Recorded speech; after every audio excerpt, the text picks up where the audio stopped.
Feel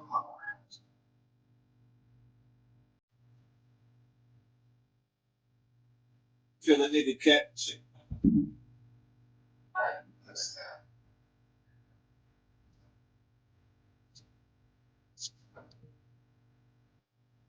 Bro, stop bluffing, bro.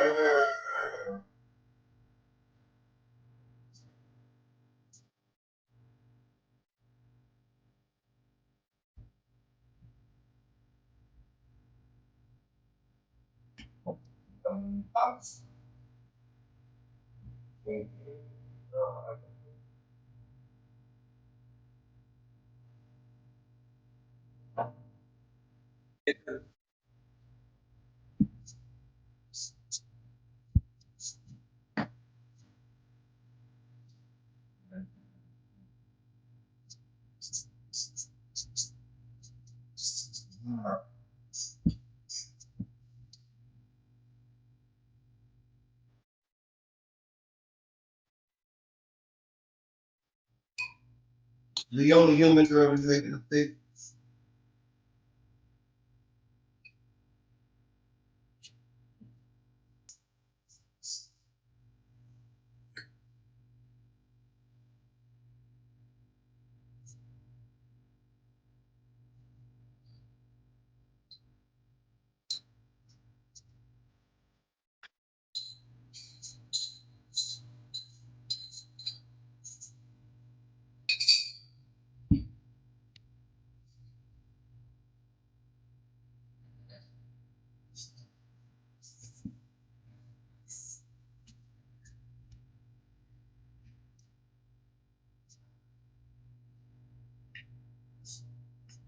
Maybe on followed us.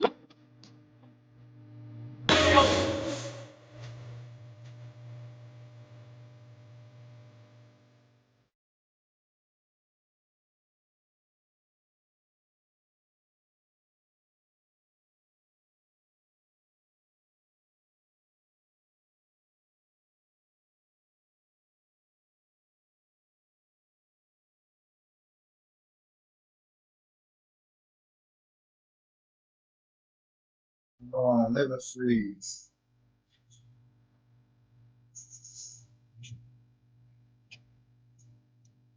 Feel like sometimes.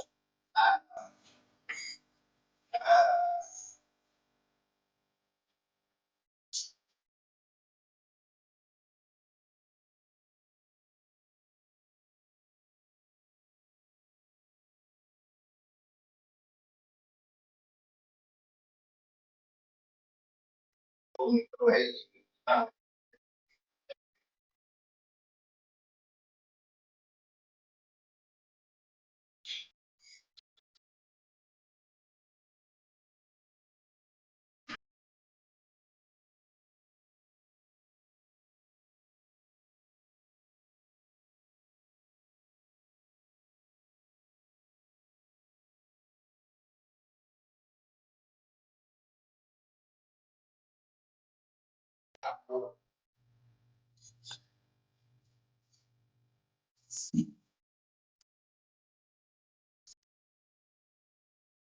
already got a Jay-Z song that's next. The last song too. I don't want to play music past 10 minutes no more.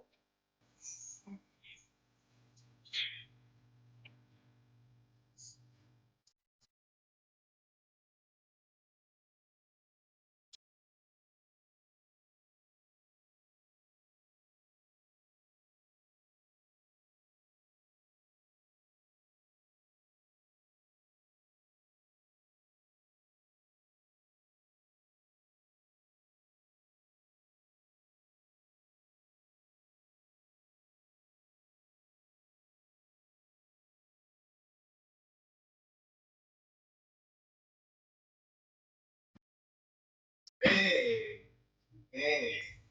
This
the last song.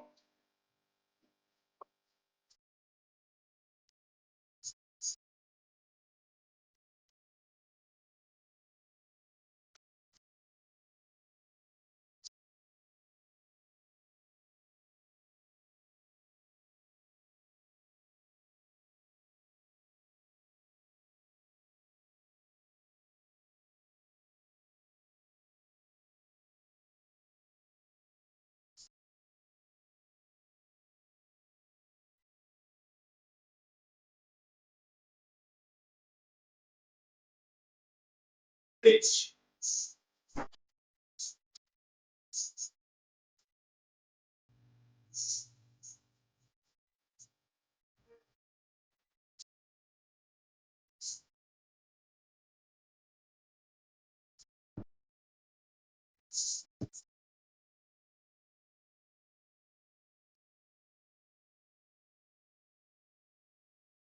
Nigga, nigga,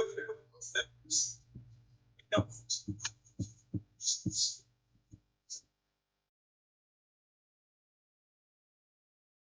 niggas,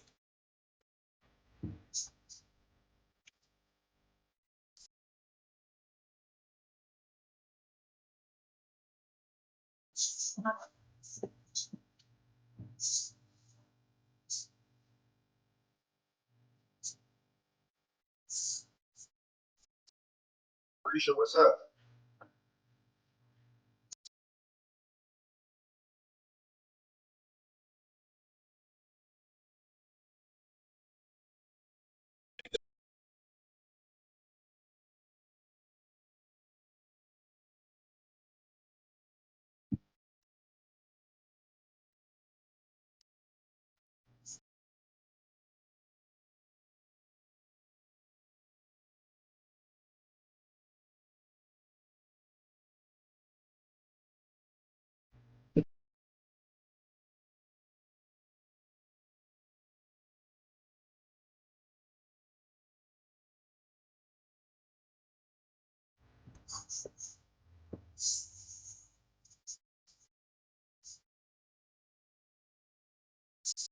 Oh, hey.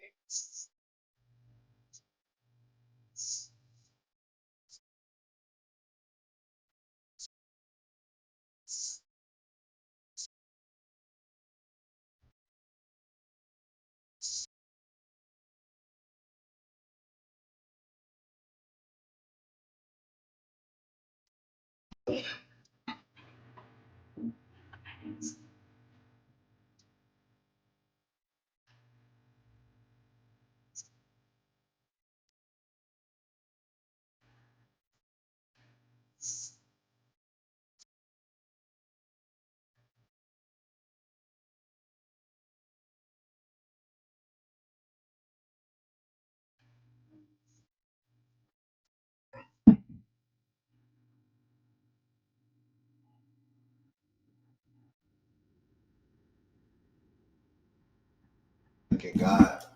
Look at God. Look at God. We are back for another day. Good morning to every single body that's in here. Welcome back to another daily facts and stats show. It is tremendously a blessing to sit right here in this chair again.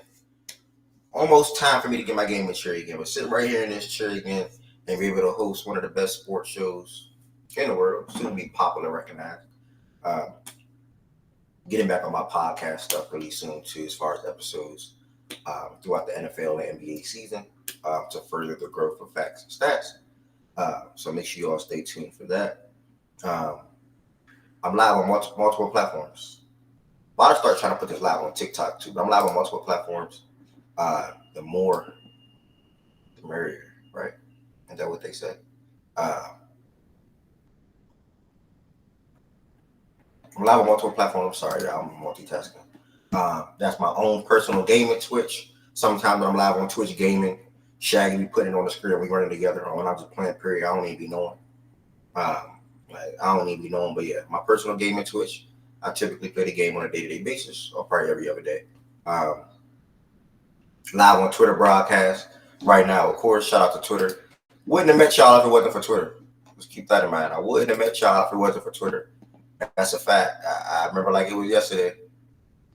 I'm hosting the show, and I be like, damn, bro.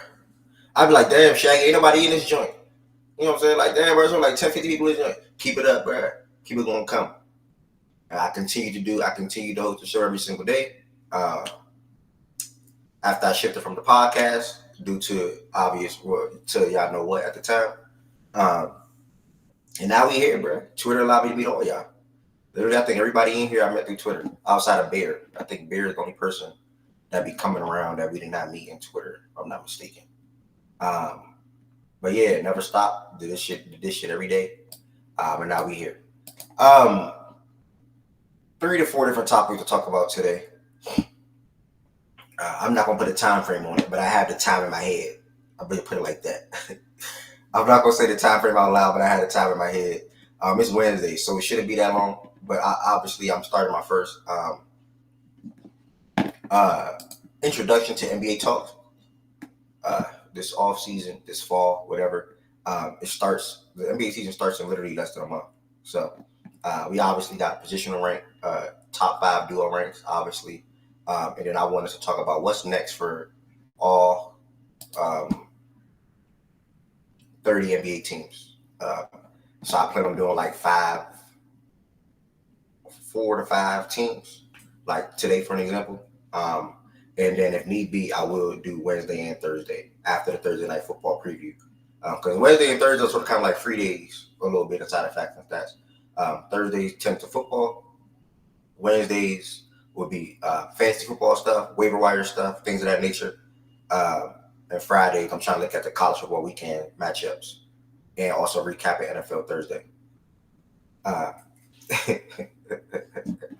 So yeah, with that being said, man, this Sunday, don't forget, y'all, we'll keep preaching it. This Sunday, the show will be live on YouTube. Every single Sunday, we'll be live on YouTube. We're going to be previewing the matchups, talking about what we believe, as myself or anybody that's on the stage, the best bet is for that particular game or the particular day.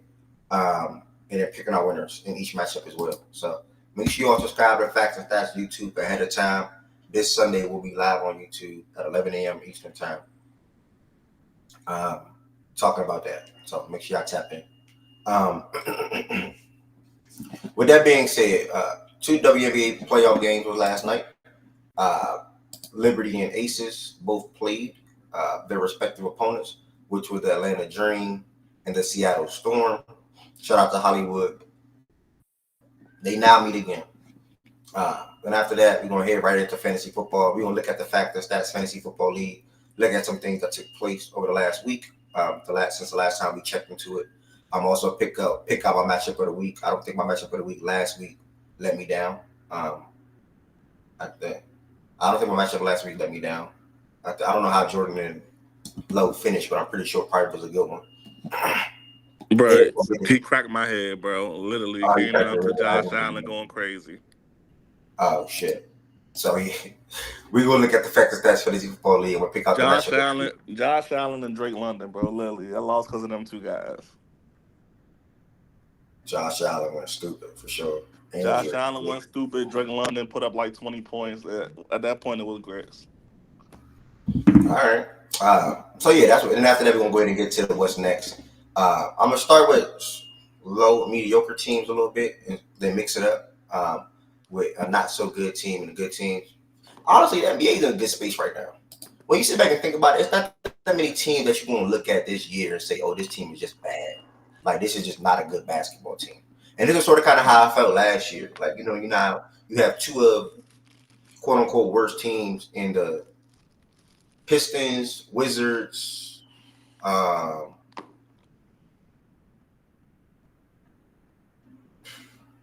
You start though. Before you start, you a slick nigga for what you did yesterday. Bro, I knew you would stick to that. You know damn well I wouldn't have traded if you'd have did that trade first. Of course. Bro, y'all gotta, bro. I really be knowing this dude, bro. I really watched it all transpire, bro. I'm like, bro, there's no way you just pulled this shit off, bro. Look, right? Man was texting since like 7 a.m. my time. Yeah. I told him because we was about to do CeeDee Lamb and Derrick Henry. I'm like, yo, hold up. I can't give you both because you're going to for sure win the league if you get both. I said, nah, I'm not doing both. We can just do CeeDee Lamb. Then whole time he back channeling for AJ Brown. I said, no, I'm not doing both of them because you're going to win the league if I do both. I do one. I'm not gonna lie, bro. League over now, bro. Nah, he's not snapping the win now. He's not snapping. But listen, later on in the season, bro, when that man has when all his players are healthy, bro, and let's say he's in a playoff series, a playoff week, nigga, you can't beat that team. At least, unless you have a good ass week, bro. Like, let's just say everybody does what they expected to do. A team is not beating that team. I got a mob. I don't know what you're talking about. No, I'm talking about if you just let's just say every player does which is what they expected. Nobody that goes crazy, nobody goes under. Nigga, nobody's beating that mob, bro. He got 4 players that can give him 20 points. Me too. Let me see. I got Derrick Henry, AJ. I got Derrick Henry, Malik Neighbors, Aaron Jones, David Montgomery. What are we doing? What are we doing? I'm playing. I had to get some balance to my team, man. Yeah, Shaggy did what I expect me to do soon. To get balance. What you expect me to do? Yeah, she got to trade him, bro. She got to get balanced because she dropped to 0-3. She thought in here so cool. She ain't gonna feel no type of way. I'm just being honest. She just didn't do a good job when it comes to managing and drafting her team. I looked at her team yesterday. I'm like, bro, how can I? It's like bro, it's like you can't trade with her though. Yeah, I'm like, there's no point for me to even trade for this with this team. There's no point. Yeah, there's no point. We gonna hit right there pretty fast. I'm not really recapping the game last night. It's just more so me just highlighting the matchup that's on the way with the Liberty and the Aces coming up. But shout out to the Dream for one. One making the playoffs after they showed some fight yesterday too, though. For sure. They came out hot. They tried to make it. I mean, they definitely tried to force the game 3. But that motherfucking Alicia Gray came out hot than a motherfucker yesterday. Yeah. They was up pretty much damn near the whole first half, or majority of the first half, I want to say. They came out with 28-19 in the first. They pretty much had what they had to leave going into halftime. And in that third quarter and that fourth quarter, shit changed. Starting with Sabrina. Shout out to Sabrina. She showed why she is, still to this day, I still rank her a little bit above CC, both my girls regardless, you know what I'm saying? But 36 points and 9 assists in a playoff game, you can't really expect for more. She played phenomenal, and she does it in a variety of ways when it comes to her scoring basketball. So, big shout out to her. Well, you think Sabrina ranked above CC? You think Sabrina's above CC? At this moment, CC's going to pass her sooner than later. It could be next season, literally. No fun. But overall, I still think Sabrina. I don't see how you just watched the whole. But I don't think you would have said that after watching the WNBA season. I thought you just saying that now because she had a good playoff game, bro. She did not just have a better season than CC. She did have a better season than her. No, I did. No, the fuck she did not. No, the fuck Sabrina did not. I would love to have this conversation about if CC is going to show up in the playoffs, though. I'd love to have that. I mean, if that's what you want to talk about, we can talk about Dave Phillips. Yeah, I'm saying we can. We're gonna see that later today. No, I've been saying regular this. For the season regular is season, cute but and I all, don't but see now how it's you time would for say the that playoffs. So Sabrina is she better gonna than show up CC. tonight? Yeah, hey, I hope so. Okay, I hope so. I hope so. But no, this not with her dropping 36 and 9. I'm like, oh yeah, she over CC. No, I always felt like that. This at this moment, like for this season, I always felt like that. Next year or future seasons, yeah, it can change. But Sabrina, I still think is a better overall player. CC's a rookie. She came in, she hit. You know what I'm saying? She's picking things up pretty quickly. But I still pointed the way Sabrina scores inside the 3-point line as well. That just CC just don't do too often, but she had been doing it later on in the season. That's what I say. So CC definitely was working inside the arc in the second half of the season. Yeah, I said that. But Sabrina, left hand layup slap, bro. She's so nasty. Bro, stop it, bro. Stop. Left hand layup. Bro, she is. Do that a million times, I'm bro. talking about the way she's so acrobatic with. Like you gotta see what she was. Gang, I'm not jazzing, bro. She was looking sweet last night. It's all good. Listen, I just hope after the CC masterclass you witnessed tonight, you're gonna come here tomorrow so you apologize you was tripping. Nah, they were my favorite players. I really don't care which one. So if she doesn't have a master class, what's the gonna be the conversation? Now she was ass in the playoffs. We're gonna talk about it. Don't worry. All right. We're gonna say she was ass in the playoffs. All right. She was ass game 1. Yeah, she was ass game 1. That's good. But I mean, you're not gonna mention the Dejanay tried to poke her eye out. She was seeing 3 rims half the game. Yes, throw some jazz on it. Don't worry about it. I'm gonna throw some jazz on it. Don't worry about it. Did you just use the Fox News shit? That said that's why she was ass game 1? Yes, sir. Okay, Fox and Friends, I'm gonna have to call you that from now on. Yes, sir. I hope CC put some ice on it and feel a little bit better. I guess her feelings got hurt, not her optical bone, because nothing really happened to that. I hope she feel better and come out and have a better game too, because she didn't play well game 1. Yeah, she did, but she's gonna have a better game too for sure. I hope so. I think she just had to see. She just had to see that. What kind of? I don't want to keep talking about physicality, but she just had to see the game flow of the playoffs for the first time, real quick. But she gonna get back right. And the biggest adjustment is Bonner on her, bro. That size and that length, it was bothering her in game 1, and her shot just wasn't on. You know what I'm saying? And it's like if her 3-point shot is knocked down, it's really hard for her to still get going. Scoring wise, she's always going to play make. You know what I'm saying? Don't get me wrong, but she's not going inside the 3-point line. Say she shoots 18 shots in the game, right? I'm almost certain. Like yesterday, she probably did that game 1. If I'm not mistaken, I know she shot 10 plus 3s game 1. I need something more inside to get yourself going to see that ball going in the back, whether that's getting to the free throw line, whether that's laying the ball up, whether that's a floater or mid-range shot, whatever. She shot like 13 threes or something like that game 1. And her shot wasn't on.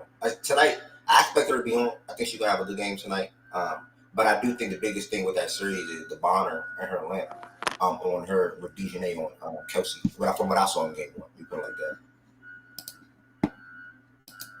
Every time she drove, but she gonna fry ball her, bro. Don't worry about it. But she gonna get that figured out. I can't wait. My level of confidence. I'm like 80% confident we're gonna win it there. I ain't out here guaranteeing nothing. I ain't gonna say 99.99, but I'm 80% confident we win it there. Okay. Nah, they doing construction work. They building apartments right literally. But they've been doing that for a brick right there, gang. Yeah, I know. Imagine nigga had to sleep through this every single day, and they do this shit at 6 a.m. every day. Wait, they doing that? Wait, they be doing that shit while you sleeping?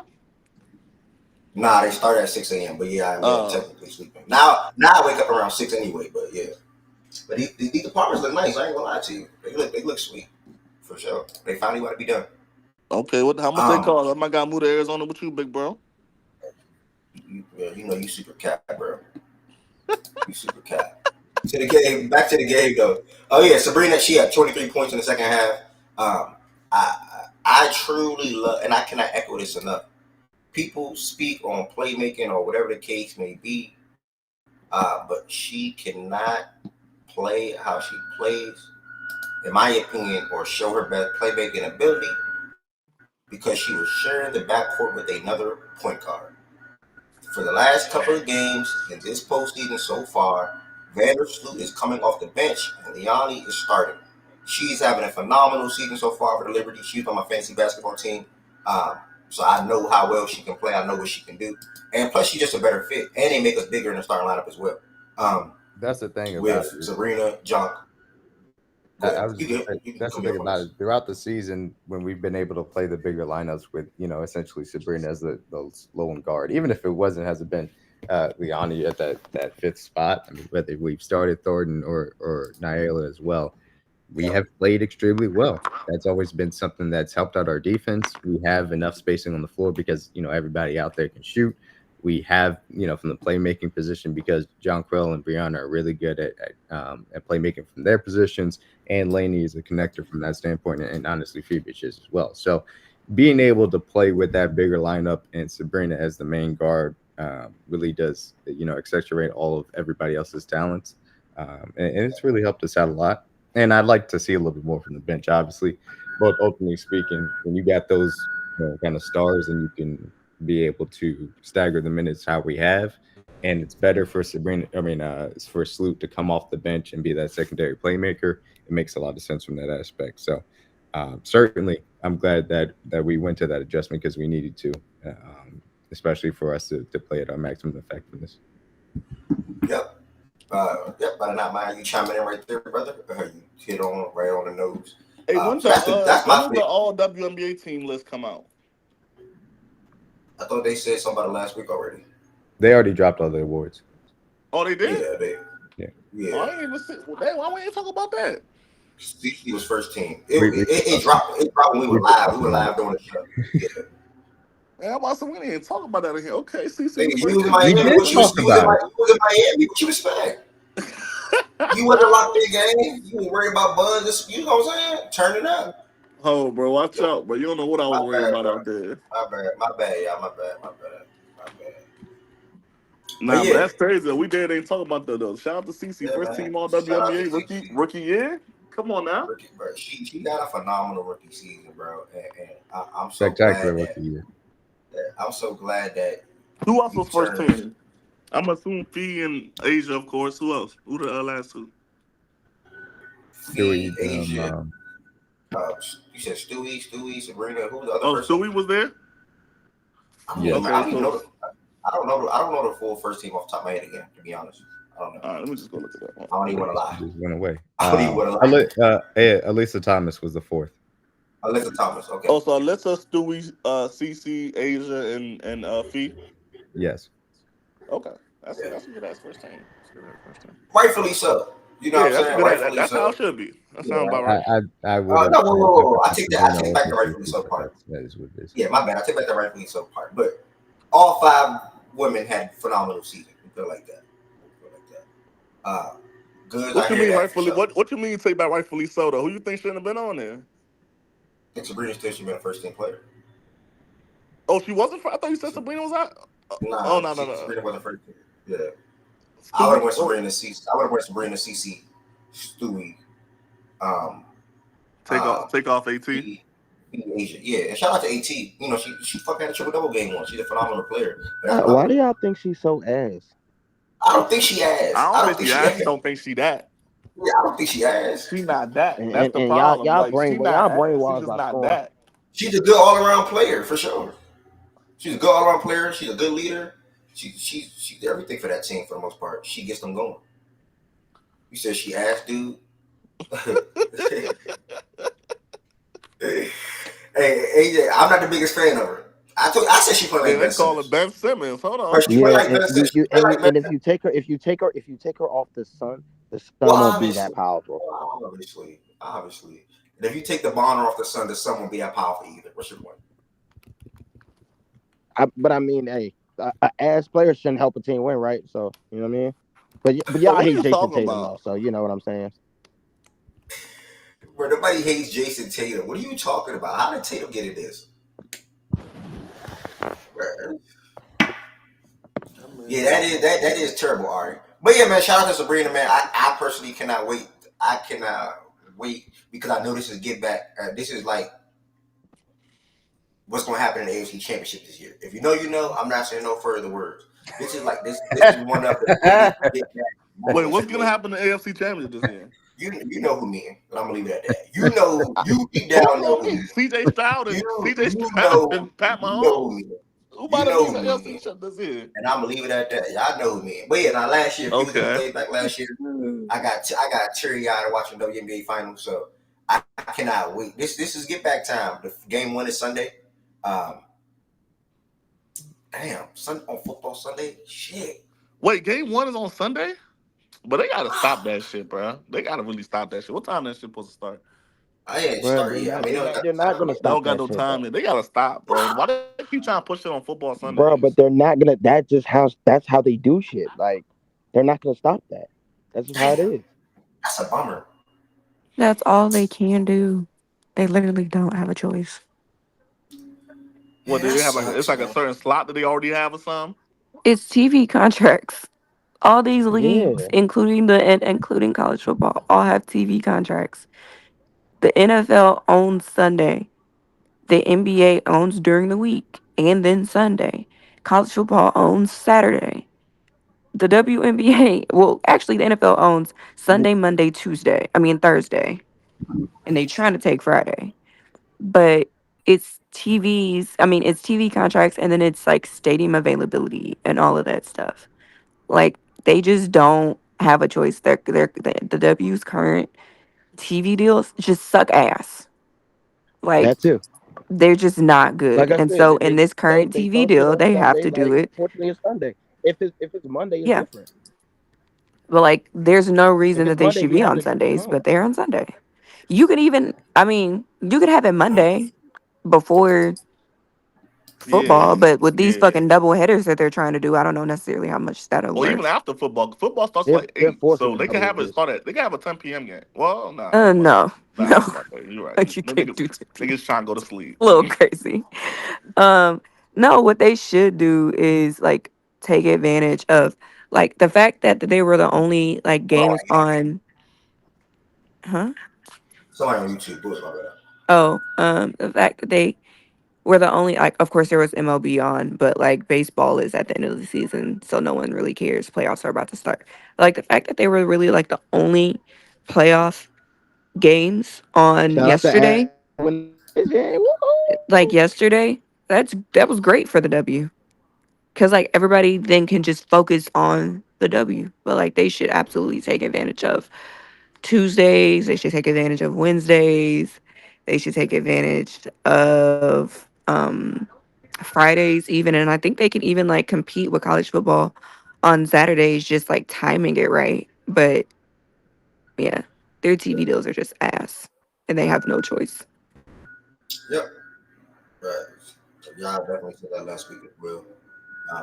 It is what it is at this point. Aiden, I'm gonna respond. Aiden, we actually about to get to stay right there, Aiden. We're about to get to fantasy football in literally like 2 minutes. Stay right there, brother. Game 2 of last night, I'm gonna answer that question. The Aces versus the Storm. Shout out to Kelsey Plum and Aiden Wilson. I just want to get him to a shout out. Aces came out. Reach. I said your name real quick, bro. Hop on the stage whenever you get a chance today. No funny. We ain't talking a little minute. Aces came out up 10 points at the end of the first quarter. Kelsey Plum, man, a really damn good player, man. She had 29 points last night. Asia came through with 24 and 13. Again, like I said, Chelsea continues to score more than she was doing throughout the season. And when you have a big four when you have a big four that they have, they're always going to cause issues from a defensive standpoint to opposing teams. And their defense is much better this year as well. I think Jewel Lloyd went out with like 9 points. She didn't have a good game. Yeah, Jewel Lloyd went out with 9 points. She didn't have a good game. Skylar Davis went out with 13 of 10, 5 for 17 from the field. And a shout out to Gabby. I believe she's a free agent after this season, which is not over for them. She had 20 points last night as well. That's what it is. It is what it is, man. The Storm, a new team this offseason, put a lot of things together. Curious to see how they come back looking next year. But the biggest thing for me is Aces Liberty, y'all. Make sure y'all get ready for that. That is this Sunday. Aces versus Liberty. Watch party live in the Facts and Stats playback room. And I can't wait. I know it's NFL Sunday, y'all, but I will watch it. It ain't no OC games on Sunday. So I mean, you know what I mean. What is the slate this Sunday? Hey, It's a lot of division games, Ev. Like, you'll have a lot of teams playing their first division games Sunday. Yeah, he right. I mean, that 1 o'clock hour and ain't nothing like. Oh, I gotta watch. Yeah, it ain't. I'm gonna be watching. I'm gonna watch Green Bay, what games is that 1 Minnesota. o'clock hour? Saints and Falcons will be the best game at that 1 o'clock hour. If Jordan Love plays, the Packers Vikings actually will probably be the better game. Yeah. Philly Tampa could actually be a good game, depending on if they both decide they want to awaken. Didn't Tampa beat them in the playoffs? Yes. That should be a good game. Yeah, that game should mean something to them. Yeah, and Tampa just came off losing to fucking the Broncos. And I think that's in Tampa. Yeah, so they lost to the Broncos at home. So Tampa could be trying to pull one. Houston, Jacksonville should have been good, but Trevor Lawrence.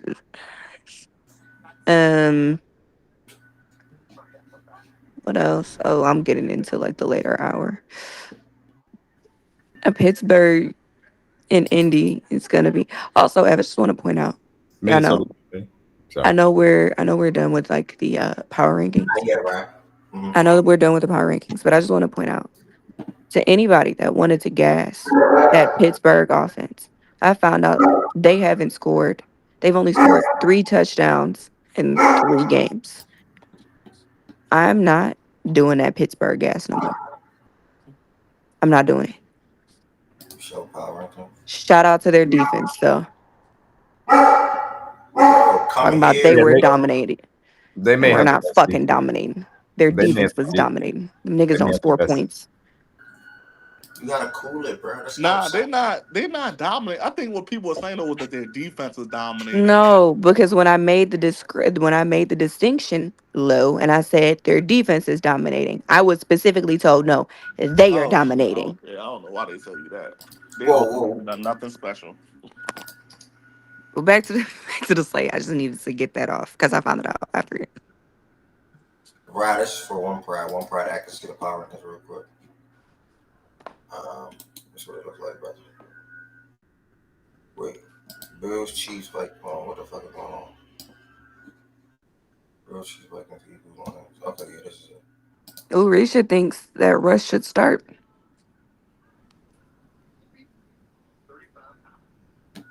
All right. She does. Y'all wasn't harsh on Texans. 9? What do you mean? They shouldn't be outside of 9. Where should the Texans? I don't think the Texans should be outside of 9. Right, as I look. Ravens, anybody that's behind the Texans, in my opinion, should not be over the Texans. Got slutted out. I know Shaggy thinks the Packers should be like 6 or something like that. I don't know. I don't know if I can agree with that. But Shaggy really said the Packers could beat the Ravens right now. I don't know. That's crazy. Right, he did not mean nah, I was with him until he said no Jordan Love, and I was like, yeah, like if he'd have said what Jordan Love, I could have understood a little bit. Yeah. Bro. He said no Jordan Love. I said, nah. Yeah. He kind of lost me right there and there. The no Jordan Love. Yeah, right. They were over the Ravens originally. The Texans were over the Saints originally too. I swapped both of those, and I may swap back when I finish typing in the freaking the graphic. One Ravens win gets them there. No, we were 13 week 3. Oh, we didn't move to 10. I don't like where did we move to? We were 13. Everybody that's above us moved up. Besides the Cowboys, the 49ers moved behind us. They're on a 2-game losing streak. If I'm not mistaken, yeah, the 49ers moved behind us, and the Jets should be above the 49ers, rightfully so. Ravens got the Bills next. Do we not watch games?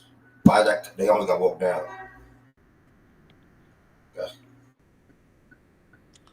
Okay. So the Ravens almost got walked down. Ron talking about the Ravens? He's just saying they shouldn't be at 10. He said we almost got walked down. So this brings up yesterday what Jordan. But I get what you're saying, but they still won the game. Yeah, they won the game. But they won a game versus a team that people didn't even feel like should be on the list anymore. That's not true. Week 3, but the Cowboys was above them. We can't do that. I'm just saying the team is no longer on the list. How good should we rate the win? That's where this shit gets weird. If they would have won that game, they would probably be top 10. That's what I said yesterday. I'm trolling. You watch the Ravens Cowboys. I know. The Cowboys had no fucking chance. Them niggas was beat No, that was lifeless, definitely bro. like, That shit was what's fluke. that called? That shit was Garbage fake. time. I don't think the defense was food in that game, right? I think the defense was quote unquote food in the fourth quarter because of the coverage switch. Like they went away from how they typically play defense. Yeah, That Cowboys. like that's all it was. They started trying to play They did stop being aggressive. What the hell? Yeah, they changed. They changed. I don't like think we could be mad at the coaching. You can't say performance matters if you're going off one fucking quarter. The Ravens was dominant for 3 fucking quarters. Yeah, that's a good point. That's a good point. That's a good point. That's a good point. That's a good point. Baby makes a good point. The Ravens ranked and we lost. The Rams are not, and the 49ers ranked. What she mean? Basically, like the Ravens were ranked, y'all were ranked. Y'all beat the Cowboys and they're not. The biggest 49ers but the here. Niners, but the Niners lost to the Rams and they're still ranked, but the Rams aren't. I think that's what she said. I keep repeating the Niners thing. It's because it's the Chiefs shit that we do and the Ravens shit that we do. People just think they're a good team. Yeah, but the Niners really like have shown us bad film on top of having a lot of injuries. The Rams could have made an argument for 15. I get Sean the Commander some love real quick. You know what I'm saying? They probably never get ranked again, unless they beat the freaking. they got the Cardinals this week. So that's in my opinion, that's a winnable game for the Commanders. What you mean? That's gonna be a good game. Kyler versus Jalen. I say, nah, you saying they'll the never Bills get are weak. The Bills are one people. Never mind. Yeah, my bad. Good. I said Goods West. Yeah, the Rams should not be. I get they beat the Vikings, but no, they're not a top 15 team right now. The Rams, they didn't beat the Vikings. They beat the Niners. The 49ers, I'm sorry. 49ers. So why are the Niners there? They lost. Yeah, they got penalized for that. If we saying the Rams shouldn't be ranked and the Niners lost to them boys. Like, what are we like? Let's put the dots. Let's put the dots together. They lost. Yeah, the team that they lost to is not ranked. Rams are even more injured than the Niners. And they're injured. And they lost to a team that was even more injured. I'm cool with neither of them being on the list. I think that makes the most sense. But Ari, you said it yesterday though, Ari, and you know how it go, bro. The teams that are upper echelon, top of the league, they get more leeway. Yes, they get clout, they get buffers, and I told everybody I don't know how much I'm going to be able. Like, I'm gonna be for real. If y'all lost, I would not have y'all would not. I don't give a fuck how good I think y'all actually are. Y'all wouldn't be on this list. And I said the same thing about the Niners. I said the Niners can be the Niners, but they're losing. And they're continually injured, like more injuries. It's not like it's just Debo and it's just CMC and like that's all we have to worry about. It's like it's more and more injuries coming out, and it's just like they lost. They're on the 2-game losing streak, and they're continuing to be injured. And the team that they lost to isn't ranked. It just doesn't. To me, for that just doesn't make sense. Like, I want to say this. But if we gonna give them the the leeway of the, I just want to know for that, how long does that last? Because I already told you if y'all lost, y'all was gonna be out. So how long does that last? Goods, I don't give a fuck about watching the game. I watched the end where y'all blew it. That's what I watched.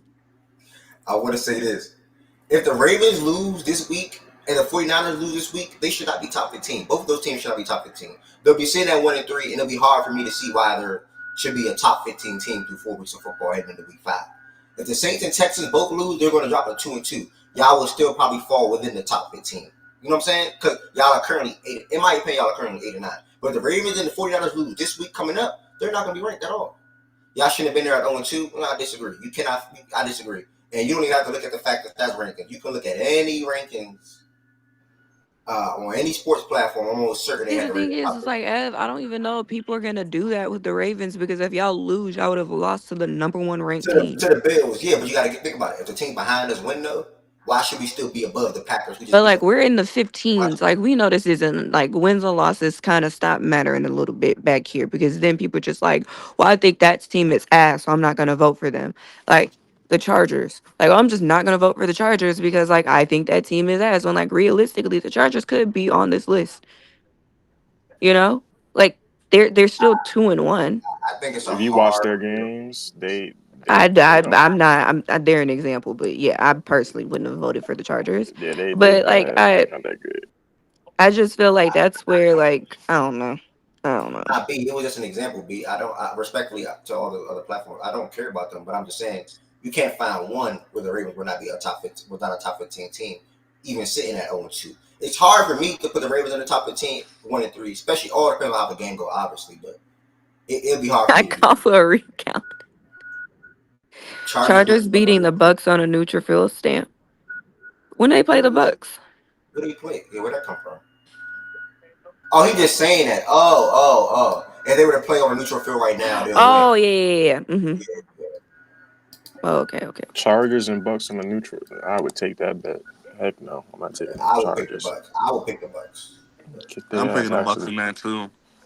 Give me Baker Mayfield. I didn't even rank the Falcons when they You gotta tell me when. When did the Falcons beat the Eagles?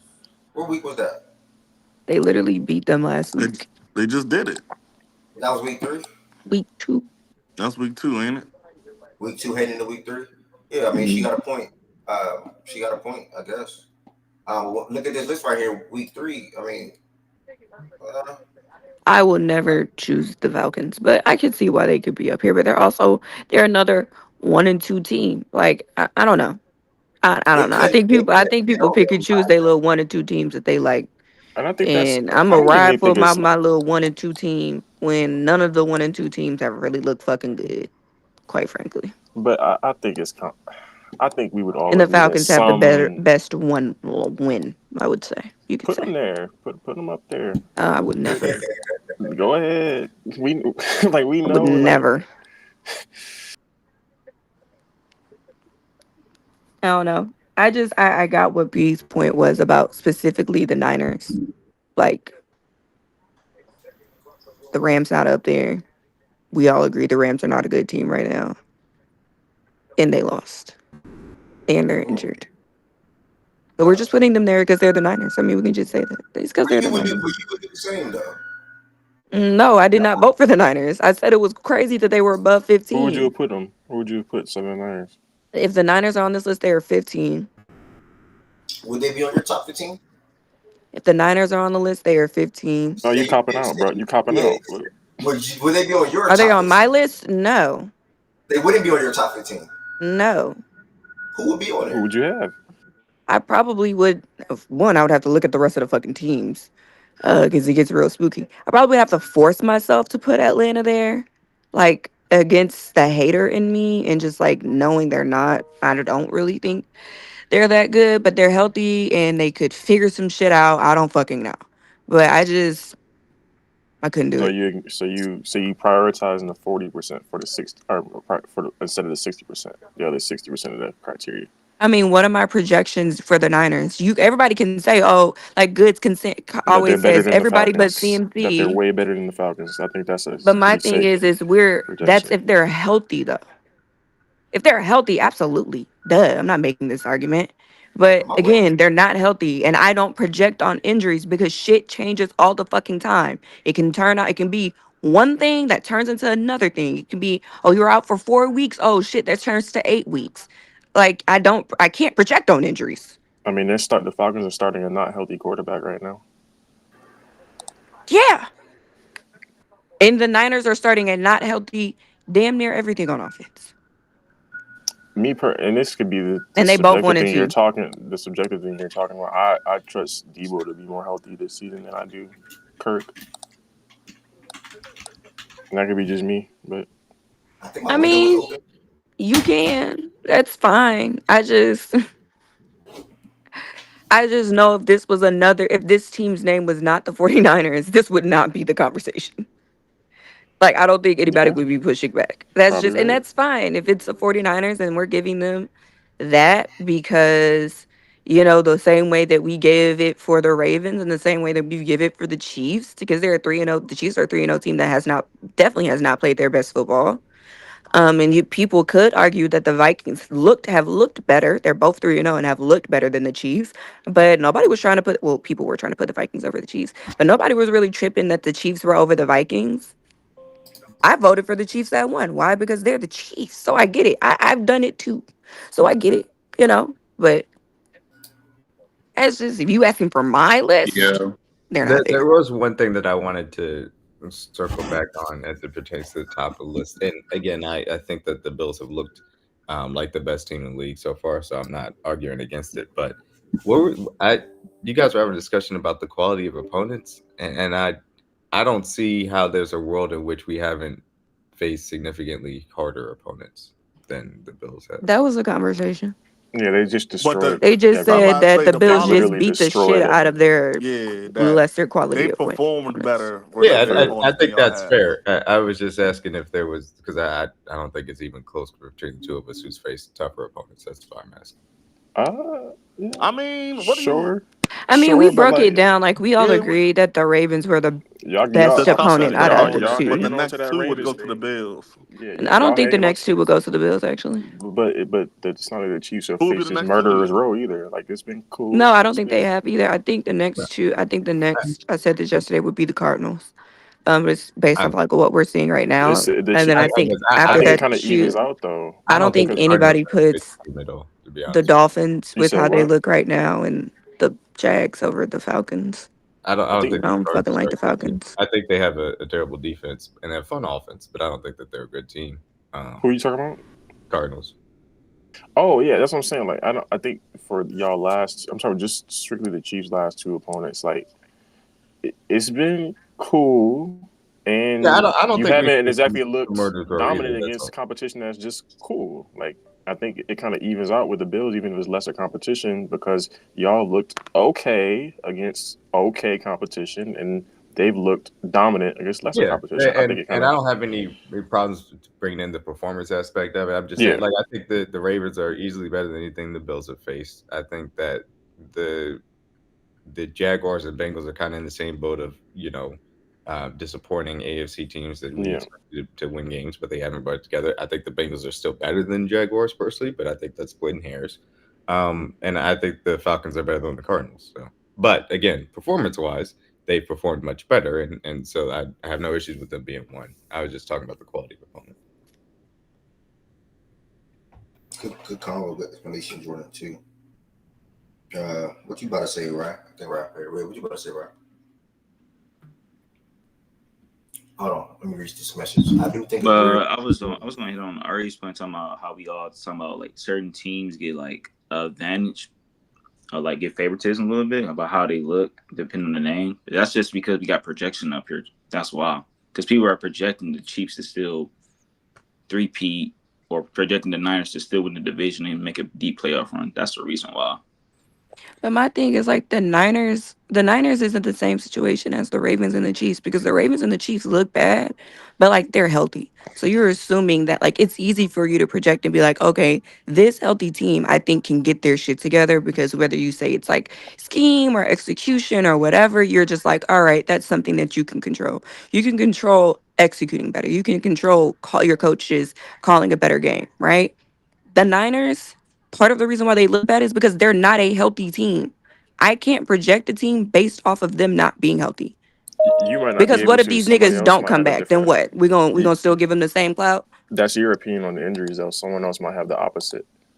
That's fine. I get it. That's cool. I just think people are just like, oh, well, they're struggling now, but I project them to be better later on in the year. Good. You keep telling me people are be back. I will believe them niggas are back when I see them on the fucking field on Sunday. And I think haven't we done this with the Niners before when they last year when they lost? Yes, and I didn't like it then either. But no, I'm saying people was like overreacting. No, I'm saying the opposite. People were overreacting like their sky is falling. They were talking about them like, oh my goodness, the Niners don't look like. I think there's some of that too, where it's like we've seen this from them. Granted, different circumstances, of course, but this team we've seen them not look good before, and people kind of like, I'm not gonna say overreact, but like react very adversely towards them, and then they ended up in the Super Bowl. Yeah, I mean, but this is you talk about the Niners, like these are weak by week. Yep. Bro. Like, they drop, bro. They can rise back up. It's okay. I I'm talking about people that's acting like it's the end of the world because the Niners are in 13, if you want them off the list, I'm not saying that's bad. It's not the end of the world. It's just people sharing their opinion. When y'all get y'all players back and y'all win some games, but y'all can rise back up in the rankings, bro. It's okay. Bro. I'm cool with somebody saying it's 50-50. I would personally have them off. But I just only time I push back is if it's saying like, oh, there's no way they should be on this. Then you kind of lose me. But if you're saying personally, I wouldn't have them on, cool. Like that's I can see the world where that exists. Okay, good conversation, y'all. It is also worth saying that I know we're banting about the 49ers and all, but their offense is still really good, even given their injuries. It's a defense that's struggling. And so you have to ask yourself if you feel like that can get better, certainly. But it's not like they're performing awfully on both sides of the ball because their offense has still been pretty good. Shit, them wide receivers can't catch. You said they can catch or can't catch? Can't. I'm seeing some drop balls out there. I mean, Ayuk certainly struggled since he's been back, but Jawan Jennings was catching everything. And Ronnie Bell. And I want to hate on them because I hate literally everybody over there. I don't really like anybody over there except for CMC for real. I don't like them dudes. But their defense is healthy, right? Or are they still... No, their defense is healthy. Nobody talks about the healthy side of the ball being ass, but okay. They did just lose Hargrave. We just lost Hargrave. Just what they got to do with the past 2 games. I'm not gonna lie, good. Some of this Niners pessimism might be your fault, bro. I'm not gonna hold you. But no, yeah, it's not even that. It's just the energy that I've seen given to other teams. Like I've seen and I've heard it all, and that's fine. I should be used to power rankings logic not being logical or being consistent. Yep, I it's should be straight off used to that. fandom and hate. I don't think it's because a lot of guys don't like the Niners. That's why they got them down so fucking low. I don't think it's a logical in this case. I think it's just a different interpretation of the criteria. Who vote off hate? What are you talking about? You. A lot of niggas vote off hate. You vote off hate, bro. You can't name one team that I voted off of hate. What are you talking about? Okay, brother. And the only team I could possibly give you is the Bucks, and the Bucks are overrated. The Bucks are ass. Why do you hate the Bucks? I don't care about that. That's just division. Like, what the fuck? And that's the only team. No, they're not a division rival. Don't even start about that. Don't even start about that. The Falcons are a division rival. Yeah, that cuts both ways. The Bucks are not fucking division rivals. Stop making those lies. Are the Panthers or the Bucks more division rivals? Don't nobody give a fuck about the Bucks. ATL niggas is happy. I think I might have more beef with the Panthers than the Bucks. I don't want no nigga that root for Justin, any that's what I'm Atlanta talking team is about. happy. Fuck you. Outside of the Braves, I respect the Braves. It's crazy because they're the most successful team. You could say, well, not you could say. They have the 2 Super Bowls, but nobody in the NFC South has ever really cared. I don't think the Bucks have a rival, quite frankly, in the division. I think their rivals might be out of the division. But yeah, it's funny. Okay. All right. Well, shout out to everybody. Make sure y'all here every single Tuesday doing the Fact That's Power Rankings. If you want to be a part, feel free to come on stage. Not trying to swap out too many people. So once we start, whoever's on the stage at the time is what I'll be rocking with. So y'all can always, if you want to particularly come for that part of the show, I'll say come around like 12 p.m. Eastern time. So after we recap the Monday Night Football game or games, we tend to head to the Power Rankings. So one thing, what is the pie chart now?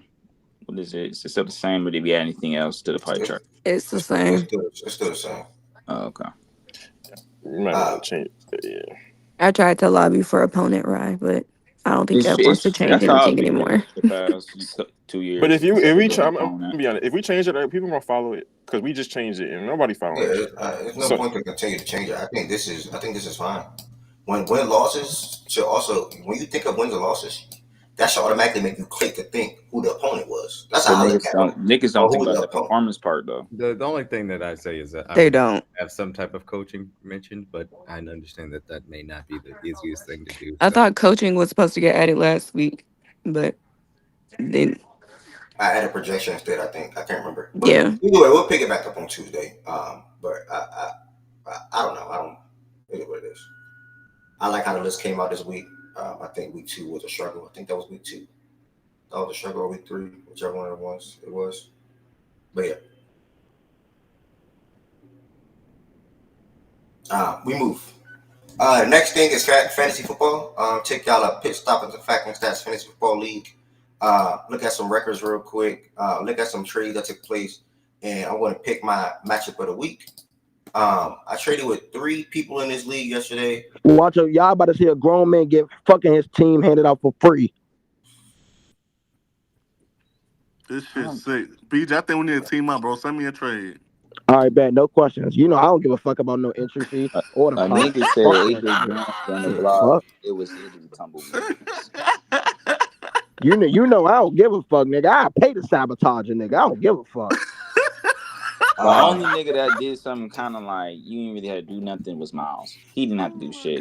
Now Miles, but he don't like you or Shaggy trade. Bro. He don't like you or Shaggy trade. Well, that nigga like traded. Hurts is dead a better fantasy guy than Kyler than me, bro. I don't know why. He ignored T Higgins in our trade. He said we traded AJ Brown for James Conner. I don't like Shaggy or Miles trade, but at least Shaggy had like a reason. Miles just said, "I want my guy." Like like at least Shaggy trade. I can understand trading Hurts for Kyler is not that bad. I'm sorry, it's not. They're jazzing it, D-Mac. It's because it's me, bro. D-Mac, it's not that it's oh my god, it's the worst one.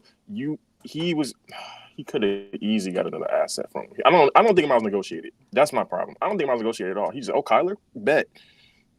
Yeah, but exactly. That's why I think that's what went through his head. He said, "Oh, Kyler, bet." Yes. I get Kyler. Okay, cool. I don't care about nothing else. He literally didn't have to trade. Why lose Jalen Hurts to get Kyler Murray? But if he believes in Kyler Murray the rest of the season over him, then what's crazy about that? So then I don't think he's valuing it. I don't think he's valuing it like that. I think he literally just wanted his guy. Yeah, that's he just wanted to play on his. I don't think he's doing a value proposition. But my point is this: his guy could also be better than Jalen Hurts, though. So it's not outside the realm of possibility. D-Mac, how many people would say that? I mean, I'm sure if you look as far as the rest of the season rankings across many platforms, they're like both top 5 quarterbacks. I assume both behind Josh Allen and Lamar Jackson. And so that was the other thing. I tried to offer him Josh Allen. He didn't want to go home. I said, and look, and so from that standpoint, he just didn't even want to he said, "No, I don't need." But Jordan, cool, I got a from quarterback. that standpoint, you could say that you're mad that he didn't accept that offer. You can absolutely say that. And there was not even it's not even an offer. Was that really the offer though, Jordan? Was it really Josh for Hurts? No, we didn't even start. He didn't even want to start. Okay, so then they had before. There's no way you're trading Josh for Hurts. No, literally, Jordan said Josh for Hurts, and Kyler at 7 right now. Miles was like, "Nah, I'm good. I got Hurts." That's literally what. It's right there in the chat. It's right there in the chat. Fantasy Pros, Hurts and Kyler are 3 and 5. I'm gonna look through these because I'm interested. So, D-Man, would you make that trade? Yeah, I mean, but it's not even about. And I'll tell you why I would make that trade, because I'm a little bit concerned about how much they're going after run the ball with Saquon Barkley, more so in the But they're still going to push at any chance. And I'm concerned about that standpoint, and I'm concerned about AJ Brown having these injuries. Devontae Smith, obviously now going to be out for a bit. I'm a little bit concerned about what that passing game is going to look like. So yeah, Smitty's about to be out for a game at the most. I agree. You would initiate and make that trade, is what you're telling me. I wouldn't be against making that trade. And I'm gonna tell you, I don't believe you. I dead don't believe you. Bro, that's not the point, bro. Miles is not looking at how you looking at it, bro. Mind you, when I was going through the draft this year, I was prioritizing Kyler as my quarterback for that reason, because I thought that he was a good guy. I literally wanted Kyler this year. I never won. Bro, I lied to you, man. I told y'all this last night. Well, 1 o'clock my time, like 3. We was up talking 3 a.m., 4 a.m. I don't know how the fuck y'all was even up anyway. What were y'all doing up? Nigga, y'all was you was asleep. Making sure nobody dropped the ball on waivers. I knew that's why you was. Y'all talk about it, y'all little thing. Oh yeah, you a funny guy. Y'all niggas for sure are not. Why were you up, bro? I'm confused. I'm always up at 4 o'clock in the morning. I was in playback. Y'all was in playback at 4 a.m. Eastern time? No, not 4. Like 1:30. Like 1. Oh, okay. Yeah, man. I mean, what if he wanted to stack? Like, y'all ignore he had Amar. Why not get Kyler with it? Like, y'all ignoring that part. That stack also does matter. I didn't say it was a terrible trade. I just don't think he did any type of diligence. I only did that trade. Again, that trade was sitting for like 2 days. I only did it because I knew I was going to get AJ Brown. I went for the stack. Jalen Hurts and AJ Brown is like, you can't turn that down. Like, in my opinion. So that's why I did the trade. It's been sitting there. I would prefer to have Kyle over Hurts, to be honest. But again, I'm not mad that I got hers. You know, I'm grateful. You put it like that. Bro, you need help, bro. Wes, this is dudes that's giving you these players need help. Just why y'all keep saying we giving this nigga players? Like this nigga. That's what I'm stuck at. That's what I'm stuck at. What trade happened yesterday? So what's the other trade in which they gave him players? This first one isn't enough for me. First, he did a 3-for-1 and a 2-for-1. Like y'all not. Okay, so what's the other? But y'all gotta stop taking that bait. Never mind. I want. The CD trade was Bucky. Speak your mind. Bucky, Demont, and Keenan Allen for CD. I just hope when I send y'all 3-for-1, y'all accept them as easy as y'all do when he send them. Low. I literally been asking for a running back. I said AJ Brown's on the block. Nobody came to my phone. Nobody. Me and Jordan had talks. Yeah, that was it. That's the only nigga outside I ever had talks with. Nobody else said nothing. The other thing, these rates, bro. You right, right. That's my fault, bro. Let me send you some 3-for-1. And that was the other thing. These rates I'm seeing get paid, bro. And I look back at the 2 trades I'm in. I'm like, wow, okay. Must be nice. So let me walk you through this process. And again, anybody, if you have any fantasy football questions or thoughts, we're going on YouTube or playback. Drop it in the chat. That guy's D Money. Ryan said Reed. I'm starting Juwan Jennings until Debo's back. Personally, I will go Jennings. I like Reed for the matchup. I'm a matchup guy per week. Yeah, understandable. I definitely they got I understand that Vikings. That makes sense. You know, it's cool. But yeah, the truth is Ev is persistent. Nah, the truth. True. No, I'm definitely persistent on some guys, and they just don't. The thing about me, like, I eat read fantasy football. But like, Ev is trying to break you down until you fold, bro. Nah, I'm trying to talk to you. He gonna text you all day. He gonna text you 2 days from after you tell him no. He gonna text you an hour after you tell him get out of here. And he gonna just keep texting you until you eventually say fuck it. Oh, and then the other thing, BJ, why didn't you take that trade? Oh yeah, I'm glad I showed y'all the screenshot. But he would never trade with me, bro. And I just want y'all to see the proof. He would never trade with me. He would never trade with me. T. Higgins and Bucky Irving for Jordan Addison. He literally would not respond to me. He told me he wouldn't respond. Niggas love Jordan Addison now? T. Higgins and Bucky Irving for Jordan Addison. I literally said T. Higgins for Addison. He didn't respond. He just kept sending me food and shit like that. Niggas believe in Minnesota like that? Okay. But it's me. Like, he would never trade with me. I literally dislike that he's in my fantasy football league and basketball league because that he only gets certain players or be in the shit to not trade with me and to not see me win. It's a fact. I'm dead. I'm not gonna be funny. It's a fact. But what? That's a fact. I'm talking trades 45 times a day. If I got your number, it's over. Like I can tell you, I text Op 3 times. No, that's what it is. It's the number portion of it. Is you I think that's really what it is too. He harassing niggas direct phone lines, bro. So it's I'm not harassing. I ain't harassing. Like harassing, but you harassing me. So I can only imagine what you're doing, the guys. But no. The phone I hit about trades is West. That's no, I hit you.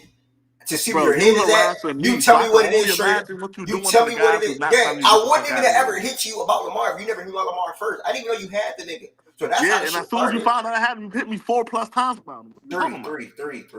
Okay, my fault. 3+. That's Sunday morning. And a couple of days. Hey man, just block the number. That's all you got to do. You know what I'm saying? Or mute that nigga. But once I know we're not gonna get to a deal. I will leave that person on read, or I'm fine with them leaving me on read. I did that to you, Lo. I did that to Wes yesterday. I know me and Wes not gonna get to a deal. I left the shit alone. But you did say good talks. Listen, y'all man, me and Abe having talks, right? What day is I gotta find out. I'm pretty sure it's Saturday. He said good talks, bro. He said good talks, bro. At 7:53 p.m. Saturday. 12:26 p.m. Sunday. He texts me, hey. Again, that was my last chance trying to get Lamar Jackson. Because I knew going into that Sunday, it was over with. Like, if I didn't get him this past Sunday, it's over. You know what I'm saying? It was funny because the deals got done. Like, all the deals got done at the same exact same time, bro. Bro, he wanted people to send it. Yeah, I wanted people to send it. That is a fact. He wanted to do that for fucking like all the time. One person would have saw that. If one person would have saw one of them deals before. That's exactly what a good GM does. He's not trying to get you. If he'd have seen that bruh when they got AJ Brown first, he'd have never gave him CD. Anybody need context of what took place so we can finally get to it. Some of the times that all the trades got finalized too. For sure. This was an all-day thing. I text Shaggy at 7 a.m. my time. I text Op. I'm trying to get Jamar Chase. I text Mish. I'm trying to get Tyreek Hill. I could have landed Tyreek Hill to be honest. It sound like a pest. He's trying to make He's really just harassing you until he's broken you down. He just sounds like he pesters people. I have to listen. Anybody I traded with yesterday, I did not harass them. But I don't think you would ever. I don't think you would ever say that you harass somebody. No, let me tell you why. Just walk with me. Just walk with me. Shaggy text me the offer. If somebody texts me an offer, I'm not harassing them. That's what it is. That's all what it is. He's just a pest. Rise and AJ Brown on the table. I had Rye wanted Dave Montgomery and T. Higgins, but Shaggy wanted Dave Montgomery in the CD trade. So I said, you know what, Rye? What you think about Bucky and T? Rye didn't go for that. So I said, okay, fuck it. I got to throw James in there. Here, James and T. Rye went for that. That nigga threw James and Connor in like the last. I was about to say also, Wes, niggas are especially at the beginning of the season, niggas are absolutely like eager and like antsy to get rid of their players. Like if they feel like somebody ain't, nigga been on the bench and ain't been doing nothing, even though he's a stash him type of player, they gonna you can have him. No, when I saw I was able to win like 2 weeks 1 week about AJ Brown, and then like this past week I literally could have won if I didn't start J-Mo. I'm like, I don't really need to have AJ Brown on my team. I can move AJ Brown and get something way better. Bro, when you and Shaggy Wes, that trade is like a little crazy. Because you have to really pay attention to my team. I get he hurt right now, but you gotta remember who that is, bro. Look at my team and tell me, like, just look at. So which trade are we looking at? Are we looking at Wait, show his team. I'm trying to see. We can start with Ratchet. Like I didn't have no running back production. No, Which trade? Where's Raj? God damn, this is small. And T. Higgins one. Ryan got Nico Collins and Jaden Reed. Yeah. Okay, thank you. I was trying to find. Okay, only 7. Stop. If you really need an extra running back, I really only 7 damage. Only 7 traded. I think Connor's gonna AJ Brown.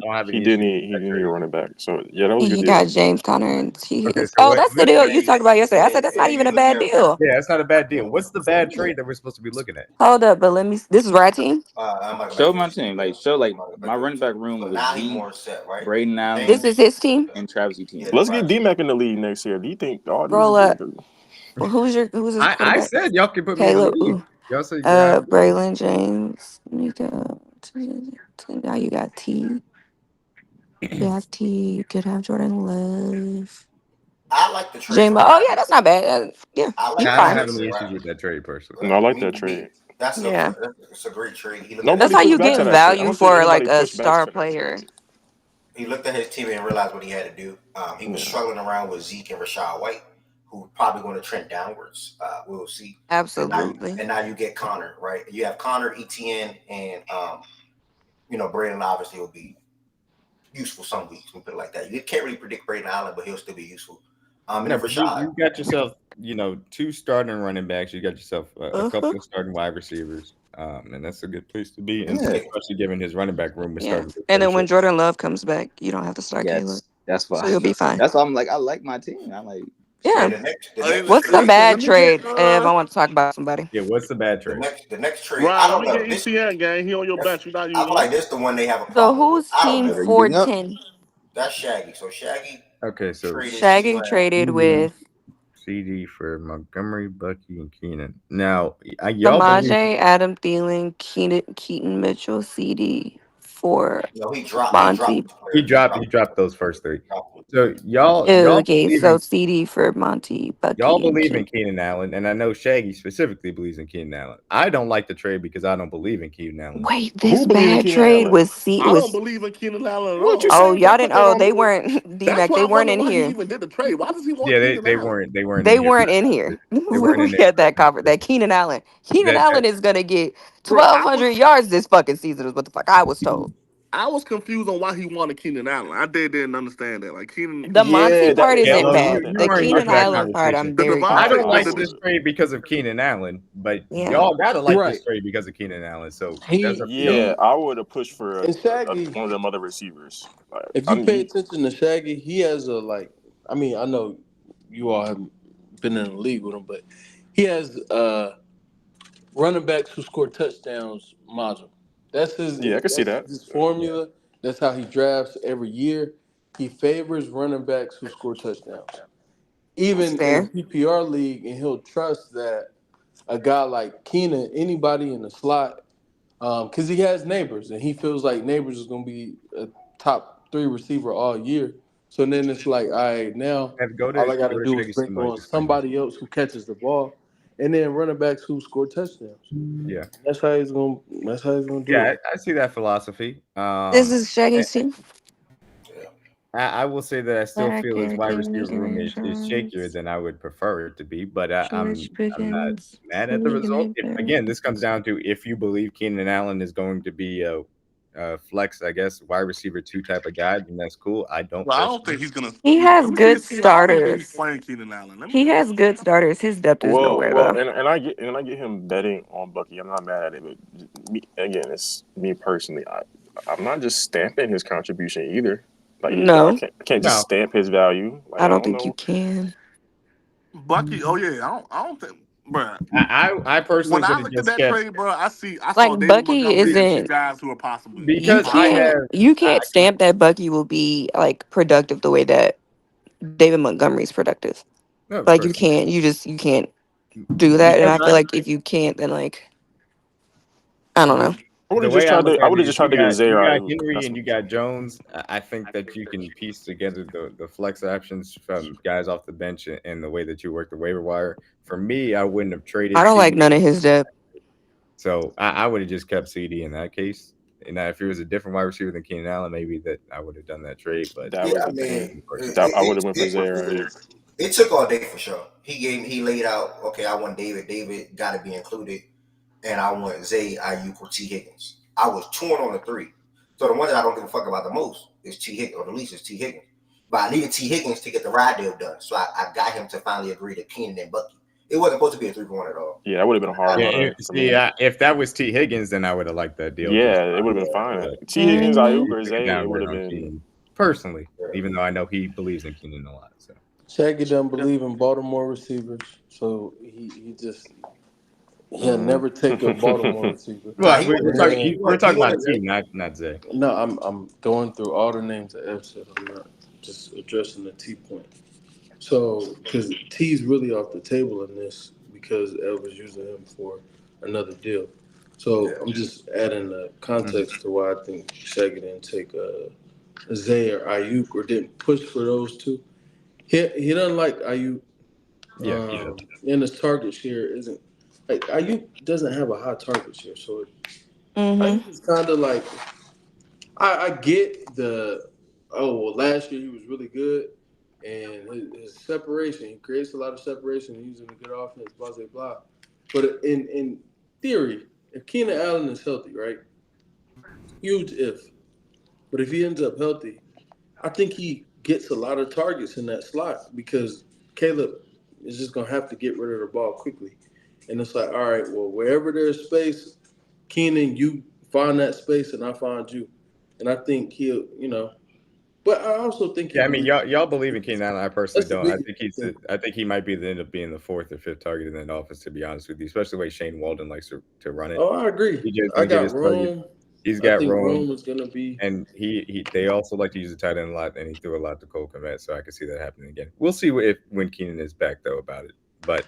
Personally speaking, I would have easily taken Brandon Ayuk or Zay Flowers in that case over Keenan.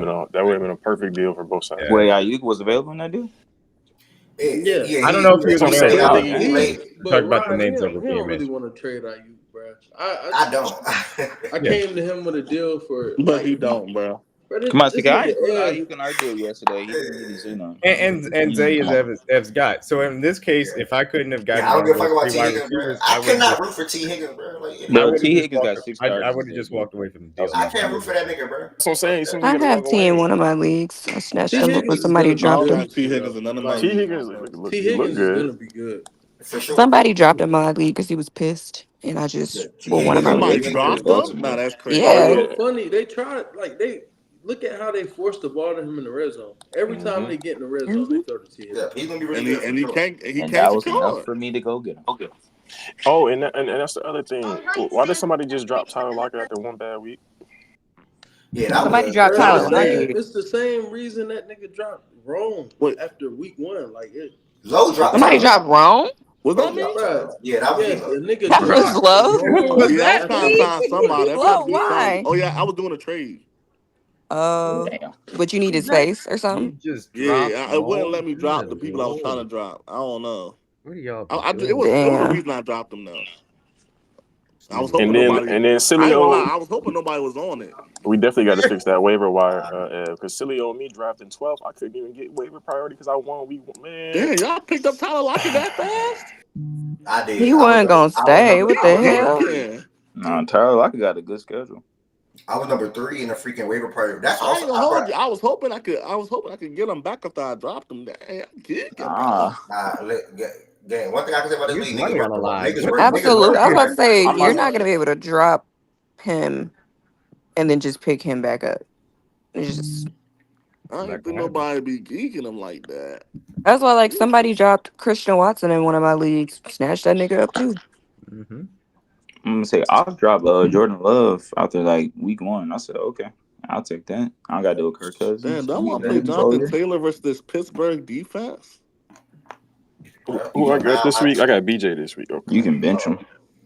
Now my team is looking. Yeah, I might could just pretty good. Yeah, your team will average 135 for my projection. Yeah, I think it's pretty good. Pretty good. Yeah, bro, his team is great. He turned that bum ass Bobby around. I didn't have a so funny, bro. He turned right. Like his team is bad. This is another thing, bro. My fault. Nah, go ahead. Being able to get AJ Brown, CD, and Brees in the same league, I in respect, niggas, they made deals they wanted to make, and I don't think Rob made a bad deal. It's just looking at somebody be able to pull something like that off. Call it what it is. It's just impressive, man. BJ, that's a bad deal. But what no, you say? listen, What you say? the deals that was made individually are not bad deals, year after year. Because like, year I don't think year, I saw he does it. Like it's I'll work the phones, gang. You can't discredit that. You gave me flowers yesterday. I worked the phones, bro. I don't think people hold you to. I don't think people hold the line. It is lame, though. I won't lie. Like, what you say? Holding the line? Yeah, they got. I think people got to hold his feet to the fire with like getting more. I think they can get more sometimes. Oh, you don't think they'll be demanding enough? Nah, or like making it a hard line. Like I need this. That's exactly what it is. Ev came to me, and I told him, look, you can get Rasheed. You can get James Cook. You're going to have to pay for him, though. And I ain't even say anything crazy. I get the better back in the deal. You get the better receiver in the deal. I don't believe in giving out. I mean, I don't believe in trading the best player in the deal. I don't want to trade so-and-so, so I'm not going to do it. All right, cool. Now, I already knew with US, you stand ground, right? And we have good talks. But I knew that I could move the pieces that you were after in certain trades for a better person or a person where I'm not giving up as much. For example, let's just start out there now. To get Devontae Adams from you, I think it was Adams, I would have had to trade Connor and Ladd. You know what I'm saying? I don't care about that. But I knew I can use Connor and get another guy. You know what I'm saying? And eventually, I just stayed patient, bro. That's all it was. I stayed patient. Because Proctor sent me some bullshit yesterday for Zay Flowers and Dave Montgomery. And Dave Montgomery got me fucking CD Lamb. Like, Proctor offered me Jalen Waddle in that trade. Why the fuck would I do that? I don't want nobody on the Dolphins. Literally nobody on the Dolphins at all. Yeah, nah, for real. I don't want nobody on the Dolphins right now. Process cannot trade, bro. That nigga be offering. He offered me some crazy ass shit. I was like, nah, bro. I traded to make both people happy, bro. He traded to get over, for sure. He traded to get over. For sure he does. Man, I wish somebody can I get 3 people to respond to my trades, please? I'm just saying, listen, when I send y'all these 3-for-1s, I just hope y'all accept them like y'all accept them when Bruh send them. It's not the same, but gang, are you trading 3 good players or 2 good players in the trade? Are y'all looking at what niggas need, or y'all when I saw Tank Dell, Josh Jacobs, and Jalen and Christian Watson for players, I just hope y'all accept them, bruh. The same way y'all just took. All I'm saying, everybody that I traded with yesterday was satisfied, and I think for me that's what it's all about. It's for me at least. Obviously I took a risk when you look at my team now. We're gonna move forward in a second.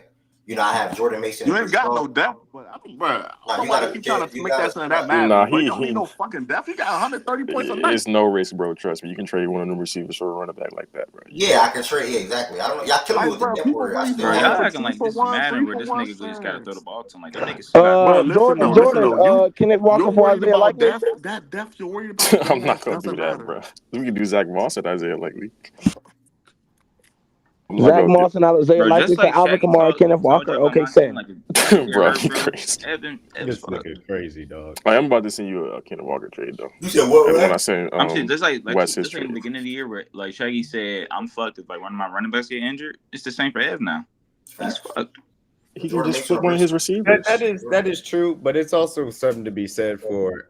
It's difficult to not be fucked if you lose one of your running backs in fantasy football, especially when you're. I'm talking about wide receiver wise. Like AJ Brown's got to deal with that high risk injury of a hammy. Like, bro, he's got Ladd, he's got Zay, he's got. But forever here, but it's not just him having issues. It's relative to the rest of the league is what matters. He got less issues than the rest of the league. Like, that's because y'all teams are ass, bro. That's because y'all teams are ass. Okay. Who is y'all? Your team suck. I'm not in that y'all. My team don't suck. I ain't worried about that. But listen, my team don't suck. I'm angry trying to help to make another nigga team better. That's like I don't care about my team sucking. Like my team is good. It's this simple, you didn't bro. reach out to help trade. It's this simple. Every nigga that's complaining just feel like they can't compete. Y'all niggas just can't fucking compete. Y'all can get the belt when the playoffs come. It's okay. Crying. Last Can I year. get Bucky over Shaggy? We fucking lost. You must be talking to y'all. Can I get Bucky over Shaggy? All they gotta do, Shaggy. Literally, all they gotta do. I told niggas as soon as I got CeeDee Lamb, he's fucking available. Did I get a trade offer? Fuck no. There you go. I'm complaining. That's I ain't gonna go for something like that, man. Nobody said nothing. And y'all can't be mad at the Ryan said AJ Brown's available yesterday. I need a running back. He literally me and Ed was talking about trades, and I said, let me reach out and let me see what else I can get. Nobody came to my phone and said anything. You ain't reach out. What are you talking about? I said AJ Brown's available. He typed that. The only one I'm really like mad at is the Miles one. I disagree with the Shaggy one, but I get it. I just disagree with it. I understand Shaggy taking that off. It's Miles rationale. It looks like it's something you can't refuse. I get that. Nigga got Jalen. I don't think it looks like something you can't refuse, but I understand Shaggy taking it because he likes Keenan Allen. CD. I'm not high on Keenan Allen at all. So that trade to me just looks like AJ Brown and Breece Hall on the same team. Shout out to him though, man. It is what it is. Brock Bowers too. DJ Moore and his flex. Like, yep. You know, sick, bro. That shit is sad. It's only one team though. It's only one team. Still 10 other teams in the or 12, 11 other teams. And he put himself in prime position to go get a chip. All you gotta do is get there. All you gotta do is get there. 1 week. He look good on paper. All you gotta do is get there 1 week. Yeah, I gotta get there for sure. Hopefully. Yeah.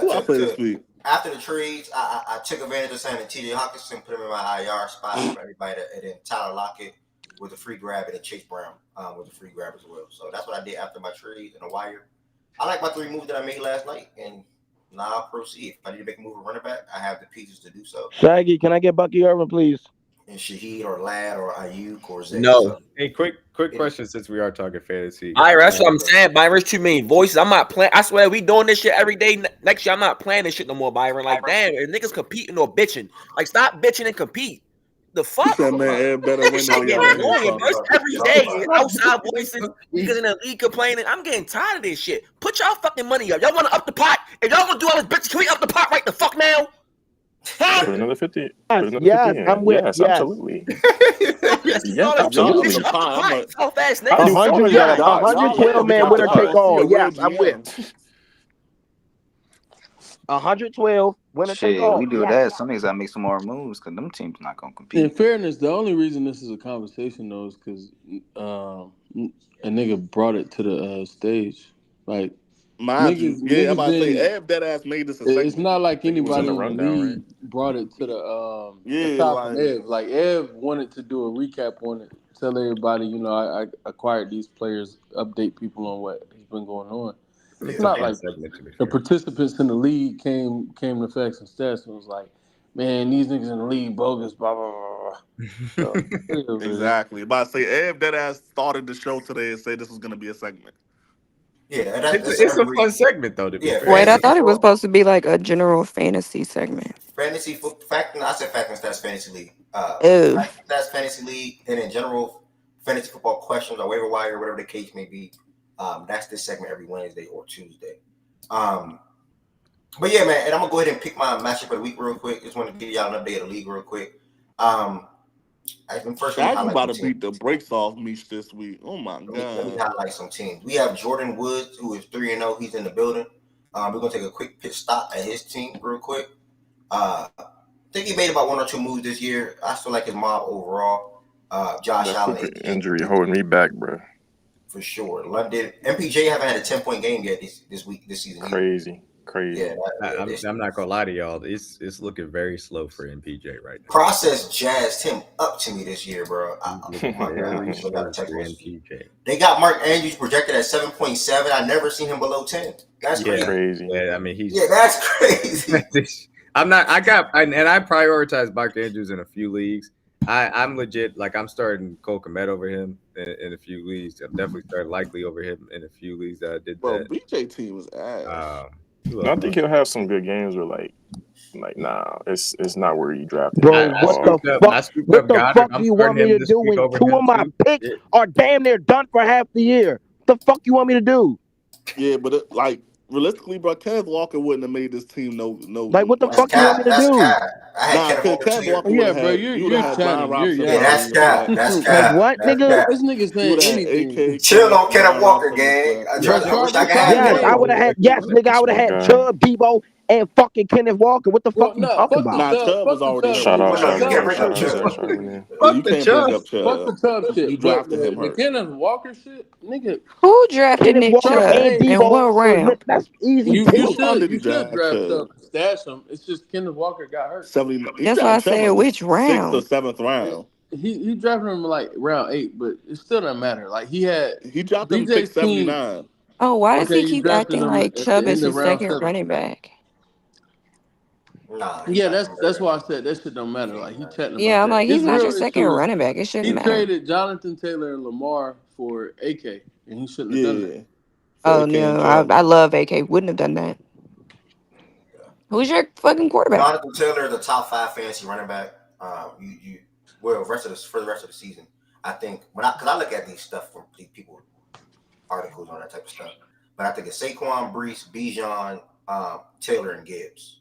I think that's a top 5 for the rest of the season rankings. Not as of right now. I think obviously AK is up there in points, but yeah, man. I mean, Jordan team. He worked the wire last night. He added Roschon Johnson, a guy I would have told y'all about yesterday. He added Yoshi. He had back-to-back games over 10 points for sure. I think he scored it back-to-back. You're the same nigga who hit me. I don't even know why you rostered him. What I said? Wait, who Roschon? Yes. Oh, I mean. I say anything in talk, bro. Yeah, I say anything in talk, nigga. I'm happy y'all know that now. I thought Swift was going to have a good year, or a decent year, a solid year. Obviously, his first 3 weeks been pretty rough, especially seeing some of the clips that I saw on Twitter this morning. But yeah, man, it's gonna be tough for Swift.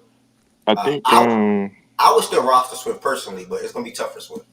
I think what was I gonna say? Looking at this, it's good. Being 3-0 is good because I think I got Meech next week. I think I can win one of these next 2. If I get to like 4-1, then I can just be like 500 the rest of the way. Still have like a good seed for the playoffs, and then see what happens there. So it's in a good spot. Puka just need to get back by like week 6, 7, 8, and we should be fine. Yeah. So shout out to you, bro. 3-0. You got BJ this week. He's banged up. Ryan on the other side in the Eastern Conference or the Eastern Standings or whatever. The East Standings, he's sitting at 2-1. Obviously, just made a good trade. Showed his roster already. Shout out to Miles. He's 2-1. And then shout out to Process. He's 2-1 as well. BJ and Shaggy are both 2-1. When we look at the later guy or the guys at the bottom, we have Misha at 0-3, Wizard 1-2, Low 1-2, myself 1-2, Op 1-2, and West 1-2. West is banged up. West has a good team. Hey, what? No, West's team is really good. He just banged up. The what's it called? The playoffs. It's top 6 total or top 3 from each conference? I believe it's top 6 total. Let's look at that right now while we're here. League info. Better league settings. Playoffs are 6 teams. Playoff seeding tiebreaker total points 4. So that means get guys that can score the football. If you want to tie with somebody. But I believe it's top 16 though. Top 16. You said allow for playoff bracket reseeding. Allow for I don't know what that is. I know what that is. Yeah, after the first round, like they reseed based on Misha's 0-3. My matchup of the week this week that I'll be paying attention to will be I don't think there's no crazy matchup this week. Yeah. Damn, Mish about to be 0-4. Most likely. Yeah, Mish about to get a head crack. That's tough. And then you probably gonna beat. Yeah, you probably process and Rush should be process. Good. Oh yeah, process and Rush actually might be a good game. Yeah, process and Rush should be good. Your team don't suck. You just got a slew of injuries, but you still had the pieces to improve your team, if need be or if you want to. Nah, for real. Let me get James Cook if you gonna punch Cooks, Adams, and Rice. You still got the guys to improve if you want to, because obviously dealing with Cup and CMC. And he got Cooper Kupp. Is Cooper Kupp out for the season? Nah, they didn't put him on IR though. But what's the news on him? What's the time for return? That's the thing though. I don't think it's like I think Ed Roster is the best right now.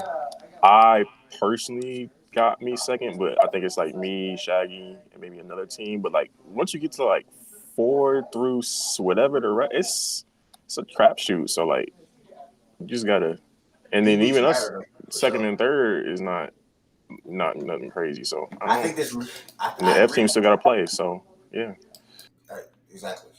Because shit, I thought I would have beat Miles last week and I lost. But wait, Miles beat you last week?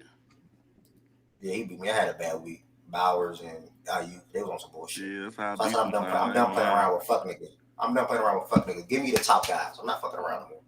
You know what I'm saying? I'm not starting some flip-floppy ass guys no more, bro. I can't get with that shit. But that's the thing. Niggas don't understand in this shit. Like, bro, you can't be fucking around with niggas like Keenan Allen that's gonna have weeks where they don't do shit for you when you could go get you a Justin Jefferson or CeeDee Lamb and they gonna have something for you every single night. Like, you can't, like, bro. Niggas are just and that's why niggas love bringing up depth. You don't need depth in this shit. You need fucking health and talk. You need a little bit of depth. Yes, but you need a nigga that's gonna cook up for you every single. You need a number one. You need another nigga. That's all you need. A CeeDee Lamb. No matter what happens to the Cowboys, CeeDee Lamb will get targeted the ball. You need like 3 of them guys. Imagine a nigga, bro. Imagine a nigga walking around this bitch. As example, this nigga, right? This nigga got motherfucking CD and fucking busy nigga with Jalen Hurts.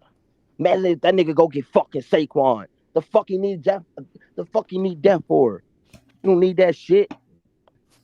Need them niggas to stay on the fucking field. I think matchups matter. Yeah, you do need niggas to stay on the field, but I think also matchups matter though. My opinion. Mm-hmm. Yeah. You need clear number ones, bro. That's how I look at it. Like, okay, yeah, you do need some depth. Don't get me wrong. All my wide receivers are number one. You need somebody you can sub out on what's it called, days that could possibly do something for you. But realistically, then you got Brock Bowers already. Brock Bowers ain't fucking slowing down. Nigga ain't slowing down. Well, they say I lost that trade, so that don't matter. And then let Av go. Let Av do something right, because I know. I trust me. That he not done, bro. He gonna keep working.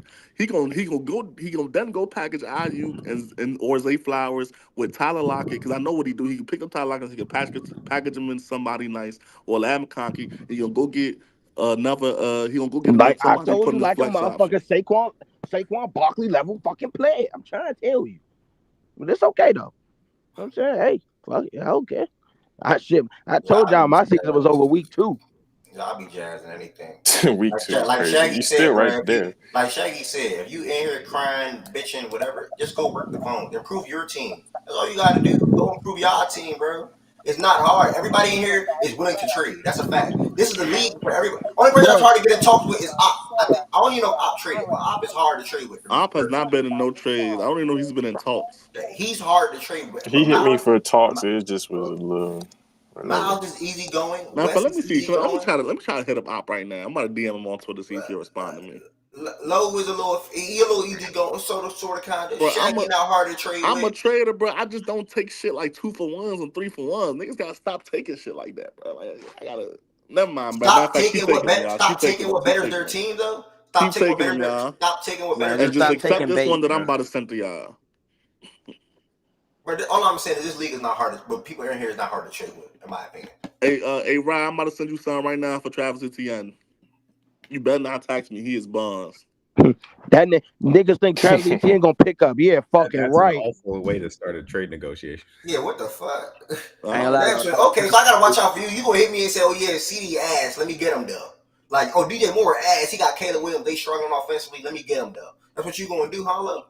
That's how you move in talks. You try to. I'm not entertaining you, bro. We have plenty of talks, bro. You just said I'm trying to get ETN. Ryan, he assed up. I said, don't tax me. He is ass. Cause you would ask for you would ask for Travis Etienne and somebody try to get you for 2 tier 1 players to get him. I'm like, nigga, what? That sound like niggas got faith in Etienne. What is Etienne? Etienne ain't give me shit the first 3 weeks. You never had a trade with me and wasn't satisfied, gang. What you mean? Sound like That's why I'm just fucking with you, gang. Damn. I think we good, gang. Damn, bro. Miles don't care as long as he get his guys, bro. He good. See, I ain't like bro. Now that I got my nigga Kyler and now it's finna get real strategic around this bitch. No cap. I got my niggas. Y'all just heard that. I got my niggas. I got my niggas. I got my niggas. Y'all heard that, right, bro? Like this. I got my niggas in every other league, and I'm winning. He just in here to go get his guys, bro. I got my two niggas in every other league I'm in. Listen, why y'all acting like you in here trying to trade for Bryce Young or some shit, man? Like, come on, bro. Like, bro, D-Mac. I replaced a quarterback that can give me. That's supposed to be giving me at least 20 points a game with another nigga who's doing the same shit. Another nigga who can give me passing yards and rushing yards. Hey, why you didn't give me Xavier Worthy though? Honestly, I gave up a turnover machine for a nigga who don't turn over the ball at all. The easiest way to describe it is that you gave up a guy that's the top 5 fantasy quarterback for a guy that's the top 5 fantasy quarterback. Like, thank you, D-Man. That you have a stack with now. These niggas on my body about trading Jalen Hurts for Kyler Murray. Like, come on, bro. But they make it seem like it was the worst thing ever. He's got a stack with Marvin Harrison Jr. There's literally nothing wrong with that trade. All right, niggas know it ain't nothing wrong with it, D-Mac. Niggas, I don't know, bro. I guess every time I trade with D-Mac, you gonna get in this league we need D-Mac. Now you gonna get in this league next year. D-Mac, every time I make a trade with L, now you understand, now you understand. Listen. All that y'all talking about is cool. Hey, Miles, just check trade, bro. What's up, love? Check trade, bro. No, it's all fun though. We'll see what they're at the end. Nah, it's all fun. I can't get my nigga at quarterback. It's crazy. Damn. And you got him, bro. Damn. Cool. Anybody got any thoughts on this? Any other thoughts on fantasy football period? Any questions? Anybody you want about signing? Should you drop? Trade you should make? Anything like that? Aiden, if you on YouTube still, I do want to respond to you. Yeah, that was a horrible trade. I don't know why you traded Ayuk, Mason, and Jameer Gibbs for Jettas, Najee Harris, and Singletary. Not that bad, but it's Najee Harris is the part. Is the iffy part about that. I would have kept Ayuk, Mason, and Gibbs. Put it like. What you send me? I ain't seen nothing. Hold on, I ain't sent it yet. I'm still thinking about it. I bet. I'm still thinking if I even want to do this shit. I ain't gonna lie, bro. If I can. My team my team really straight. They just gotta produce every fucking week. I got some solid niggas on there. Roschon was a free agent. The only nigga that's been selling me is Travis Kelce, bum ass, bro. Yeah. That's the only nigga that's been dog shit on my team. I'll fucking see the first 3 weeks. No cap. He been ass. Like, terrible. Where BJ at? They play the Chargers, so D-Mac. Bro, we need Connor for Kyron. What? You tripping? I don't want to think, bro. No, bro. No. Did you just not see the shit that nigga pulled last week, bro? 17 yards, cuz no sir. Right, I see that. I'm sorry, Miles. The only thing I can promise you is that we're gonna win the game. I don't know if you're gonna play well or DJ. not. I got you, D-Man. All right, let me see. All right. After this segment, y'all, I was going to select the 4 teams. We're gonna do 4 today. But I think I'm gonna lean on the chat and the stage for this one. We're gonna select 4 teams to talk about in the NBA. Discussing their off season and just talk about what we think is next for them, whether that's this upcoming season and the future. So after Low and Miles or whatever, talk about any fantasy football trades they about to do or whatever, we're gonna move forward. Anybody out there any other fantasy football questions? Any other fantasy football questions or talks? Just want to say Mahomes on the clock. Mahomes on the clock. Yeah. Bro, you got Josh and Mahomes? No, I got Mahomes in the league. No. Please be for real, bro. Social degree. What's up, brother? You said what? Please be for real, bro. Oh, so when Ev said 3 for 1s and 3 for 2s, y'all accept them. When I said them to be for real. Think about it. Look, bro, I would tell Ev the same shit. Ev okay, I feel it's going. You got to be Ev to get the trades in this league. Bro, I would tell the exact same shit. No cap. What 3 for 1 that me and Miles ever do, gang? I ain't saying him specifically. I was just talking about in general. When Ed sent y'all 3 for 1s, it's okay. I did 1 3 for 1 trade. I did 1 3 for 1 trade. I ain't never gonna expose trade talks, bro. But low, and do the players that I traded yesterday, do you have guys that you're offering that's better than any of them that I traded? Answer that question, please. Dave Montgomery has not won under 15 points in 3 games yet. James Conner, one of the best touchdown running backs. T. Higgins, etc. Do you have anybody that you're trying to trade? Why right you just say T? What are you trying to say? What do you mean? You did just say T. Higgins. Thought you was gonna say something sweet. Realized it was nothing to say and then moved on. You hilarious. No, I don't remember who else. I traded. That's why I stopped. I think it was T. Higgins. You talking about who you traded? Right for? I think it was T. Higgins and James Conner for what was it? CD or AJ Brown? It was some shit like that. Sosa, you in here still? Yes, brother. Yes. Everything went through. This is how my team is looking after trades. What's it called, Miles? Send me a counter, bro. All right, I'm just letting you know now, though. I tell you for that, bro. Kyron Williams is not getting off my team, bro. I'm just letting you know that. You said Kyron Williams not leaving your team. I try to get Kyron. He's not coming off. He's not coming off this motherfucker. Hell no. All right, send me. No, I don't want Devin Singletary. I ain't gonna lie. He ain't coming off. That's not the kind of guy I got used for. That's one. Why are you fishing for running back so hard, gang? I'm not. I wanted Kyron. That's all it was. Hey, Ev. And I know he's not gonna trade Marv. Let's negotiate, brother. So what's the word? No, I'm not. I know he's not trading Marv. I'm not going over there. Nigga said no, straight up. You had Lamar last year. You didn't trade him last year. You're not gonna do it this year. So I'm not. So y'all must be in Swiper Jet. Yeah. Yes. I literally just traded for Lamar 5 minutes ago. Yeah, I'm not moving CG and Jameer. What was the deal? I don't have my thing for it. What'd you trade? I traded. I think I won the trade, but it's based on. Just tell me the trade, bro. It's based on Tua coming back. I got Lamar Jackson, DeAndre Swift, and Jalen Waddle for Josh Jacobs, Brock Purdy, and JSN. It's not the worst. No, that's a good trade. Bad. It's a fair trade. Obviously, because JSN really only had one game after good game after 3. I'm banking on Tua come back. If Tua comes back, Waddle's value doubles. Right, like that's a fair trade. That's my thing. That's a good point. That's like a I want to say bro. Listen, those like in my opinion, I think like that's something that people should look at. Like players who have quarterbacks coming back, like. Players who have like for example, if you can pick up Hawkinson now when he's available in the league, pick him up now. Oh, brother, I did, brother. I ain't gonna lie, Sosa. Brother, I did that last night. I did that last. You gotta think ahead. I'm telling you, you gotta think ahead. Bro, I got the nigga on IR in another league, bro. Waiting for the nigga to come back. So like that's what I've been like. Hawkinson is Bowers is my tight ends, boy. I'm straight. I'm good.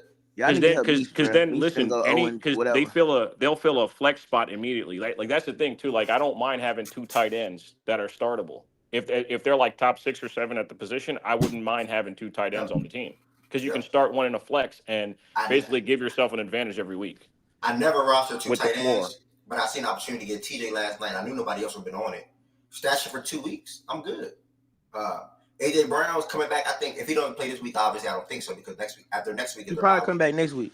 Yeah, he's not gonna come back week 6 because and you have Hurts. You have Hurts at quarterback. Yeah. Or no, who's your starting quarterback? Hurts. Right. So Hurts and Brown. That's probably like the top 3 stack in football. Yeah. So, I mean that's, and you have CeeDee Lamb and team's pretty good, man. Yeah. I don't know who gave that nigga CeeDee Lamb, bro.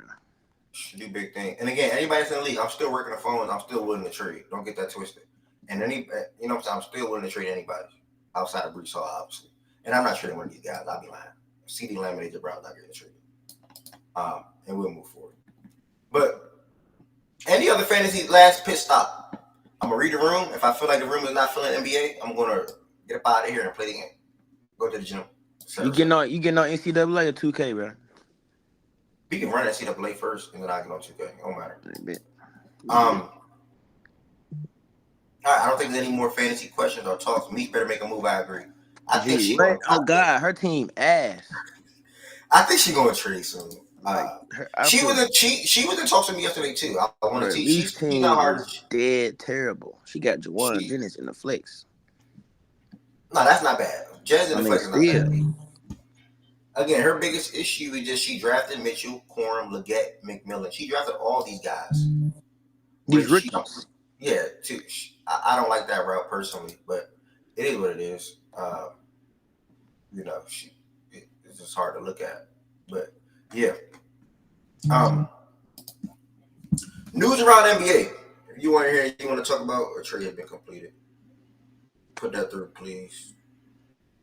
So what would it take for me to get Lamar, by the way? Just while we're here. Make me an offer, bro. Oh, and a scam-free offer. So I'm glad. You feel me? Listen. Hold on. Ev, before you send the trade, right? This is what you. I'm not sending the trade. Hold on. Before you send the trade, this is what you should say to yourself, right? This is what you should say to yourself. Would I make this trade? And if you wouldn't, don't send it to me. He just did that in reverse with the So that, bro, I ain't gonna lie, it's funny because everybody know. No, and the second question you should say to yourself, say, I wonder if he watches the same NFL as I do, because I can't possibly be this dumb hitting send on this fucking submit. You feel me? Just saying. Because we're both watching the same league, right? Yes, sir. But we're not really going to trade. Because I know where you're going to go with it, and I'm okay. Yeah, I'm not. I won't allow you to scam me. I don't allow anyone to scam me. It's not about scamming. I do fair trades with everyone. You've never seen a deal that I've done where you're like, that's a bad trade or unfair. I'm almost certain if we were to entertain Lamar talks, you're going to want Jahmyr Gibbs, and I'm just not. You did the same thing last year. I'm just not doing it. So I already know we're not going to get a return. I like how you're like eliminating players you don't want to give up in the event that you send a trade. Yeah, because that's like me having Lamar. That's like me having Lamar and saying, Sosa, I got Lamar, and if we move Lamar, fuck the quarterback, I'm going to want Brees Hall because you got Brees Hall right now, right? That's literally the same thing. It's the same thing. Like, fuck CJ Stroud. It's going to start with Jahmyr Gibbs. I want CJ and Jahmyr. Then what do you want back from Lamar and who? That's literally how it's going to go. We already know it. It happened last year. Hey man, so I can't never. And you know what you talking about fucking get Lamar. You know what you never get him. That's okay, bro. You're gonna have to. You're gonna have to take him from my dying hand. It's not happening. Perrocco on YouTube. Your quarterback win is Mahomes. Would you trade Kyler and Ayuk for Jefferson and Cousins and Superflex? What was the question? Man, my nigga Torres trashed. What the fuck? He said his quarterback one is Mahomes. Is a Superflex a 2 quarterback league for anybody that knows? Yes, 2 quarterback league. Yep. So his quarterback one is Mahomes. He's saying, would you trade Kyler and Ayuk for Jettas and Cousins? Whoa. In a heartbeat. Yeah. Listen, guys like Ayuk and Waddle and players that are like that seem like distressed assets 3 weeks in that people want to give up on, you should definitely try to buy on them. No, but he's giving up Kyler. He's trading Kyler and Ayuk. He's getting rid of Kyler. I would not do that. I'm not a fan of that trade. That's stupid. Kyler's rushing floor opposed to what Cousins is going to give you is I would not do that deal. It would be stupid to give up like Kyler in any league. much less a super flex league, giving him up would be dumb simply because of the rushing floor you get every week. It's who's his other QB? I was making that point earlier, but I was other QBs. Man, look, so bro, I said the same shit, but they cut the clown me. Hold on, think about this for a second. No way you doing that disingenuous, D-Man. No way. I'm just saying. People are like, that nigga Tyler, he's not like getting that. Getting Jetters makes that worth a lot. Sosa come in and say it now. Listen, just hold on. Just think about this. Hold on. Listen, just think about this for a second. Hold on. Just think about this for 1 second, right? Jalen Hurts has turned the ball over more than any quarterback in football. Okay? He's still the 8th ranked fantasy quarterback in the league. Okay? Why? Because he can run the fucking ball. Like, a rushing floor with quarterbacks is probably the most advantageous thing in all of fantasy football. I don't want pocket passing quarterbacks. Why the fuck would you like they hold rushing touchdowns give you more points anyway? Why? So with quarterbacks with a rushing floor, they don't have to play great, bro. Jaden Daniels, like what you seen from him on Sunday or on Monday was insane. Add a rushing floor to that, and you're talking about a fantasy like winner. Remember, Justin Fields didn't win a bunch of games. He just almost ran for 1,200 fucking yards a couple of years ago, and he was what, top 6 at the position? So that the rushing floor is more important than anything. If you're consistently running for touchdowns, yeah. I mean, if you get 800 yards as a runner, you don't necessarily need that's it depends on what your passing numbers do matter if you're not scoring a lot of touchdowns. And that's why relatively. I mean, think about it like this. Right now, Lamar Jackson would be running back 8. Yeah, Lamar Jackson. Okay, good example. Jalen Hurts has more rushing touchdowns than, like you said, the rushing touchdowns. But listen, the yards example, matter. Yes, the yards do matter as well. Because if you go for 600 rushing yards, listen, if you go for 600 rushing yards, there is not a gap between Kyler Murray and Jalen Hurts. It does not exist. That's just not reality. Okay. He said. Hold on. Who do you think's the better fantasy quarterback, Jordan? I would go with Jalen. I don't know. I was crazy for saying that. There's definitely no convo with Lamar. We can agree there. I hope. Listen, like you said, the Hurts touchdowns give him an edge, but like when Kyler was healthy last year, like he was top 5 at the position fantasy wise. And then you add a receiver in Harrison. I think it's not a blow. It's not like it's a close conversation. And also, like I said, if you had Marvin Harrison Jr. on your team, then you can get the stack with Kyler Murray. Wouldn't that also boost his value? Absolutely. That's why. Listen, that's why you're being disingenuous. How am I being disingenuous? That was literally the points that I was making. Because you were leaving out the points that I was making, which was okay. Go ahead, Jordan. What's the points that you're making? Well, if you were listening earlier, you would have known. But the point was, if you can still get more, why not try to still get more? That was the whole point. If he could have gotten more, didn't Ev say that he wasn't going to offer more? And listen, he said he just took the trade. I traded Mahomes. Listen, I traded Mahomes in the league this morning. No, Jordan, that's not what we're not finna do. I literally traded Patrick Mahomes this morning. The only reason I was able to get actual value for Mahomes is because I traded him with Rasheed Rice. No. I'm saying, Miles, did you try to negotiate for more? At first, it was just a QB swap. That's all I wanted. What you say about it? QB swap. That's it. Most improved player, DJNA. Is this one of the trades you was telling me about last night, Ev? Yeah. QB swap, and that's it. So hold on, who did you scam Miles for? He ain't scammed me for shit. I'm just playing. He ain't scammed me for shit. All it was a pure QB swap. That's all I want. And Ev know that. Yeah, both got their stats. And the swap was for who? But this is the thing that doesn't make sense. If y'all think that Hurts is a better player than Kyler Murray, how the fuck did he not maximize value? So mind you, I already got Marvin Harrison on my team. Wait, hold on a second. Say that again. So hold on, you traded for Kyler and have Harrison. Yeah. Then he has AJ Brown. Yeah, they both. It's like literally the fairest fucking trade you've ever exactly. done. So exactly. That's as far as because of the circumstances on each team. That's as fair as it fucking gets. Boy, D-Mac, you like to argue against a point that nobody made. Hilarious. Boy, you like to argue a point that nobody made. So hold on, they both. Hold on, they both. So hold on, y'all swapped quarterbacks. Y'all swapped quarterbacks to get the stack. That's what it was. Yeah, we swapped quarterbacks. No one said it wasn't fair. No one said this. You want to go listen to the playback back? Yes. You should do that because no one said that. You should literally go do that right now. You should go do that.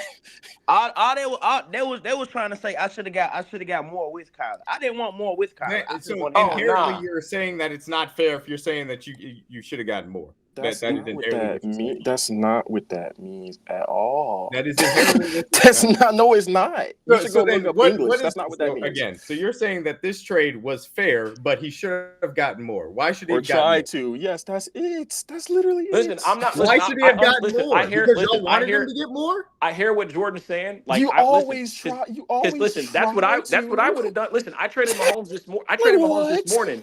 I got somebody to throw in Raheem Mostert. You know what I'm saying? Just throw them in. You know what I mean? And if they don't, you still. But my point is this: if you're inherently saying that he got a fair deal, and then you're mad that he did not ask for more, that sounds like a personal my team is going to kick his team's ass. I'm not mad. It's not about being mad. It's talking fantasy. It's like, maybe you should have tried to get more. It's not. I'm cool with it, so that's all that matters. Yeah, that's all that matters. He's cool. And it sounds like the rest of the league is not cool because both of them maximize their stack. To me, as somebody that's a neutral observer. And listen, I will say it like this. Wait, Ryan, what do you mean at the moment he didn't have AJ Brown? It doesn't matter. Rad comment don't matter because that's still here's the thing too with AJ Brown. He the one that gave him AJ Brown. Listen, they also listen. They're gonna miss one. He's gonna miss this game, right? And then you get the stack back after the bye, and they don't see a ton of tough defenses. Also, what I'm saying is at that moment he didn't know what Ev had on his team, so it was just like you. I'm just asking, did he try? Did you try? But but that don't matter because at the end of the day he was still the original talk was just around the quarterbacks though. That was the first talks. It was about the quarterback. All the extra shit came in when I don't know what the hell y'all had going on. Like the deal went through. I didn't move a muscle. That shit didn't bother me. Niggas got to perform regardless. I don't really care about the deal. What he got yesterday. I got what I wanted and what I needed from my team. So then I'm cool. The rest of the niggas can, whatever. Yeah, I got what I'm cool with. What I got. D-Mac, we don't do that. We do this. We talk about we talk about literally every trade that gets. Yeah. So who's like Miles already traded for Devin Singletary with 2 guys. Anyway, no. I'm cool with what I got, gang. It's all good. You should be. Y'all both got the stack. It makes sense. Yeah, I'm cool. I got my guy. Now I'm straight. But no, I'm saying the original talks with me and Ev was just the computer, not computer, quarterback the whole time. Okay, yeah. It started with the quarterback. That's all I wanted to do. It was just if I wasn't getting Kyler, I wasn't gonna do nothing else. So can you answer why you didn't take Jordan's offer for Allen? Hold on, real quick. Hold on, listen. No, we didn't. I got. It wasn't about an offer. I have to say this. He just threw that out there. We never had a original. Yeah, I'm saying though, like at that moment, why you just say no to that? But didn't like on that one. The AJ, listen. One of his guys, which is the AJ Brown stack is better. Cool. The AJ Brown Hurts stack is definitely better. I love Marvin Harrison. Marvin Harrison. 1,000% for sure. But like, listen, the AJ Brown Hurts stack is better. It is, and that's simply one Marvin's a bit unproven, like because everything's projection until you see it, right? We know that if AJ Brown's on the field and they run man, they're throwing him the ball. I mean, he's gonna get 15 targets, and also, bro, this is another issue I have with Kyler. Some of his targets of Marvin Harrison have been bad, bro. Like he's just missed this nigga. So hopefully that gets better. But I still think, the AJ Brown Hurts stack is better. And also like if we're looking at just straight metrics, Jordan would be right. On paper, Hurts is a much better player, numbers wise, if we're projecting fantasy, than Kyler Murray. 1, because of the weapons he has around him. 2, because of his touchdown potential. I mean, he's got more rushing touchdowns than any running back in football over the last 2 years.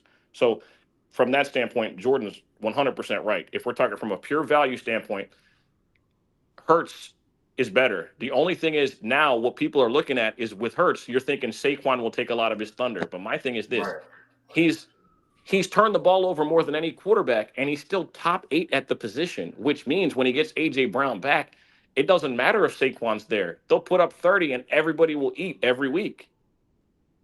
So it's you know what I'm saying? My issue with Arizona is their defense is questionable, and Kyler still has to figure out how to be consistently good week to week.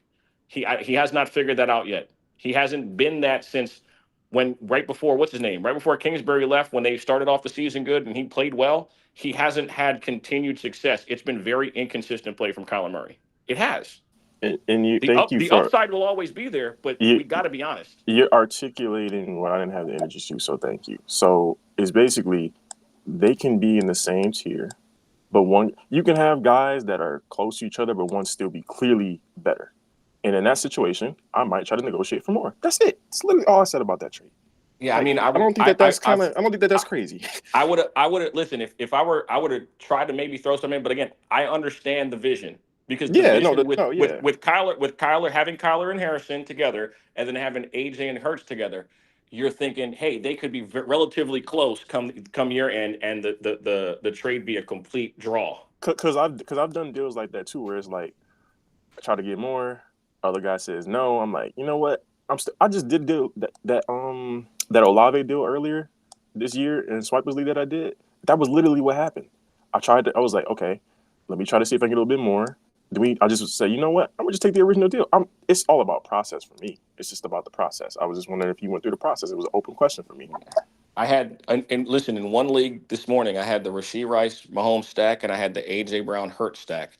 I traded the Rashee Rice Mahomes one, and I traded for three players for 4 or 4 players for 3. Let me read this. This actually was kind of, people think I'm stupid for doing it. Mm. I got Deebo Samuel, Nico Collins, Dallas Goedert, and Raheem Mostert for Patrick Mahomes, Rashee Rice, Austin Eckler, Brian Robinson, and Jacoby Myers. So you did a 4 for 4, Sosa? Who's your quarterback? I gave up 5 players for 4. Who's your quarterback? Jalen Hurts. Are you cool? The rest, and this the rest of my roster. Because Mahomes been selling. I got him in the league too. I think people might say it's overpay because of the back.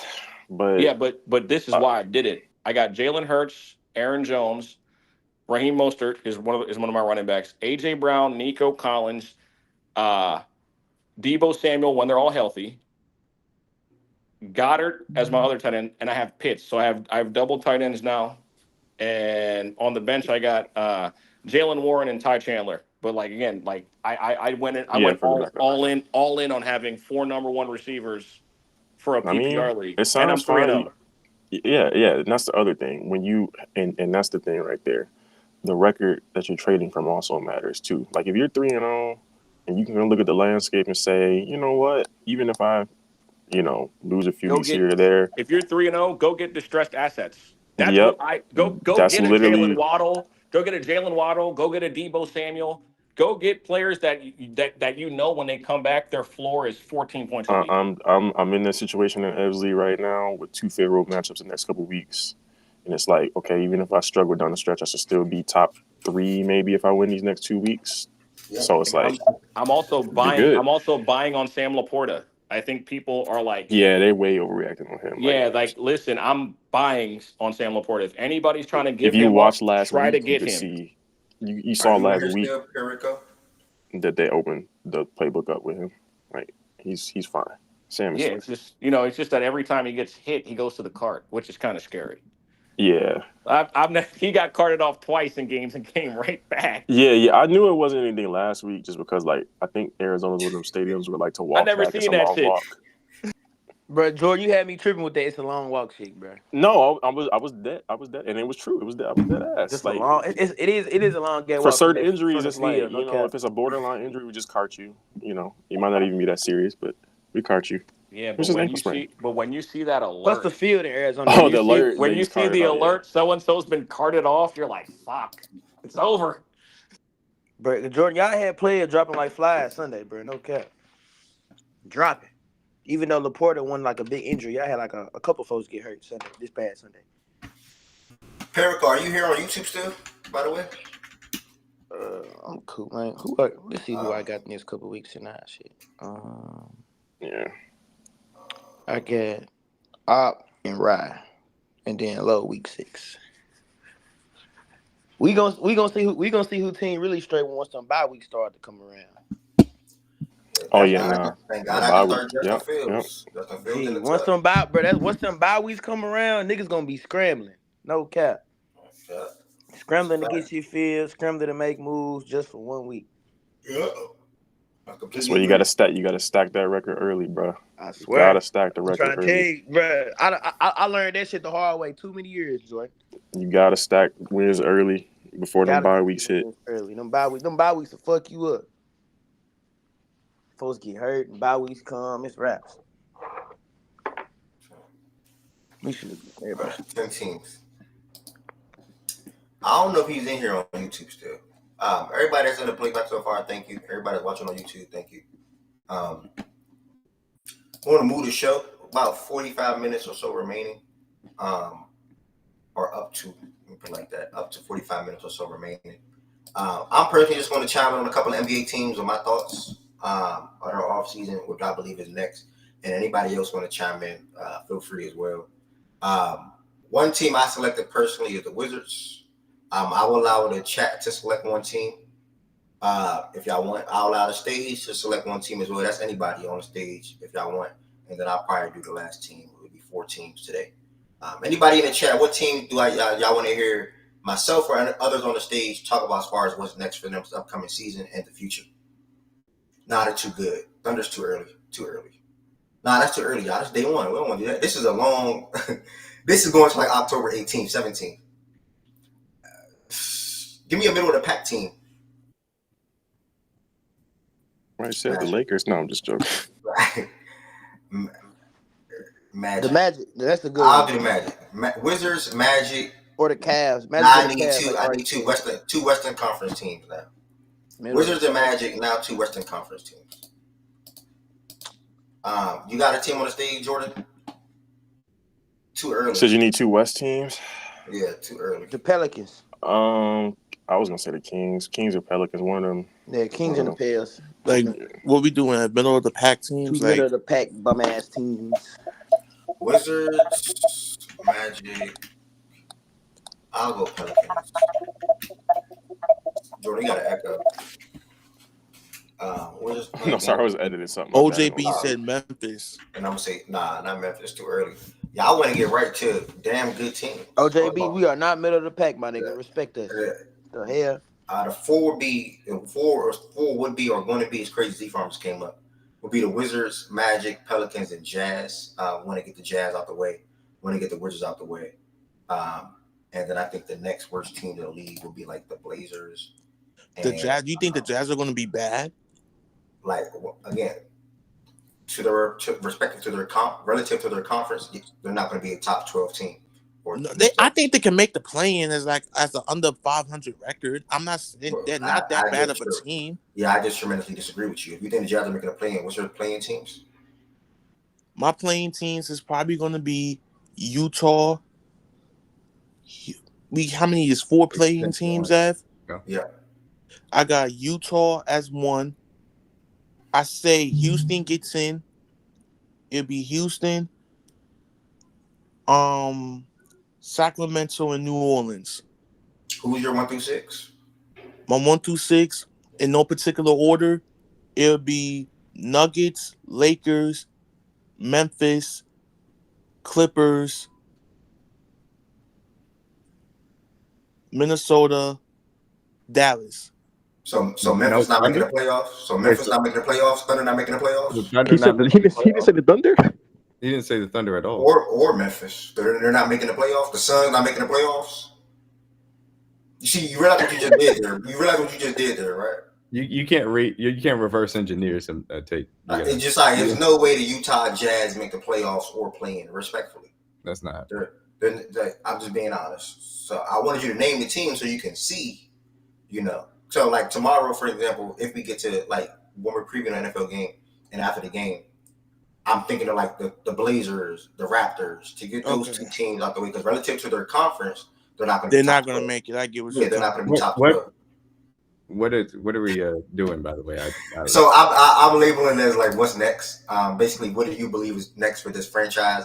That's this upcoming season, and then also the future. So you can point out some moves that they made, point out some mistakes you think they made within the last year, and then also how can they improve on those mistakes, or how can they improve their team? What's the likelihood of them even being a better team the following this season versus what they were last year? Anything you can think of when you think of the word "what's next" for an exact team or franchise, whatever. Actually, mine's 30 seconds. I'll tell you that right now. You can do what in 30 seconds? I can do mine in 30 seconds. What team are you talking about? Remember, it's the Wizards. No, not the Nets. Not the Nets. Not yet. It's 4 teams today. It's 4 teams today just to warm up the room. And again, this is a week-to-week thing. So like next week or tomorrow, it'll be like 5 or 6 teams just to pick it up. And I am having a team notated that we're going over. So I'm gonna start. We're gonna start with the Wizards. After the Wizards, we're gonna go to the Jazz. Then we'll go to the Magic and the Pelicans, and then that'll be the show today. Just to get some NBA talks in here, warm our brains back up because NBA talks is on the way. News around the league: Kevin Knox just signed with the Golden State Warriors within the last 30 minutes. Kawhi had off-season surgery. Lawrence is saying that he don't know if he's gonna be ready for the start of the season. This interesting thing that's going around with Kawhi Leonard. Tatum said, he still got a lot to work. He still got a lot to improve on. Haven't set stage, please. He got a lot to improve on, and he's only 26, so rightfully so. He's right about that. He's also doing 2-a-days, or have been doing 2-a-days with his trainer, trying to fix the mechanics on his shot. He said it sort of kind of went off a little bit last year, which twinkled into the finals in the Olympics. So proper acknowledgement for Tatum. Mitchell Robinson, he's expected to miss the start of the season for the New York Knicks with that ankle off-season surgery. What else? By December or January, Ev, it's his timeline return. Okay, thank you, brother. Thank you. Mm-hmm. And then Porzingis, we'll see what's going on with Porzingis. And I don't know if I'm missing anything else. Oh, the Heat signed Nasir Little yesterday for whatever reason. And I think that's it. Having said this segment real quick of the show is us talking about what's next for like 4 different NBA teams today. The 4 teams that were selected were the Wizards, Magic, Pelicans, and Jazz. So 2 teams from the East, 2 teams from the West. And this is not a long segment. It's just to warm my brain back up with NBA talk. Started within within the next 30 days. So we're going to start with the Wizards. And Z-Farm, this is to you, and then obviously myself or Jordan Woods, Heaven Sent, maybe even Low, maybe Shaggy, Josiah, BJ, you never know, will chime in. But what do you think is next for your Washington Wizards, bro? Anything that you can think of? Last year, you guys obviously made a trade and got Jordan Poole in there. Last year, your record was 15-67. Damn, that's the exact record that he had when we drafted Michael Beasley. That's crazy. Should have been Derrick Rose, but you know how that lottery shit is fluke. They wanted Derrick Rose in Chicago. Damn, they really didn't run. They didn't want D Rose with D Wade. I will never forget that shit. They did not want D Rose with D Wade. Do y'all know what D Rose and D Wade would have did to the league? Be hurt? Have bad knees together? Calm down. So I was really fucking typing, bro. Really typing. That might be a special time, bro. I remember that shit like it was yesterday. We went 15-67, and back then when I was in middle school, I used to have a binder. And I used to print out the Heat schedule and put it on my binder. So every game we won, I'll put a W. Every game we lost, I'll put an L. We didn't have the access to social media like we do now. But man, go ahead, bro. I used to do that too, though. Oh, you used to do that? Not for the Heat. I used to do that for the Patriots. Yeah, bro. I had a binder. I print the schedule out because back then you had to use all your resources, go to the library. But you only have to print the schedule out, bro. Like we're live, bro. Pull it up on your phone all hours, bro. Real live. So I used to prep the Heat schedule. I put a lot of L's that year. That was a tough year. I'm like, oh yeah, Derrick Rose is in Memphis. He hooping. He doing his thing. He athletic. But if you got Michael Beasley at Kansas State, he doing like 25-12. He a dog. But I wanted a guard with D Wade. But the lottery fell in the Chicago Bulls' favor. It is what it is. But Z-Farm, it's on you, brother. 15-67 last year. You get Alex Sarr in the first round this year and many others. I want you to talk about what you think is next for your team. And do you see any major improvements? Just again, whatever you want to say for the Wizards as far as what's next, you can spell it all out right now. So, yeah, I think the Wizards brought in a bunch of veteran assets that they could trade off at the deadline this year. They brought in guys like Malcolm Brogdon, Jonas Valanciunas. Valanciunas is on a very team-friendly contract. So I forgot about that. See, I'm gonna pause real quick. But this is the point. This is the point of it. Because this happened last year. When we get so locked into the NFL, you sort of kind of forget shit that took place. Like, I forgot y'all even signed Valanciunas. Like a 3-year, $30 million deal. For good reason. I'm not a Laker fan, so I can't speak for that. I can't wait to watch Hero, Jimmy, and Bam. So, you know. Yeah. We also have guys like Rashawn Holmes and Marvin Bagley. I think our center depth is way better than it was last year. And I think one of those guys will get traded before the season starts. But concerning last year and what's next for us, it's just building off the young core. I mean, this team now has, in my opinion, one of the best young cores it's had in its franchise history. You now have Bilal Coulibaly, who last year took the steps defensively to prove that he can live up to the expectations of being that top guy, that top wing, either small forward or shooting guard, which I think he will play in the future. I think he will be a 2 for this team. Then you bring in Alex Sarr, who has the traits defensively, but the next 2 years, you're going to see how he develops offensively. That's what I want to see what he does this year. Can he take those steps offensively to be that player that was expected to be the number 1 overall pick? But yeah, this team, it has a lot of assets to trade off. Kuzma, I thought was going to get traded, as you guys know. I wanted Kuzma traded at the deadline last year. I want him traded in the offseason. They have not pulled the trigger yet. I'm waiting to see what they do with him. He is the franchise guy right now, but I do think he is one of the guys that they potentially move this offseason or during this deadline as well. So, yeah, it's really just building off the young core. That's really it. You brought in a new coach instead of Wes Unseld Jr., who was not good. So, yeah, it's really just Cooper Flagg. That's the future. That's it. That's really it. So, yeah. Yeah, looking forward to Cooper. One, I appreciate you kicking off this segment and being ready. I truly like you and B-Mac balance of enjoying and talking about both sports. Many people will label you guys as NFL guys, right? Or you guys probably found the fact that talking the fact that due to NFL talk. But D-Mac enjoys talking about the Nets when he can, or talk about basketball. You enjoy talking about the Wizards, even if you troll sometimes. You know, you still DC everything for the most part, outside of the Commanders, because you're a Ravens fan. But yeah, you brought back to my attention Brogdon. I forgot about that. Obviously, this looks like this will be your guys' starting lineup this year with Brogdon, Kuzma, Sarr, and Jonas. I like Bub coming off the bench. Bilal is still there. First round pick from last year. Obviously, you guys made a small trade with the Pacers. 15-67 last year. Personally, I don't see much improvements for you guys when it comes to this year. It'll be hard for me to see you guys win over 20 games this year. You sure? You sure? I know what I said last year. I know what I said last year, but I did not do the math. I was not doing the math when I made that comment. But I don't think the Wizards will win. Whatever I said, 23, 24, 25, whatever that number was last year.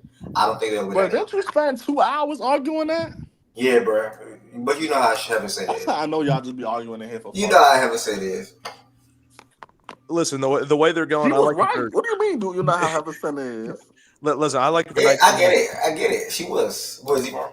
I like it for 19 wins next year. I think they, obviously 15 wins is something you could very much improve on. And I don't think they get worse because they did have better pieces. But I don't think they get to that 20-win plateau because, again, the coaching is still not at that level. It is kind of a rebuilding coach. Once we do get out of this rebuild, we're going to look at a better option. But, yeah, we have pieces in the back end that I think will be on the roster. Vukovic, who you see on the depth chart there, is our 5 center. He is one of my favorite pieces that is not being talked about as much, along with Keyshawn George, who I'm surprised is not on there as well. Yeah, I'm surprised. Yeah, I'm looking for him. I don't know why he's not up here. But who's this guy right here? You say him right here? Vukovic, yeah. He was actually very solid last year towards the back end. He was kind of our backup center. Bagley and Rashawn Holmes did not play, so he was taking a lot of the reps last year. And he was a second-round pick the first time we actually hit, in my opinion, second-round pick. Yeah. Okay. Center power forward. So, yeah, he does bring a lot to the table. He was a free agent. We were able to pick him back up for 2 years. So, yeah, I do think he that's why I said we might trade Bagley or Holmes so we could fit him into the rotation. It looked like it looked like he shoots the ball. Yes, he does. He's at least attempting them, so I would assume he can shoot. Okay. Yeah. Yeah, I don't know who this is at all. I didn't even know he played for you guys last year, but I mean, why would I be paying attention to the Wizards game? But okay, good point out, bro. Anthony Gill, Johnny Davis' ass. Yeah, I don't think Johnny's makes the roster. If you guys watch him in summer league, that was he can't hit layups anymore, man. Yeah, man. He got to go to EuroLeague, man. Yep. I mean, I'm not on bullshit. I am grinding. I'm grinding facts and stats right now, brother. I always will prioritize facts and stats. Gaming comes second. I'll be on a game with y'all within the next 60 minutes, brother. Game with y'all for like 3 to 4 hours. Go to the gym, come back from the gym, shower, eat, get on the game again, and that's my night. Let the NBA guys run their segment. I'm an NBA guy too. Like what you mean, bro? Like I'm an NBA guy too. Always gonna prioritize fact and stats game. Fact and stats is my life, pretty much. But yeah, Z-Farm, again, I thank you for kicking off the segment. If I had to add my little 1-2 to this, yeah, you hit it right on the nose. You got guys that you guys can definitely move off if need be, whether that's for draft capital, which I would expect you guys to go in that direction. Whenever you can draft 3 guys in the first round, you will want to see those guys develop. Let's start there. Bud, Keyshawn, and Sar. Those guys who are viewed, and Bilal from last year. Those guys are viewed as building blocks. For you guys, I'm not saying any of them are a cornerstone. But those guys are viewed as building blocks for what's next in DC. So I think you guys, I don't want to see you guys get in a situation where you let Brog and Valanciunas and maybe even Kuzma. I'm a little 50-50 on it. You know what I'm saying? Maybe even Kuzma play out this whole 82-game season. I don't want to see a situation like that. I'll prefer you guys to get 2 out of those 3 traded and then get more capital because Brog can help a playoff team. Valanciunas can help a playoff team. And plus, he's on a friendly contract, like you stated. 15-67 last year. I don't see you guys winning over 20 games, but I'm more so focused on the improvement for your young guys, the development for your young guys, and you guys just looking like more of a team this year than what you guys looked like last year. Last year wasn't fun to watch Wizards games. I even went to a couple in person, and it just was hard to watch. You guys look like an AAU team out there that didn't really like to play for each other. Who's your coach again? You guys have a new coach? Yeah, we brought in the assistant coach last year. He has a lot of reputation, or not a lot of reputation, but he's been a college high school coach. He was brought through the system with Wes Unseld Jr. His name is, you know what? I already forgot his name, which is the crazy part about it. Brian Keefe, off the top of my head. Yeah, Brian Keefe. He was our assistant coach for years. He was back in the Scott Brooks era, and he was with Scott Brooks as well. He stayed with the Wes Unseld team, and when Wes was fired, he was promoted as the head coach. Again, we signed him, I think, to a 3-year deal, so I think that's what the team sees as the rebuilding window. And if he does good, we'll see if he stays. But I think it's more of what the Rockets did with their old head coach. I think once the rebuild, or once they see the rebuild is near complete, they're looking for a guy that will compete with them. So I think he's just going to be here 3 years. So we'll see what he does. But it's definitely better than whatever Wes Unseld Jr. was promoting last year. Yeah. A lot of fourth quarter leads were blown last year, and that's why we are 15 and whatever, because we had a lot of double-digit leads in the fourth quarter with 5 minutes left, and those leads were blown instantly because we could not settle in a zone coverage. So, yeah, hopefully that changes this year a little bit. Yeah, Miles, we can lock that game, man. What Cardinals game? I heard you, Z-Farm, my bad. That was rude. I heard everything you just said. Trust me. Oh, you're all good. Miles, we can definitely go to that game. And I can't remember what Cardinals game you're coming out here for. Can't promise I'm going to care to go to a Cardinals game with you. The Cardinals game was the day before. The Bears, November 3rd. Do the Ravens play that? The Ravens? That's November 3rd. Ravens. Denver. Yeah, we can do that game too. I'll go to that Cardinals game with you too, and we can get that Sixers and Suns game. So yeah, we locked in back-to-back days. Yeah, we can hit them drinks. I added my 1-2 on the Wizards real quick. I know it's just the Wizards, so probably people don't want to, say too much. But I am going to call on people that I know that love talk about sports in general. Having said, you You are the first person I'm calling on. I know you love the game of basketball. I know you love sports. You watch baseball. You watch hockey. I don't know who told you I like basketball. You watch football. The Washington Wizards. What do you think is next for that team? I don't watch that team. I'm not gonna lie. I don't watch that team. I know nothing about that team. Not one thing. It looks like they have a lot of vets on there. If that's the starting lineup, like I wouldn't put that as the starting lineup because I would more focus on just putting the youngsters to play and just let them run. But whatever. But they probably get their chance because Malcolm Brogdon's probably gonna get hurt. So I guess the young guards can play. But I think that's it. I think they'll probably look to try to increase the value of Jordan Poole and Kyle Kuzma. Maybe try to flip them. That's the only reason why I can see them playing them a lot. Like in the first half of the season, just see if you can increase their value to flip them and then probably end it with the youngsters. But that's about it. That's all I got on that. Again, I know it's a Washington Wizards job, so it's really just a breeze through. What's Poole contract? My fault, yeah. It's like 20-something, I think.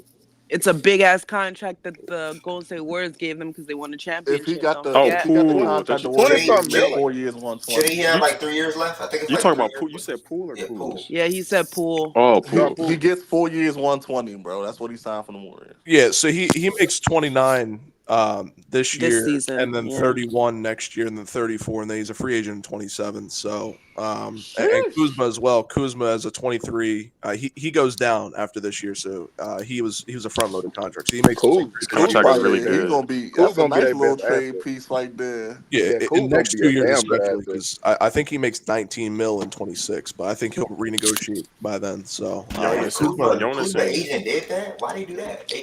They literally did that so they could trade him. I ain't gonna lie. Like they knew what's going on.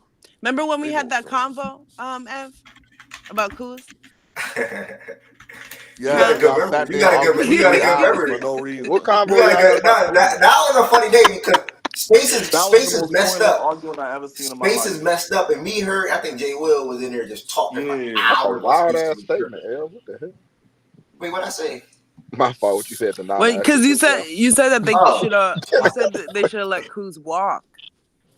Yeah, I did. I do remember that convo. Bro, they was arguing for like an hour by themselves. It was more than an hour. I was for an hour by yourselves, and then we. That was one of their classic back and forth over nothing. Yeah, that was a long time by ourselves for sure. Like it was an ISO. Like, that shit was clear the fuck out. Like nobody was on our way. Nobody was on our way. It was me and her. Boop boop. Jab for jab. I really didn't think the Wizards were gonna do that. But I mean, it is what it is, bro. I thought Kuzma was gonna go elsewhere for probably a little less. But to find out he got a front load contract, I didn't even know that. I'm about to look it up right now. That's interesting. You don't typically see young guys taking front load contracts. To be honest, it's probably because the total amount that he's getting is probably more than what he would have gotten. Yeah, and plus he got 4 years, 90. So yeah, and he probably also wanted to keep his rights. True. This is a guy that people should trade for right now. I mean, 23 million, 21 million, and 19 in the final year. Bro, that's a steal. Guy like Kuzma's gonna get moved, bro. Trust me, niggas. But the thing is, I just checked Kuzma the contract. will not be there. He has a 15% trade kicker like Bradley Beal does. So I guess not bad. A Wizards thing. Still not bad. But so the 19 mil, if he is traded, is not 19 mil. I think that'd be like 23, 24 or something. So that's probably another reason why he took the front loaded because he knows he's gonna get traded and he's gonna get more money. Yeah, honestly, it's easier to match. It's almost easier to match with more money. Now. That nigga Kuz might get a first. Trade kicker might actually help people. We should get 2 firsts for him. Settle down. No, that's not me reaching. I dip on your chill. Did you just say 2 firsts? Yeah. If a contender wants to come to me, and I'm being serious, I've watched multiple players that are not as great as what Kuzma is. Half that price. I love Kuz, but greater. Depends on the protections, bro. We just saw the New York Knicks trade for Mikal Bridges for what? 5 first-round picks? I can't get 2. Brother, hold on now. I can't get 2. Think about who you just said. You don't think Mikal think about what I Bridges just adds said. more first in a couple of these seconds, and you're gonna have to be happy. I ain't gonna hold you. I'm taking. Plus the Knicks the Knicks have they can get a first. They can get You a first. don't. You don't think they can get a first? Yeah, no, the Knicks have a surplus too, so that kind of juices the value. Guess what? I just a little crazy, twin, but you could definitely get one first. I mean, to kind of maybe you like side with your little busy farm. If a team if a team can splurge and can afford to splurge a little bit on the first, then none of the people that are trying to win right now have any assets like that to splurge. Yeah, and that's why I wanted the Kings. The Kings had some assets, but they don't have those anymore. But I'm not talking to like y'all not winning shit. So like what I said, none of the teams. It doesn't matter if we're winning shit. We're looking for the future. No, I don't mean you. I was gonna say if you can't help our future, we're not gonna. What you not finna do, Heaven Sent? Because if anybody not gonna win shit, the Lakers not finna win. You right, because they already won. You spit. Anyway, you can't go agree with you. About world champion Kyle Kuzma. Is Heaven Sent even in here representing the Lakers? Like, does that even bother you? There will be no one representing the Lakers. Breaking news. I'm sure y'all know that. We have tapped out. Heard that and didn't give a fly. I'm holding it down, bro. Y'all tripping, bro. I'm so emotionless. Nah, no funny. Nobody in here talking Lakers basketball this year. No. Nigga, yes, I am, bro. They lying. These two jokes too, bro. This they little. I got Byron. That's cap. I got Byron. Byron gonna do it. It's not that I'm not gonna talk it. These two will too, but this they little. But it's hold on. Give it to like February or March. Last 2 years, you ain't peeped this Jordan little off-season game. It's not that I'm not gonna talk it, bro. It's not gonna be. They're gonna be back. But y'all gonna be willing to talk it with like emotion or like expectations, bro. Like I'm gonna just be talking basketball. Nice solid little team, bro. Look Kobe, man. Look Kobe, big man. Ronnie James over under 1 point a game. No, man. Hey, bro, niggas. Where my niggas Sly at? Yo? Damn, they said Heaven Sent only talking about. You know that, B. I can't wait for the Minnesota talk. She only talking about. She really smiling. She really switched up on you, Byron. That's crazy. Oh, go ahead somewhere. Oh, we will be. Me, B, and Scam probably will be doing a podcast. Scam. Gonna root the second best point guard in this draft. Byron, she switched up on you, gang. Bro, you know how she do, bro. She gonna have a few other little finesse moments this season. She gonna be alright. No. Gotta put in her little finesse corner. She gotta protect her. But any other final comments on the Wizards? Anybody got anything? You really dragging this Wizards talk? I'm surprised there were first comments on the Wizards. We starting this. All right, that's it for the Wizards. The next team, before we get to two, I think they made the playoffs last year. Did the Pelicans make the playoffs last year? No, we kicked their ass. Yeah, they did. They lost in the first round. Oh, they did. That's right. I'm trying to. Oh yeah, they lost to OKC. Yeah, there we go. They got the non-playoff team that we're going to do today. The next is the Utah Jazz. I'm going to get this one to Jordan Woods. I didn't hear Jordan Woods yet. Nobody watches these teams. I swear to you, nobody watches these teams. So last year, let me try to walk you in a little bit. Last year, the Jazz 31-51. Obviously, started the year out pretty good, I guess you can say, relative to them and their team. They finished the year going 2 for 8 in their last 10 games. Pretty much tanked the rest of the way out. Got a lot of good young assets on that team. I'm really just passing to you, honestly. I'm gonna chime in after. But the Utah Jazz, bro, what do you think is next for them? GM was pissed at that start, boy. I ain't gonna be interested to see what they do with Walker. No, it was weird because they were talking about they want 2 firsts for him, and he played summer league. So I don't know quite how to assess that asset. I know there's some people's thoughts about his limitations defensively, like moving his feet, whatever, but still a good rim protector. I think somebody to trade for him. A lot of good young guards over there.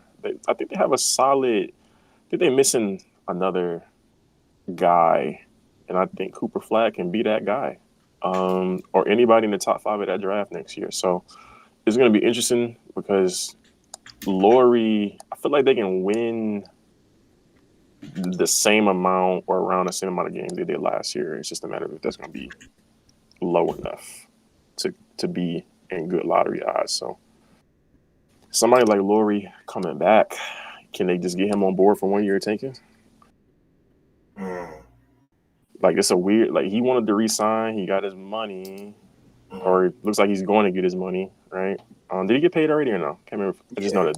Yeah, he got his extension. Yeah, because they waited the extra day and then they did it after so he can get traded this season. So that tells me that they told him, look, we're going to punt this year, and then after that we're going to compete. That's how I'm reading that, because there's really no other way to read it unless they're just going to wait and trade him the next offseason, which, again, it don't really make much sense to me, because they could have traded him and got him something good for him this offseason. So I think they're punting, and then after that they get a top 5 pick in a loaded draft next year.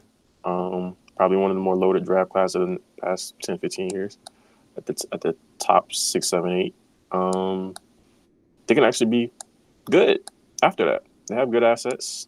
Big man room is not bad. Guards aren't bad. Yeah, they can be okay next year if they follow that route. But this 28 to 31 win pick later in the lottery, potentially, if you ping pong balls don't fall your way thing, that's not the way to go. They need to tank all the way. Thank you, brother. Hold on, I'm typing to Ari real quick. Thank you for that kickoff. I do agree with you. I see a world where they're within the same ballpark that they were this season, 31-51. Again, similar to the Wizards, but they actually have a quote-unquote star player on their roster, and Laurie Markkanen. The similarities come from a young asset point. Keontae George is a guy that they love. They started to start him a lot last year. You also draft Isaiah.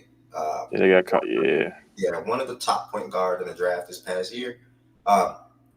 Taylor Hendricks and Bryce Sensabaugh, Cody Williams, Walker, all these guys were, I don't know, Flip. All these guys were first round picks for them within the last 2 years. Flip was second, actually. I think Flip was second. He's early second. All these guys was. What's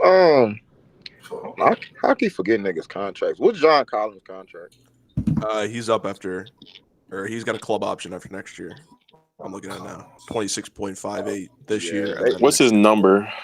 26.58 both years. Yeah, he could get traded if it's a club option. Yeah, I'm about to say, well, it's kind of the same angle with the Wizards for me with Jazz. They're gonna come trade deadline. They're gonna try and see what they can get for people like Kessler, Clarkson, Sexton, Collins, and just tank the rest of the season. So hold on, this is the fun. They can make a plan. No, hell no. No, what the hell? They can do that little fake. I think they got a better shot from 15th than 10th. They can do this. That's how you disappointed me, bro. Don't ever give Ev no easy ass trap like that again, bro.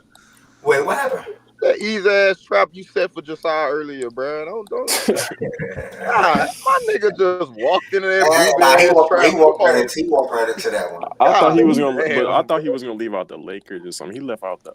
Who you left out the Grizzlies? What are you guys talking about? He left out OKC. What are you guys talking about? Josiah looked cool your ass earlier. Oh, he said the Utah Jazz again this year? He said they could play. Didn't he say that last year? They would make the He play. said it last year. He said they were going to be a playoff team last year. But No, it he made said more no. sense. He gonna say it every year until it it happen. Fuck you talking about. That's crazy. Damn, 2 years in a row with Utah, man. Shout out. He might be a. Remember, and he was response to Ev was so confident too. That's just funny. He was running laps too. Early in the season too. He was running laps because I think they kind of were there. You're gonna run laps at the 6 games this year too. It's too early. They're gonna be 4-2. Laps or some funny shit. They're gonna be 4-2. He'll be like, I told you. They're gonna be like, I told you. The West is way too thick for the Utah. They might not be Plus top 12, bro. No, they might be the 15th team this year. I ain't gonna lie. Nah, Blazers, bro. Utah. No I was gonna say. I think Portland. I don't know, man. I don't know. You think Portland what? Portland has a way better roster than that. What the fuck? Then what? Who Portland got? That's comparing shit and shit. Way better. I mean, Portland got Scoot, Anfrey, Denny, Jeremiah Grant, and DeAndre. You mean a bunch of people? You mean a bunch of rejects? You mean a bunch of people that need the ball? Yeah, a bunch of rejects mid with compared to one superstar. Somebody said they got Donovan Clingan. But like they fit better though. And they have a way better coach. The Jazz do.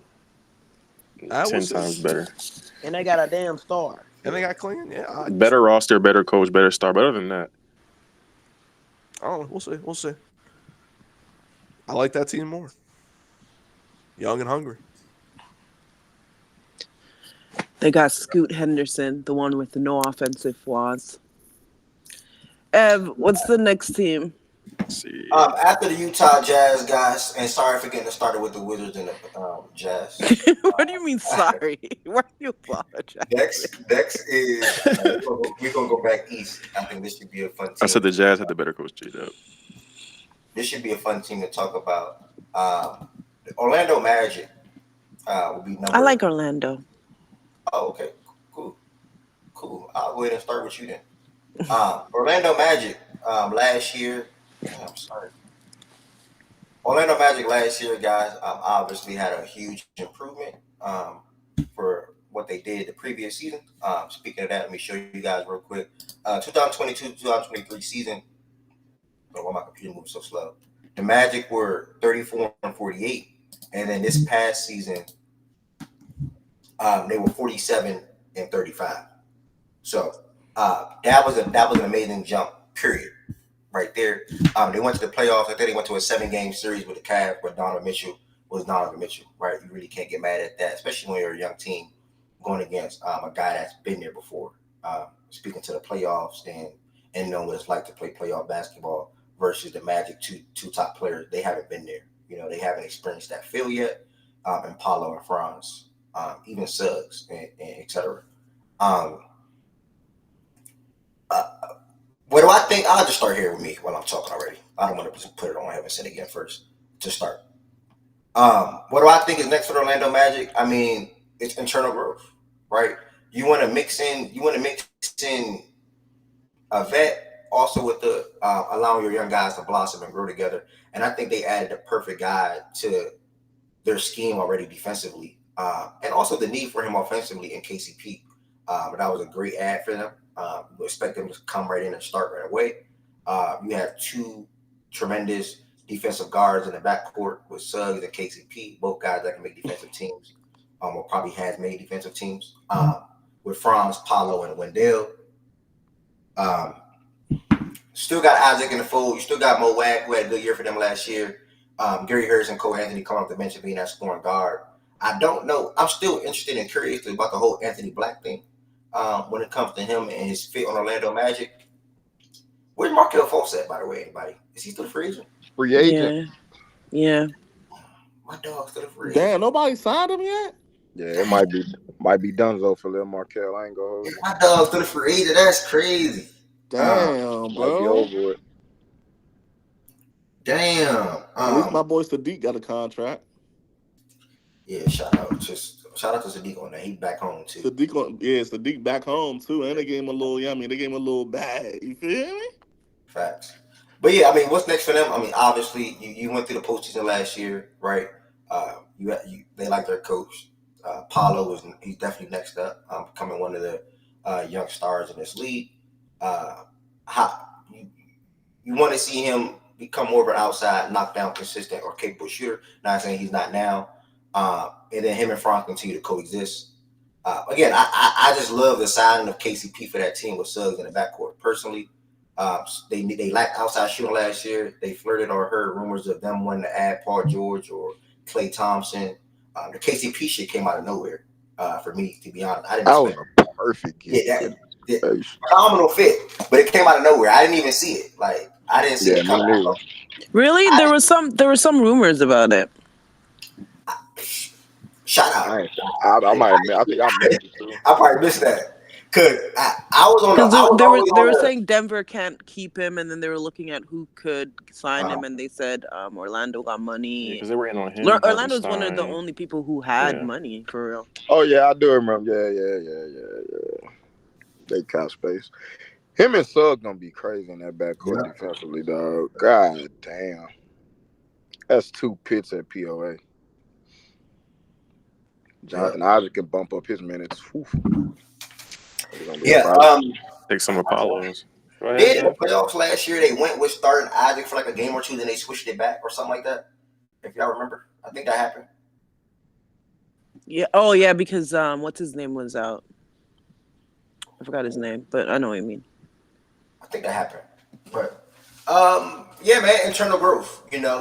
How much better is Franz and Paolo going to improve on? I view Paolo like a point forward. Again, I like the guy. He can pass. He can shoot from the mid-range area. He can rebound. And now it's up to him, just being a good defender and then knocking out more outside shots. He shook on the three-point line a lot last year.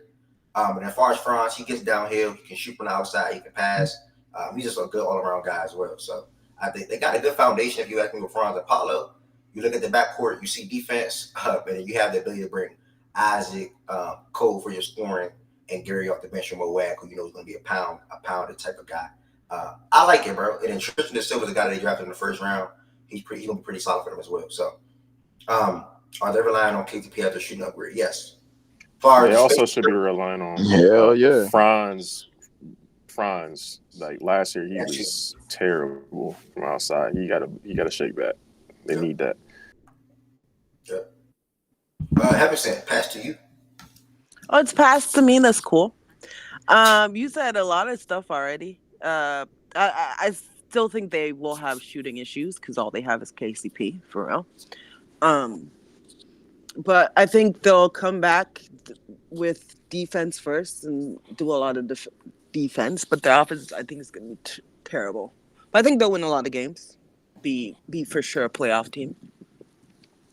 I like that everybody was saying that they should get rid of Markelle Fultz, and they did. They let him walk.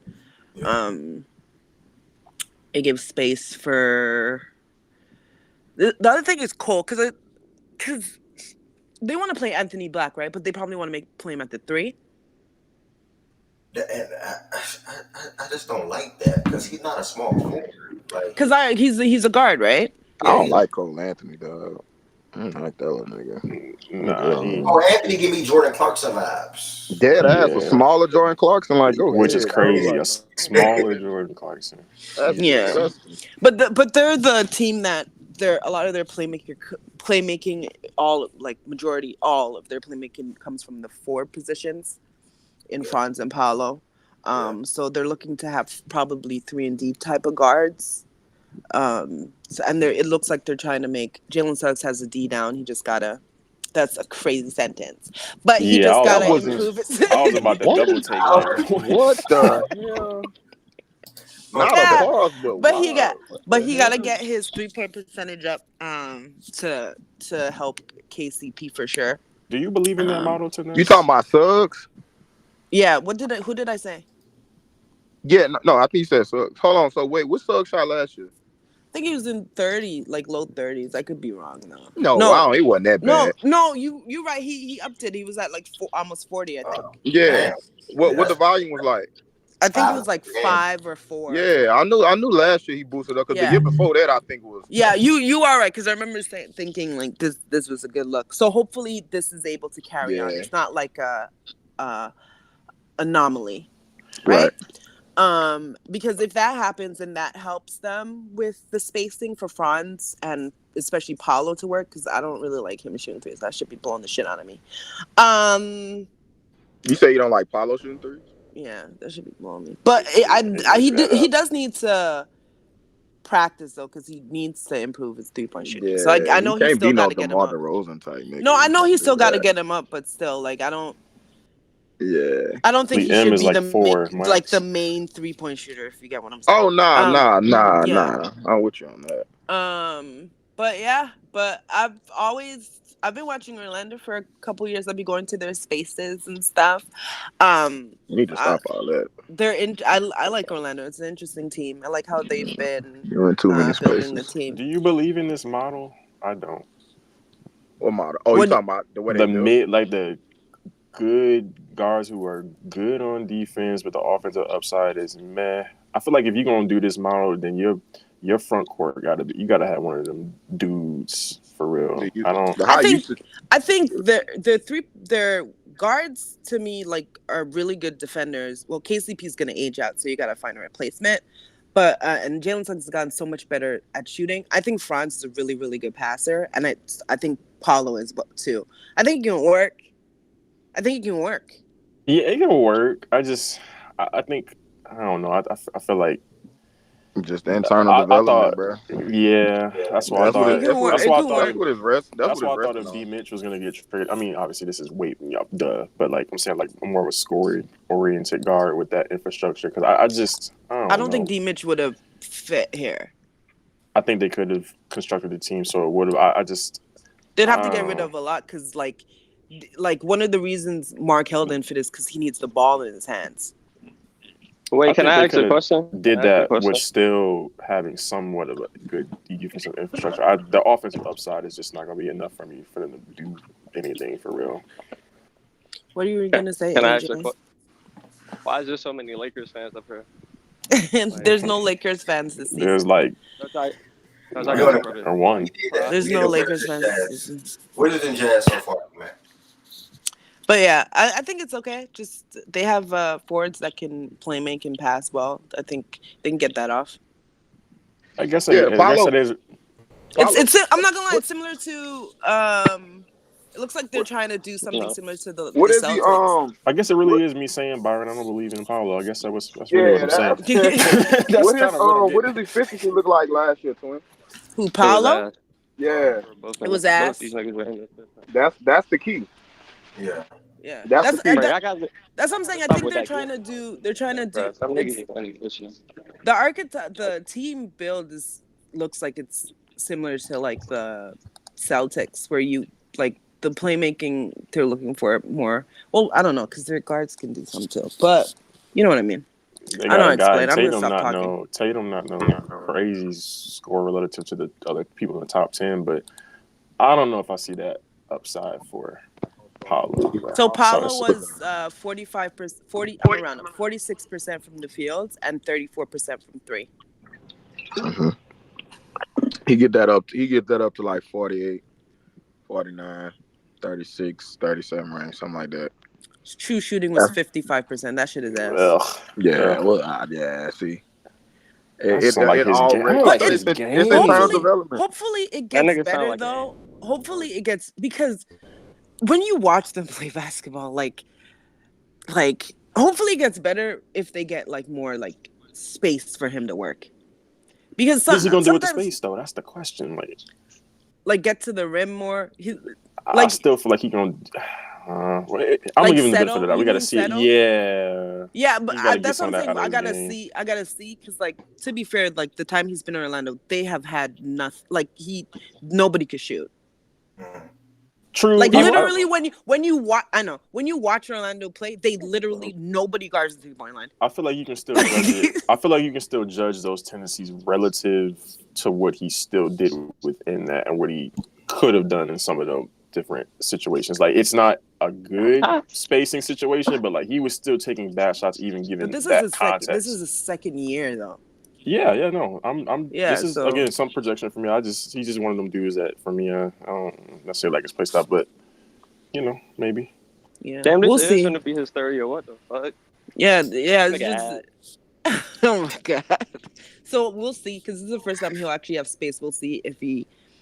I don't want to even say this year. I want to say like the second year, in an area where he has spacing. Let's see how he does, and then I'll make a decision. Then I just want to see. He got 40. Me personally, as a forward, you got to pick up 45. 33 from 3 on 4 attempts. 34 from 3 on 4 attempts. Okay, 72 from the line. Okay, 7 and 5. Okay. Yeah, I mean, I can say one thing. This is definitely a guy that I'm targeting for fantasy basketball, but I respect Paolo. It's all. I think everybody y'all make good points as far as some of Franz having to be efficient and Franz being more of a knockdown shooter on the outside.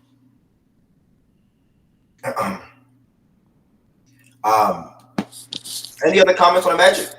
No. All right, we may do one.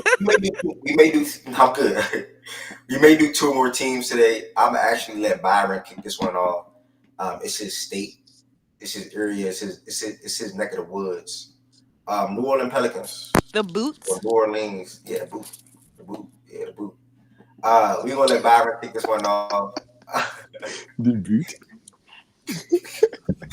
She's so funny, bro. She's so funny, bro. Obviously, there's something none of us expected, right?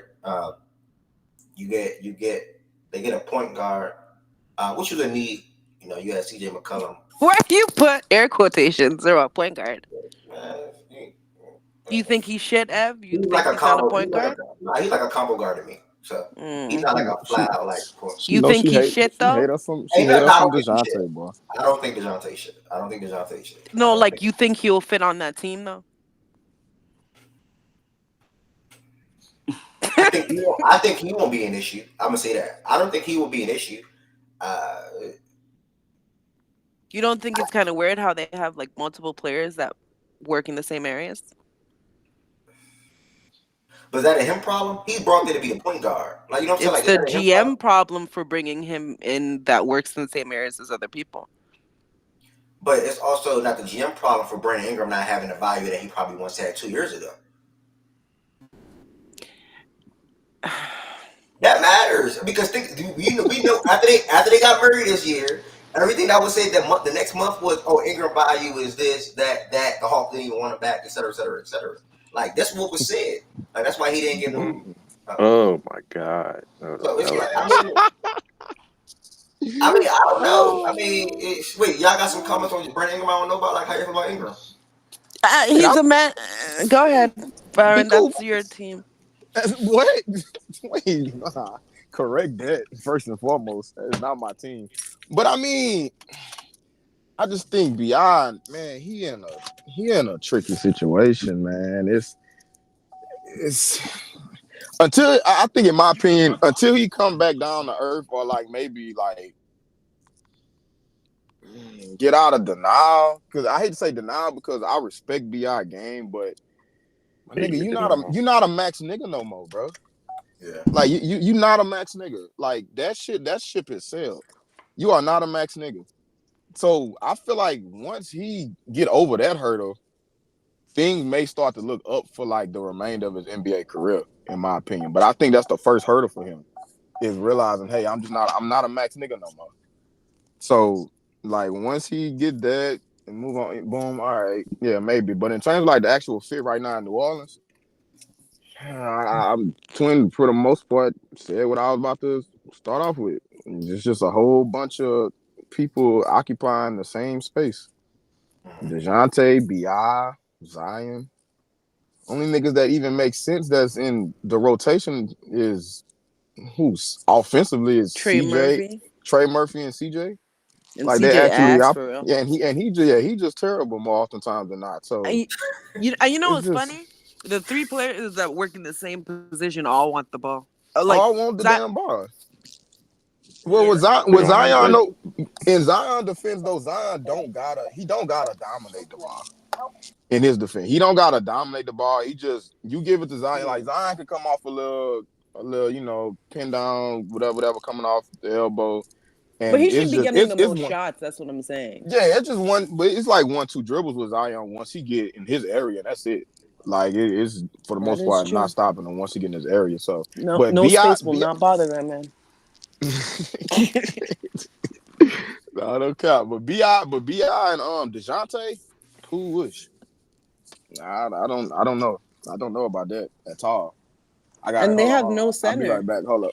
Yeah, they don't have no center. That's terrible. They draft, but he's a rookie though. Misi. They drafted him. Oh, the raw kid. Yeah. And then they signed Daniel Theis. Yeah.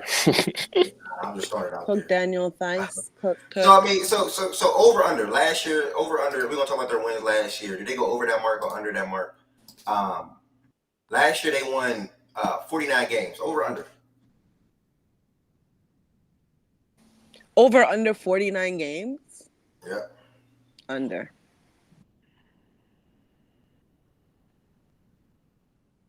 Anybody else?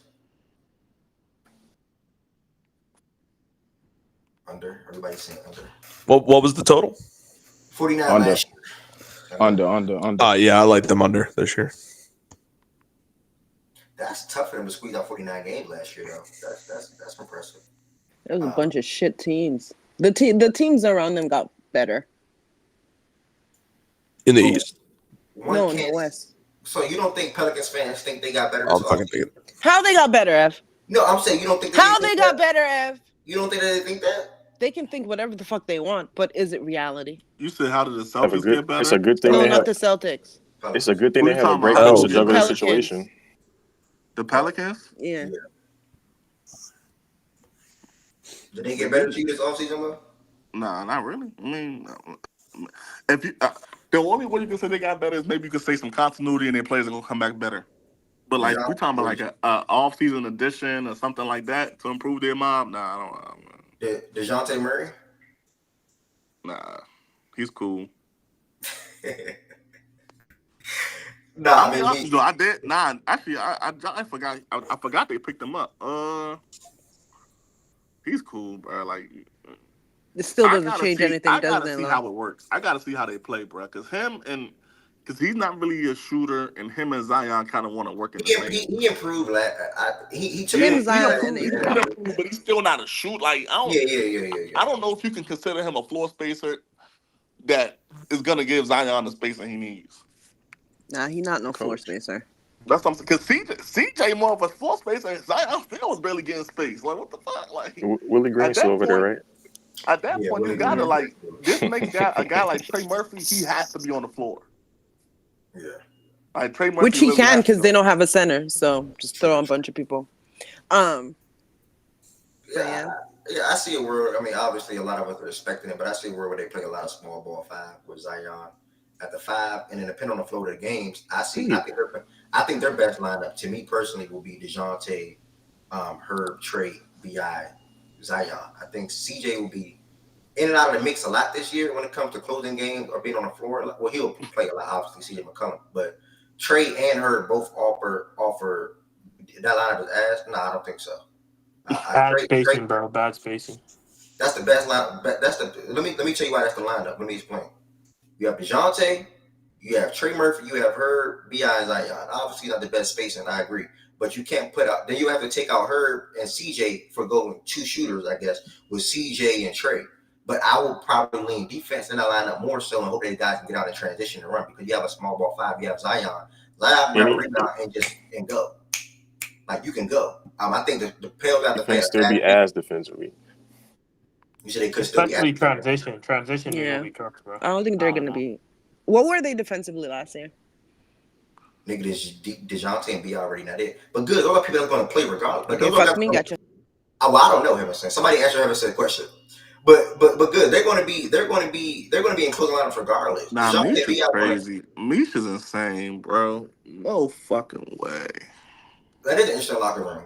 Herb can't cover for all that time. He's still a wing. Yeah, I mean, you said Herb Jones gonna have to guard everybody. They were 7th last year in defense. That would be my ideal. I think they're going to lean small ball 5 a lot versus playing that whatever his name is. I don't want to say his name wrong. Messi, whatever, or Daniel Tice. You'll see. I think you'll see a lot of times where Zion's at the 5 this year. But to anybody that don't like the lineup, what would your ideal 5 be or closing lineup be for? Yeah, I think Low will be able to cook them in the paint. I ain't gonna hold you. Yeah, that's what I said. They're gonna be. Anytime I hear a team's playing this to get out in transition, I know you ass, bro. That's always a team that's mismatched together. Like that shit not work anymore, bro. But that shit not gonna be cute. Let's be real here. We gotta look at what's the only options. Not Orlando. The New Orleans Pelicans in a half-court set is not gonna be pretty. So to counter that, what you gotta do?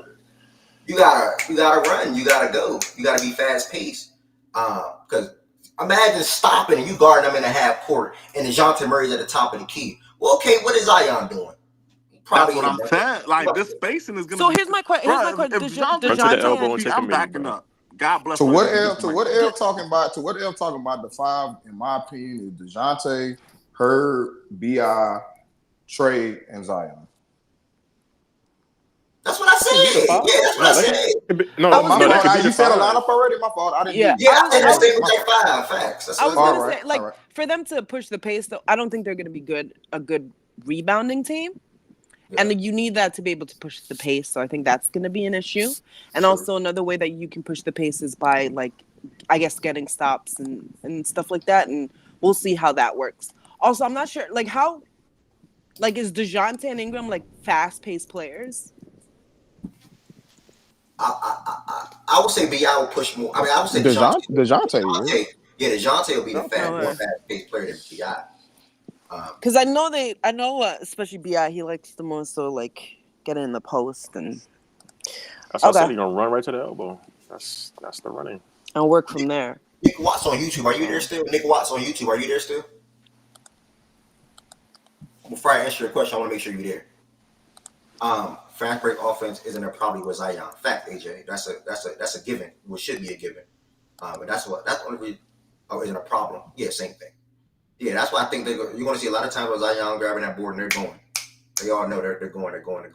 Just to what's that word, y'all? That S word. Supplement. What's the word? Am I looking for that word? Well, I don't know what you're trying to say. Substitute? No, not substitute. Would you say the sentence and then I can help you?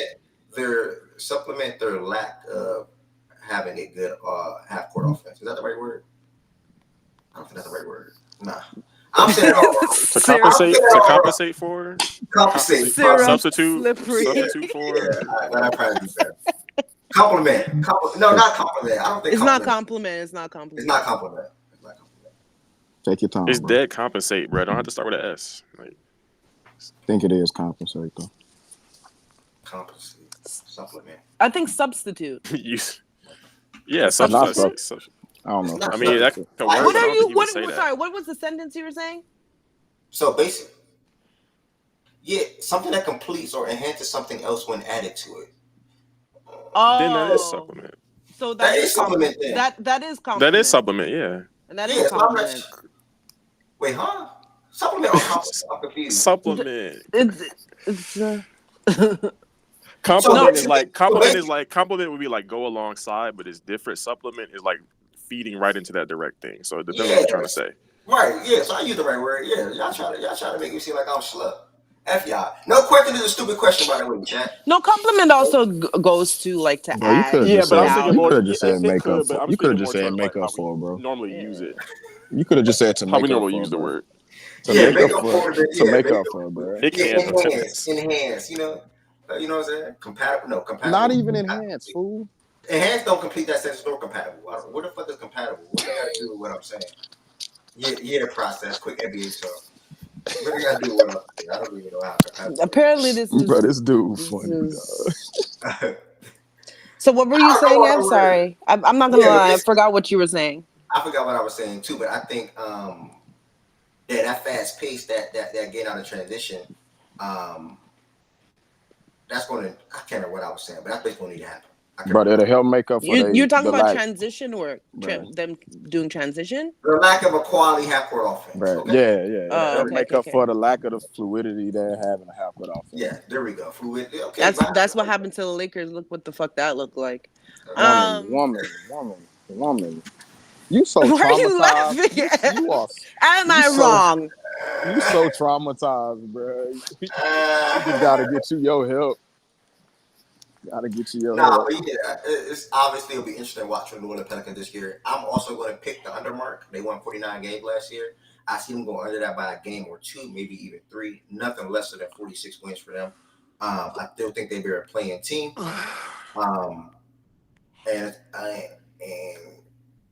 And yeah, man. Yeah. Since I talk NBA, you see this. Yahoo Sports top 30 number 2 option in NBA. I seen that this morning, but I didn't click it. I just knew Joe Will was about to fire for space. But what is this? Bro. Don't worry. Boy, Swipe will say Jamal Murray. What's the next team, man? Bona fide number 2. We still talking about Jamal? Oh, I can't wait to do the Nuggets. Last team. I might add one more. I'm sorry. Russ gonna finally help the Lakers. Sorry, go ahead. Man. If they let them cook, they gotta let them cook though for that to help. For that to happen. Y'all toe up. Be young, bro. It's interchangeable at this point. I don't really know. OG, you free? I think the Rockets would be a good team. OG free. God. Oh yeah, I need bets. Yeah, if he come up here. Let me see if OG free. He said, "What up?" That means he's free. All right, we're gonna do the Rockets. The Rockets will close out the 5 teams of the day. And then we're going to go ahead and pick this back up after the Thursday Night Football preview tomorrow. Probably do a couple more teams tomorrow. And then start positional ranking, start dual ranking, and things of that nature as well. We just talking about what's next for, or what we believe is next for certain teams, or all teams in the NBA. We went over the Wizards so far, the Jazz, the Magic, and the Pelicans. And hopefully I can hold myself accountable and clip these segments of these certain teams and post it on YouTube for like a little short 5 to 10 minutes. That's pretty much what we've been doing. That would be good. That would be good to do. Facts, Josiah. Facts, brother. Facts. Is the championship is next for us? Yeah, we're not talking about the Sixers clown. I win the championship. I do like Paul George. I can't wait to watch Max see Paul George and Embiid. I do want to say that, but y'all not winning the championship. It's going to be another second round exit for you. Process. Just be prepared.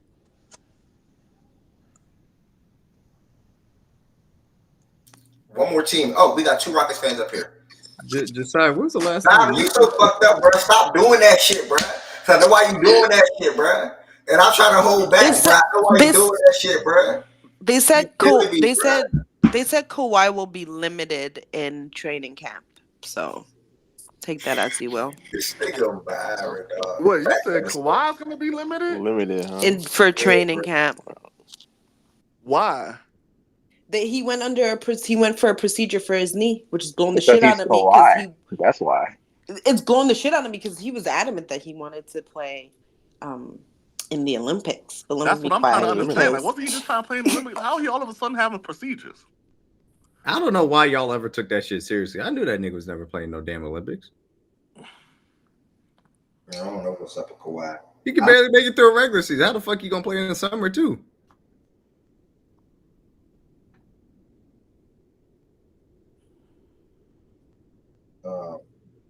I don't want to be banned from Clippers Spaces, so I'm not commenting on this. Man, L got me laughing in these people's face, dog. What are you doing? Are you talking about the Rockets? Bro, you a clown, bro. Nah, Byron's a clown, bro, and he know what he doing, bro. That's why I'm not even. I ain't even acknowledge the first time he did it, bro. I ain't even do that. Can we talk about that, please? Cause someone lying about Kawhi. Well, ND24, you can look no further than Tanesh Nevaeh. We call her Heaven Sent. What is he talking about, Heaven Sent? Somebody lied about Kawhi on what? What is he talking about before we go to the Rockets? I don't know. They always like, you can't really go with anything that's reported on them, man. Basically, somebody's always lying. Okay. They said he was gonna come back to play in the playoffs. He never did. And then he ended up needing surgery and couldn't start the season after. Like, I don't know. Okay. Last but not least, and again, I appreciate everybody for allowing the transition and the pivot to be so smooth.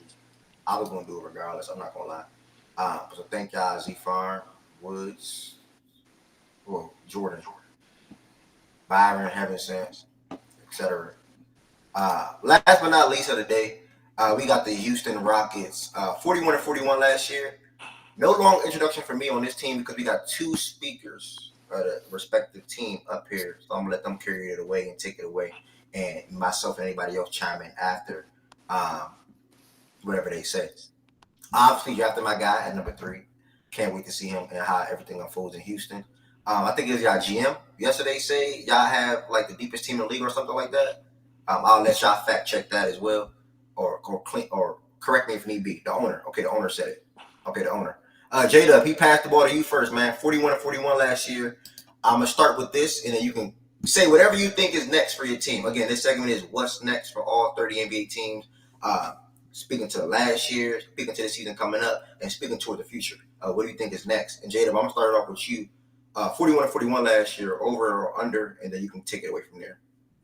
Yeah, I'll be short. I'm in the barbershop. Ready to turn up the music. I'm gonna go over, but slightly. I don't think it's gonna be crazy. I think they should be improved. It might be a more improved product on the court than what you actually like see in the record.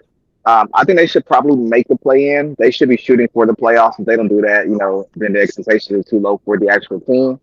A lot of it, I think, is going to depend on how Jalen Green plays. I don't think that he determines our floor. I think he determines our ceiling. I think that we're kind of insulated with Reed Shepherd, who I think is going to help out quite a bit. Shingun should probably take another decent leap. Thompson should take a decent leap. So right now, I kind of got us at about maybe 45. I know a lot of people think that's crazy, like in the Houston community. But I have to assume everybody is healthy, except for Kawhi Leonard in the NBA when I make these predictions. In the West is gonna be tough. So I think the product on the court is gonna be better. There's a great argument for us to be even better than that. We were very, very banged up last year and still made it to 500. But again, I think our defense should be what we were founded on, and then our shooting should improve. That was the biggest issue we had really last year, not having the shooting around Sengun. So yeah, I think we're going to be pretty improved. Again, I would take us for the play-in right now, not the playoffs. I don't think the playoffs are crazy. But yeah, watch out for the defense. Defense should be pretty legit. And I also think that Ime going to hold the players accountable this year. So let's see how that turns out. Any leap, or I know you're in the barbershop, it's quick, my only question. Any leap from anybody on your team this year? Yeah, I think the biggest leap is going to come from Amen. I think Amen is going to, not from per se shooting, even though I think the shooting will be a little bit better. I think we should see an increased leap by, the leap by Amen, but then Sengun should take another leap as well. I think quietly Jabari might take a leap. I've been a little bit disappointed on him. I don't think the defense has been what it should be. I don't think the shooting has been what it's been advertised. I don't really see a big reason why he cannot take a leap in that. He took a leap last year. So yeah, I would say in order, I would probably go Amen Thompson. Then I would probably go Jabari. To be honest with you, the leap that we need is Jalen Green. I think I've always said that. Yeah, that needs to be what the leap is, but I can't predict that at this point in time. Like, he had to show me before I believe it. 1 month a year don't move me. So, oh my, it's gonna happen. Just be prepared. That 1 month of Jalen Green playing out of his mind is gonna happen again. I don't know about that leap he's gonna take. He's gonna do that 1 month thing for y'all. That's what he's good at. Just that consistent 1 month of good, solid play. Nigga, man. Byron, go on mute, bro. Go on mute, nigga, bro. My phone, bro. I'm sorry. Go on mute, bro.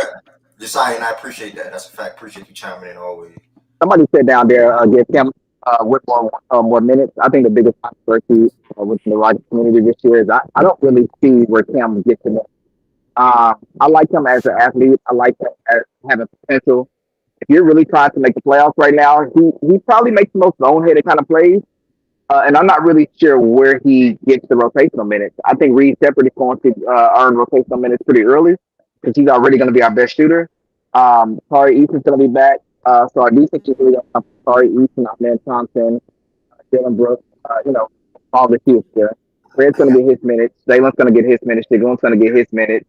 I don't really see where Cam gets his minutes, to be honest with you. I know that might sound crazy to some people with his potential, but like I said, Ime's trying to win. Cam still makes all the plays. He'll grow eventually. I don't really see where he gets a lot of minutes this year. I can't remember who I was talking to earlier, and I'm glad you just said that. I was talking to somebody like 2 months ago, and they was like, well, where does Reed fit in at? I'm like, dude, it's not Reed. I think it's Cam.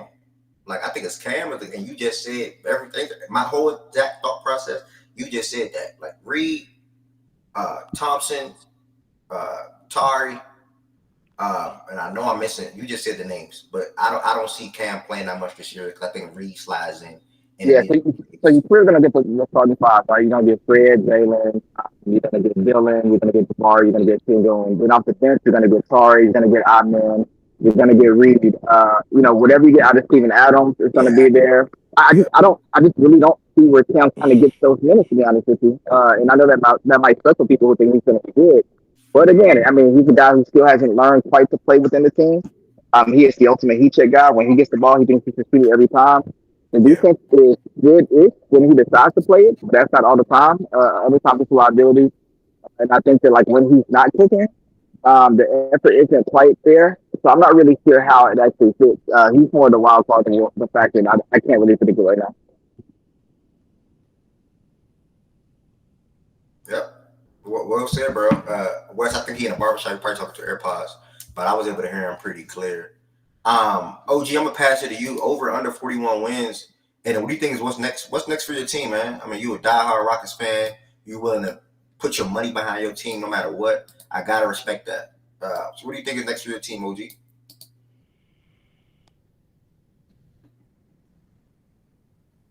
I don't know if he's ready yet, but I will continue real quick. Highlight coming in. We did the Wizards, Jazz, Magic, Pels, and Rockets. That's 5 NBA teams on the Rockets now. I'm sorry, that's 5 NBA teams. This is what next segment is going to last for the next 3 to 4 weeks as we get to all 30 teams. Obviously, we're going to do our yearly positional rankings. We'll be to rank the top 10 point guards, shooting guards, small forwards, power forwards, and centers going into this season. And then we're also going to rank our top 5 duos as well. Everybody will have their own. Another 5 tomorrow, most likely. So it'll be Wednesday and Thursday as of right now where I'm getting NBA talks. Mondays and Tuesdays is NFL. Fridays, I'm trying to do some college football, and obviously we just lollygag and have a good time on Fridays for the most part. And Thursdays, you're a clown process. You're a clown. I can't wait to hear your flip flopping on Paul George this year. Oh, you probably in the gym. What do you mean flip flopping? Holy shit, you're here. What's up, Francesco? I think that Paul George is a good fit. He's a third option. I don't expect fucking greatness for him. He should. I'm not expecting Paul George to be a great player. He needs to do his fucking job.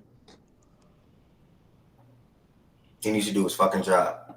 Yes, he needs to do his fucking job. That means he's going to have to do some dirty work. He's going to have to play defense, and he's going to have to knock down shots when he's fucking open, and he's going to have to take over games when needed. And he still has the ability to do that.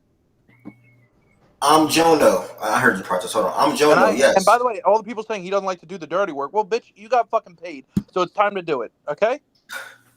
Like, what the fuck? If I'm the coach and be like, you don't like it, then go sit your ass on the fucking bench. Like, what the fuck? Why do people do that like he doesn't? He made that comment, and I guess people just assume that he doesn't or something because they don't watch Clipper games. I don't know. He plays defense. Been doing the dirty work for a long time. He plays defense. He's gonna have to try and get. He's gonna have to help us with rebounds. He seems like he wants to win. I mean, if he wants to win, that's what he's got to do. We have the fucking team to win. Our starting 5 is. That's nice. I don't know a better one. I don't know a fucking better one. Do you? Y'all got about the best player in the East? I didn't think about that. Let me think. The best starting. Do you have the best starting 5 in the NBA? I feel like I've seen this movie before where they've had the best starting 5. Bro, heaven said no. What happened? Oh, we've seen it. We've seen it for sure. We've seen it for sure.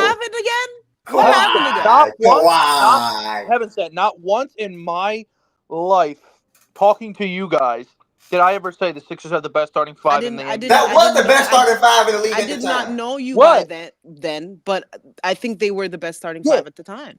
29. What'd you say? What year? 2019. You know what year she's talking about? Yeah, 2019 at the end of the year when we got everybody together. But we only had half a season with that fucking team. Y'all had the best starting 5. Y'all had the best starting 5 in the league, and I don't remember what happened. Can somebody tell me what happened? Oh my God, you're hype as shit like you're a fucking Toronto fan. I'm not a Toronto fan. I don't remember what happened. Can somebody tell me? Is this the dagger? Did they make it out the second round? I don't remember. Heaven said, stop being such a fucking troll. You know exactly what fucking happened. Yo, you're going back to when 2019. Like, are you fucking kidding me? It's like it just feels deja vu-ish. Why the fuck would you take me back to that bullshit ass year? It was a good year, bro. What are you talking about? This guy's hilarious. Nah, man. Embiid not the same level of player though. Like, I'll be honest. What are you talking about? What are you saying? He's way better now. He's way better now. Yeah. Thank you very much, Zach. My dog. Like he the best player in the East type. I ain't talking about dog. Well, we have the best starting 5 in the East. We have the best. You're damn right. He's the best player in the East. He's the best player in the East, the West, the South, the North. Hey, what are you saying? Who's better than him in the East? Who's better than him in the league? In the East right now, bro. Who's better than him? That man said the East, the West, the North, and the South. This is the best starting 5 the Sixers have ever come out of training camp with. No, you said the best starting 5 in the league. Is he the best player in the playoffs? In the league? I'm taking Giannis over Embiid. He always injured in the playoffs. That don't count, Is he the best player in the playoffs though? Because that's what we're talking about, right? Not the regular 50 on season. one leg against the Knicks. That tells me enough. So he'd be the best player in the playoffs when you see him. I'm taking Giannis over Embiid. I just want to make sure I understand. It's the same nigga that what's it called? Never mind. Okay, so I think he's the best. I mean, we already know my stance on this bullshit, but I'm just saying, going into the season, this is the first time the Sixers have ever had a starting 5 this good. Going into a season, No, you said this is the best starting five in the NBA, and I'm trying to ask. That's a little different. I think it's the best starting five. No. I think it's the best starting five in the NBA. I agree with that. Them or New York. New York has a good one too. Process. No, I think the Celtics are the only other team that you can honestly argue. Yeah, I was about to say, why is that a better starting five than Boston? Celtics. Yeah, Boston, because we have the best player on each team. We have the best player. That's a good point. And I think that Maxi's how good Maxi can be. I mean, bro, people like to say it's just he plays off of this guy, plays off of that guy. Like, yeah, I don't think it's crazy if you assume Embiid's health that is the best starting five in the league. I have to assume health. No, I know. I'm agreeing with you, process. I'm agreeing with you, process. But I think that obviously you talk about the Celtics, the Knicks, the Mavericks, the Timberwolves of complete teams that you feel better about. That's where the conversation. Well, I think that those teams. I think that the Celtics are deeper. I think the teams that all around they have more players on that team. Bro, I'm leaving, dog. What the fuck? To me, this is crazy that y'all put that. You know, I was in the crowd that night. To me, that matters in the discussion as you start a season from a depth perspective. Obviously, it's coming to play, and then also it matters for the playoffs because you have to be able to match up. Ev, you are nasty, bro. You are. That was a good time, bro. I hate this because Ev got a straight face the whole time too. He gonna give a fuck. Yeah, bro, you should have saw the streets afterwards, bro. Nah, see, there's a laugh. There it is. You couldn't hold it back. See, he tried, but he couldn't at the end. See, that's a nasty beat right there, man. That's crazy. Y'all see Pascal open? Imagine he passed to Pascal. That would have been a better game winner. Was Siakam open on this for real? Was open. They should have given it to him. Type shit. Look, no, they should not have given it to him. They gave it to the right person. Look, Embiid leaves him open. He open. No. Kawhi should have taken that shot. Pascal from the face. Respectfully, Siakam did not hit that shot. I'm not. Why would he not? He hit that. I don't believe it. He literally hit that in the finals, game 1 against the Warriors. What are you talking about? I think the right person shot. I'm not giving that ball to Siakam. That's stupid. Yeah, you give the ball to a double team fadeaway. That's the right shot, Ev. Yeah. Okay, good basketball. Nah, respectfully, I ain't gonna lie. Mazak has a right. Mazak is right in the point where the right basketball play would be to pass the ball to the open shooter. But no, Kawhi to take that shot. If I'm gonna lose the playoff, if he missed my best player, I swear, take the shot. Bro, if he missed that shot, y'all would be clowning him. Y'all would have said he should have passed to Siakam right there. No, we wouldn't. Mazak, why you here? Mazak, why you here? I'm gonna use you to get us back on track. Well, what do you think is next for the Houston Rockets? My bad, bro. Next, like, what they're going to do? I don't know, man. Maybe a play-in entrance, you know what I'm saying? They're a good team. I don't see Jalen Green got to take that leap. It's called – who do they have, Amen or – they have Amen, right? I think Amen will be great, man. I think he'll be a great creator. His finishing numbers look good second half of the season. So I think they're going to use more of that in the starting lineup. Fred has already admitted to taking a back role in second half of the season. Jalen did kind of, take a step up. So, yeah, other than that, pretty much it, bro. Like, defensively, they're in trouble. But offensively, they'll be like a top 12 team in the NBA. You know what I'm saying? Especially transition. They'll be one of the best transition teams in the league. They have good spacing. They got a good coach. Man, fuck. I'd probably play in maybe 6th seed. I don't know. I'd probably put them around where the Spurs are going to be. They're like the Spurs range. I think the Spurs will be better, but they're like around that playing range. They'll be better than the Warriors this year. That's not a hot take. I think they'll be better than the Clippers too. So they're around there. You know what I'm saying? How much? How much better than the Warriors? No, how much you want to bet? You want to bet?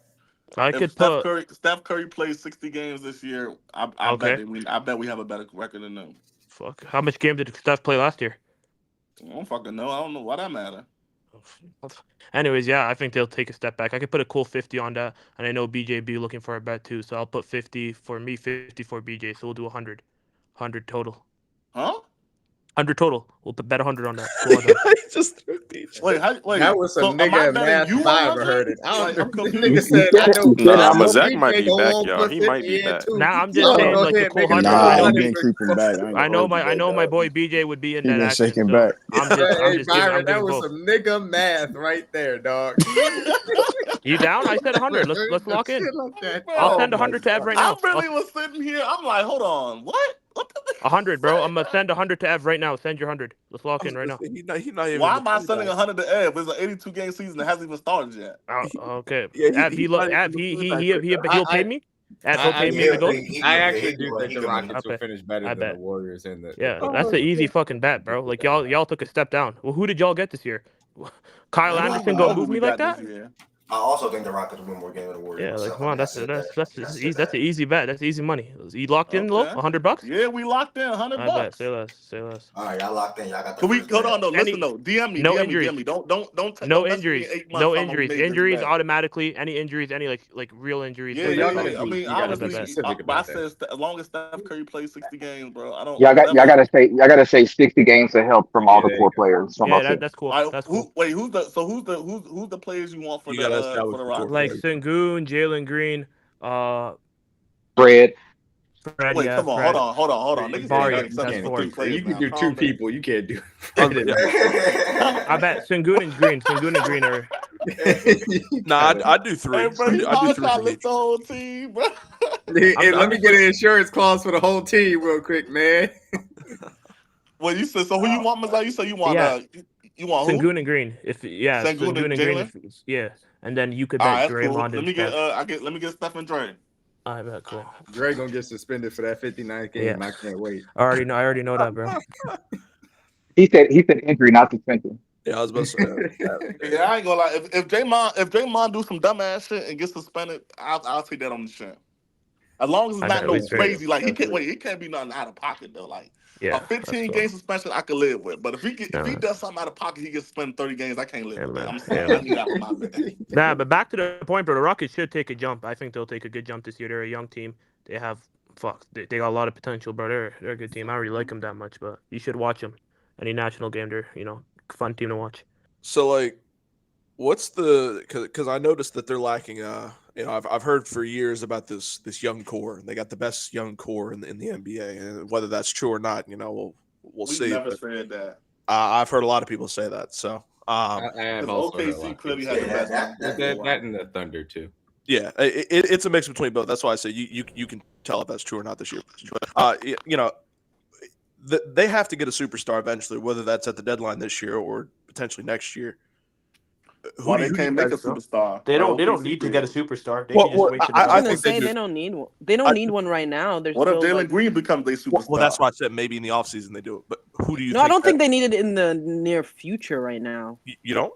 Nah, you got at some point you got to start making strides towards what you want to do. No, I get that, but I don't think like that's something they need to do in the next year or two. Yeah, they're good to next year. I'm thinking like I just when Jalen and Sengun turn 25, that's when they're when they turn to that win now mode, and I guess that's when they'll focus on that. But you gotta have some direction, right? You gotta move somewhere. So I was about to say you have Cam Whitmore right now as a third string guy. Were they in the play-in this year? No, they weren't. No, we were. No, we missed the play-in. We were the next seed. Okay, so yeah, we had the highest record ever of a team that didn't make it. Yeah, something like that. And from after that, bro, they'll be looking for a star player to kind of. When does Fred contract expire? It's not going to be cute no more. Once you make the playoffs, it's not cute no more. Fred has he's under contract this year, and he has a team option next year. Okay, yeah. So around that time, that's probably when they'll, focus on getting a superstar player. Probably when his contract expires. I don't see him. I can tell you with good authority that they're quietly looking right now, but they're going to be patient with it. Who do you think that guy's going to be? They got time. I think they're going to sit and wait to see if Phoenix implodes first. Yeah, that's smart. I don't think there's no. Oh my God. I don't think there's no rush for them to get a superstar. You're gonna see us rumored with all these older stars. That's not true. I don't think that's. I think they're gonna wait. But again, they swapped their Nets picks for Phoenix picks. They're pretty much just sitting and waiting on them to implode, and they're gonna go into their stars. And by stars, I don't mean Bradley Beal. I mean the other one. Oh yeah, no, fuck Bradley Beal. So Devin Booker, right? Yeah, that's their key target. Yeah. Devin Booker is a Rockets key target. Yeah. That's their dream target. Yes. Yeah, that makes sense. Outside of like the top 3 guys, who obviously is every team's dream target. So they would just trade back their picks for Booker. Yeah, that makes sense. Pick some players, yeah. Hello, Ev. Can you phone her, please?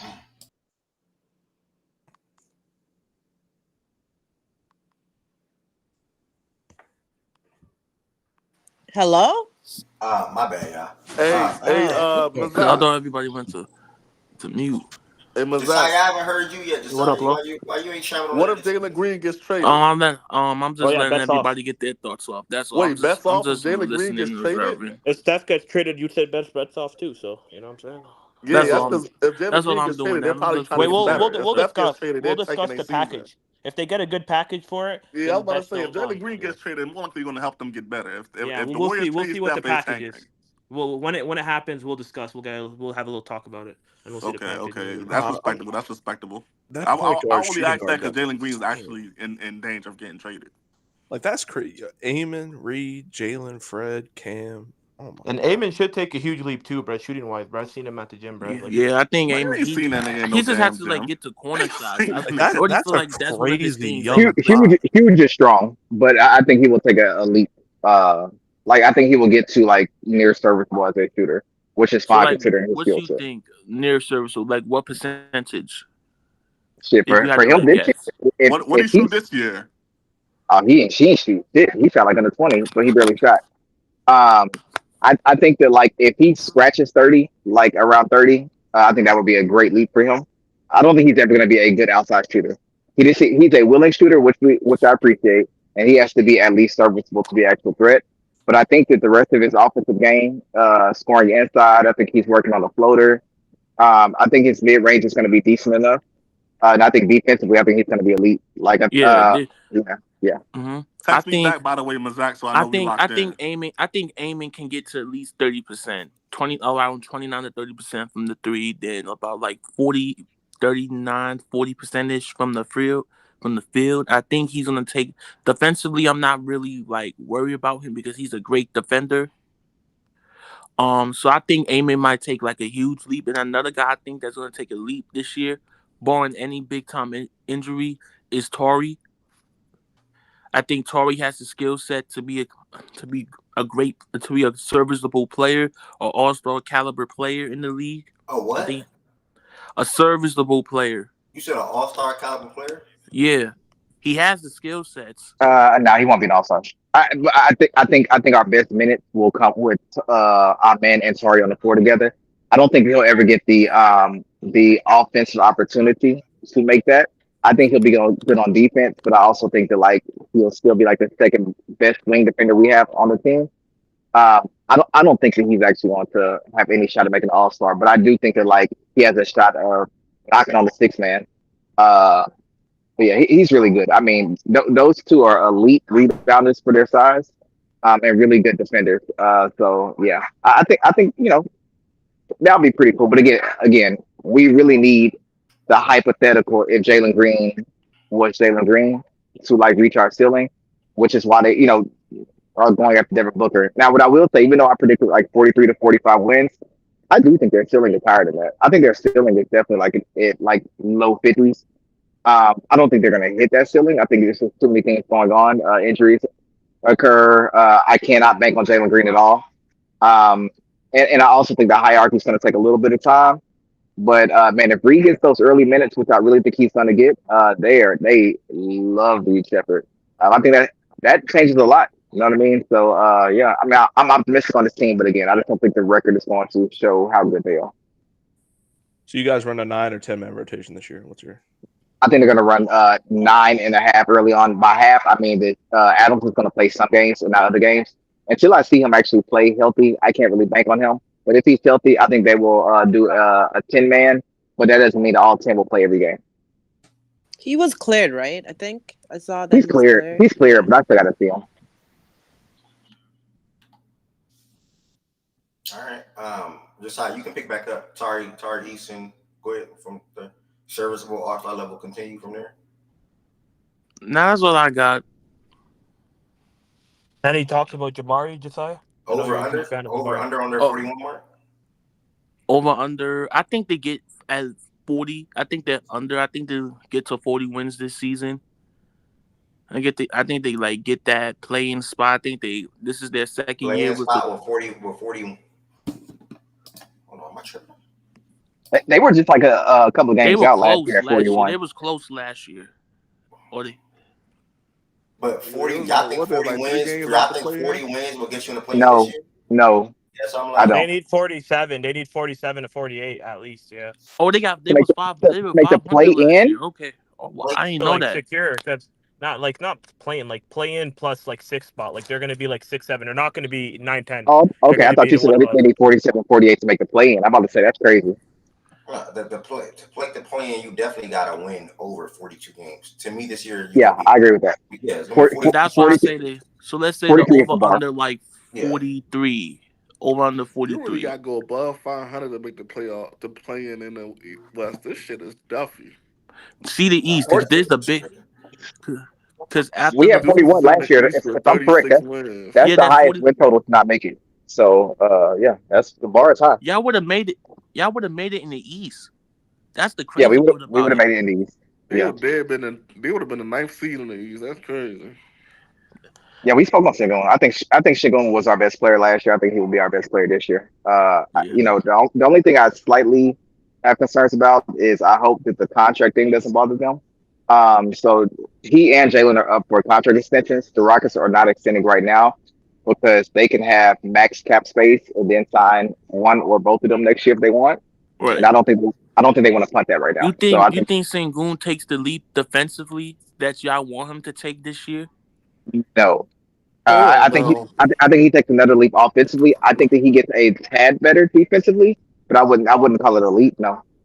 Okay. He wasn't that bad on defense last year. I mean, he doesn't offer you any sort of rim protection. He wasn't that bad on defense. He just was, he's right average at best on defense, but no, he doesn't take a defensive leap.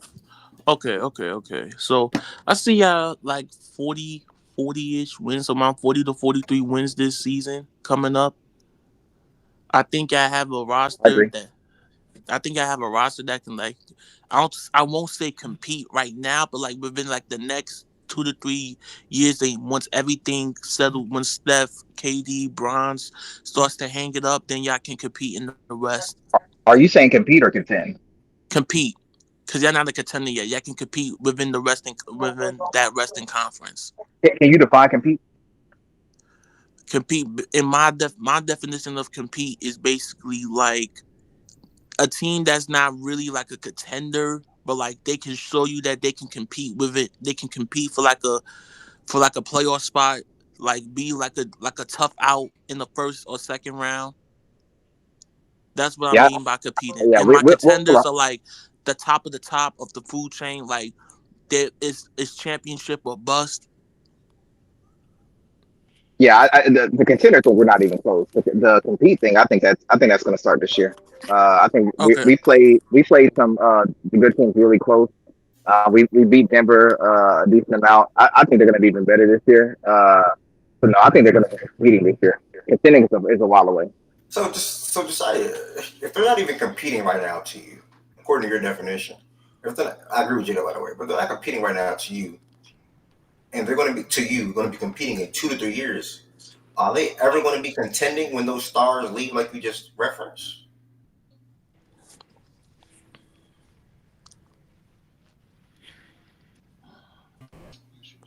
Right?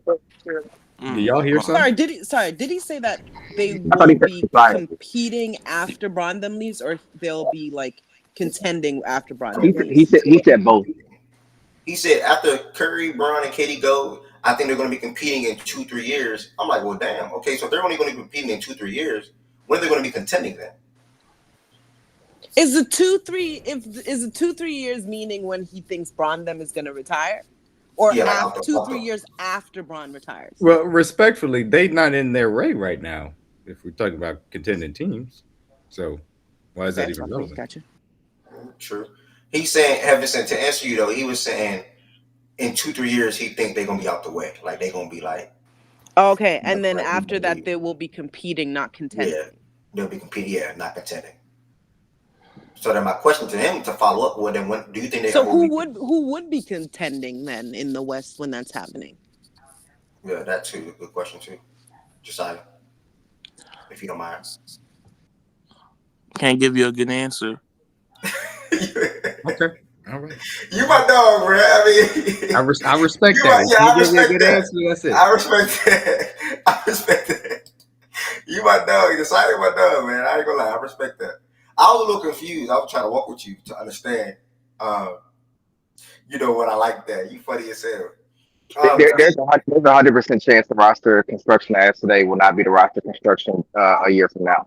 So there's really no way to speak. They're going to add a star one way somehow. Rockets would be in the same tier as OKC, Mavs, and Grizzlies. Haitians, my dog. I tremendously disagree with that. That's really bad. That's wild as shit, to be honest with you. I don't know if y'all be serious on that, or y'all be commenting in the check-in time, but I tremendously disagree with that. J-Dub, I think you attacked this segment well. Z-Farm and everybody else that chimed in, I think we all attacked this segment pretty well. I have no extra words as far as the Rockets. Do they have direction, Ev? Yeah, I think they. We'll make sure you ask that, Heaven. Because we had a whole a 3-hour conversation about direction and what that is. So I wanted to see if he thinks they have direction. I think they know what way they want to go. I think they know how they want to play. I think they know how they want to build a team. So yeah, I would say they have direction. Okay, all right. I don't think they're making. I don't think they're making moves that don't support not having a direction or doing things that they're just doing for the fuck of it, right? I think they're making moves that support that. So I'll say they have direction. Okay, I agree. And they're trending in the right direction, so that's a good thing. Everybody that's in here, y'all, if you missed the beginning of this segment, you missed the show, the beginning of the show today, whatever the case may be, you can listen back on YouTube. You also can listen back on playback. I'm not about to end right now. I'm just closing it out on YouTube. The show be live. The show is live every day, Monday through Friday on YouTube. So for some reason you don't want to join playback, or you want to tell a friend about Fact and Stats, I'm pretty sure it's more easy for you to share the YouTube than it probably is to share a playback. So live on YouTube right now, make sure you hit that subscribe button on Fact and Stats on YouTube. Sunday, any NFL fans, fantasy football fans, gamblers, people like to bet on FanDuel, any sports book. We talk about plays on Sundays. Every single Sunday, the show be live on YouTube and YouTube only. Every single Sunday at 11 a.m. So make sure y'all pull up on Sunday. We talk about what's next for 5 different teams today. That was the Wizards, Jazz, Magic, Pelicans, and Rockets. More teams will be tomorrow. You'll probably see the Pistons, the Hawks, and another competitive, probably the Clippers. You really forcing these teams. That shit blowing me. I'm getting the bums out of the way real quick. We talking about the Pistons? Getting them out the way real quick. It's going to be a little 1 to 2 minute, you know what I'm saying? Getting them out the way real quick. And yeah, man. Duren no more time? You said Byron? You don't like Jalen Duren no more? Yeah, I do like Jalen Duren, but the Pistons is like, it's bad. There's 2 races this year, man. One's for the NBA championship, one's for Cooper Flag. We got 2 different scores to cover this year, man. It's gonna be fun, man. It's a good year for the NBA, man. Shout out to them. 0 for 82, baby. Two different championships on the line this year, man. 0 for 82, baby. I swear to God, Cooper Flag got 3 if you count the NBA Cup. We got 3. Cooper Flag better be like this, out of the world, generational shit. I swear to God. He next up, Tenness. I know the type of watching you gonna do with him when he get in the league. Tenness, he better be. He's the player niggas were gassing. I know that voice. I know that tone. He better be watching that kid. That's crazy. I'm not here watching nothing. Yeah, you will. Yeah. I trade RJ Barrett for heaven's sake, why do you say that? That's not what y'all do. She don't like nobody. She don't like nobody. She don't like no young prodigy being in generational talks because of our goal. That's the only reason why. She ain't like Wemby either. No, I feel like the word gets thrown around too loosely. You feel like it should only apply to one man for the most part? No. I think Wemby was fine. I think Zion was fine. You was I wasn't pushing back. I was like, he better be this, because I don't watch college basketball or anything, so I don't fucking know. Because they be telling me they were hyping the shit up out of Evan Mobley. I saw what the fuck that was. So I'm just saying, I'm just saying. Yeah, I don't think anybody ever talked about Evan Mobley. I'm just saying they be hyping people. That's all. Sorry, go ahead. I apologize. Mobley hype for sure. Mike, no, you good. Mobley and who else was? Scoot Henderson was hyped the shit. The shit. I The didn't shit hyped get out that of I'm Scoot still high shit. on Scoot. I don't give a fuck. I didn't get that bro. Scoot shit because I I had remember, Miller bro. over He will go number 1 in any other draft, but this year. Yeah, I had Brandon Miller over Scoot. I'll buy the Scoot dip. I thought he was going to suck the first year. I think he's going to be good. I mean, he's a young guard, so like Scoot can be really good, bro. He just went to But that's the thing, though. The bar wasn't really good. I was hearing generational. That's not really good. No, but they lied to you about generational is crazy. They be lying to me a lot. That's why I'm like, this person better be this. How y'all talking? I don't think anybody talking about Scoot Henderson this late in here. Now, what? I heard he had no offensive flaws. Yeah, anybody From on where? But I said that then. I can't help that. Anybody on the stage want to step up and say? That's crazy as fuck to me. Anybody want to cop to that, or we Diego just gonna say let he that had go? rookie trouble, then we'll bounce back. What was said? He had zero. He had no Oh yeah, I offensive said that. flaws. Yes, hey, look here, look no further. Yes, Damn, Ev, come on. Yeah, bro. I made that comment. I'm still high on the guy. Scoot will perform. Scoot will perform this year. I think when I made that comment, I was fried, by the way, on the record. You had that. I remember I was in the car. I think I was fried, and I had said zero offensive flaws. When he's not a good shooter anyway, so you know why I even said that. Because I brought that up, and you said zero offensive flaws, anyways. Man, my Y'all know dog why. put it to being fried. I'm being honest. Yeah, I was fried. When I made Bro, that you should have been said that. Your Honor, I was smoking. Should have been said that for it. That's crazy as fuck. Yeah, I'm sorry. That's wild as shit. Yeah, it is what it is. I'm still high on him though. Expecting big things out of Scoot. Yeah, man, he went into a not wonky, but situation where he had he didn't start every game for one. Got hurt. We're playing behind Anthony. A little tricky. Shaden was also in the mix. It was a little tricky situation. So we'll see. We'll see how it look this year for him in the Blazers. Okay. Ev, can I steal the screen? All right. Yeah, I'm about to end this on YouTube. Everybody if you're watching on YouTube, which I see some of y'all are, make sure y'all hit that subscribe button. Also, did I drop the link in the chat? I don't think I dropped the link in the chat. If you are here in playback and you don't subscribe to Facts and Stats on YouTube, do me a favor and make sure you all hit that subscribe button. It takes y'all 2 seconds to do so. Same for YouTube. If you're on YouTube, I'm about to end on YouTube, but the rest of the show or the rest of this will be live on playback. It's playback.tv/Facts and Stats. I'm about to type that in the chat for y'all. And thank y'all for tapping in today. Peace, blessing, and love on YouTube. You can go ahead and still hit playback.tv.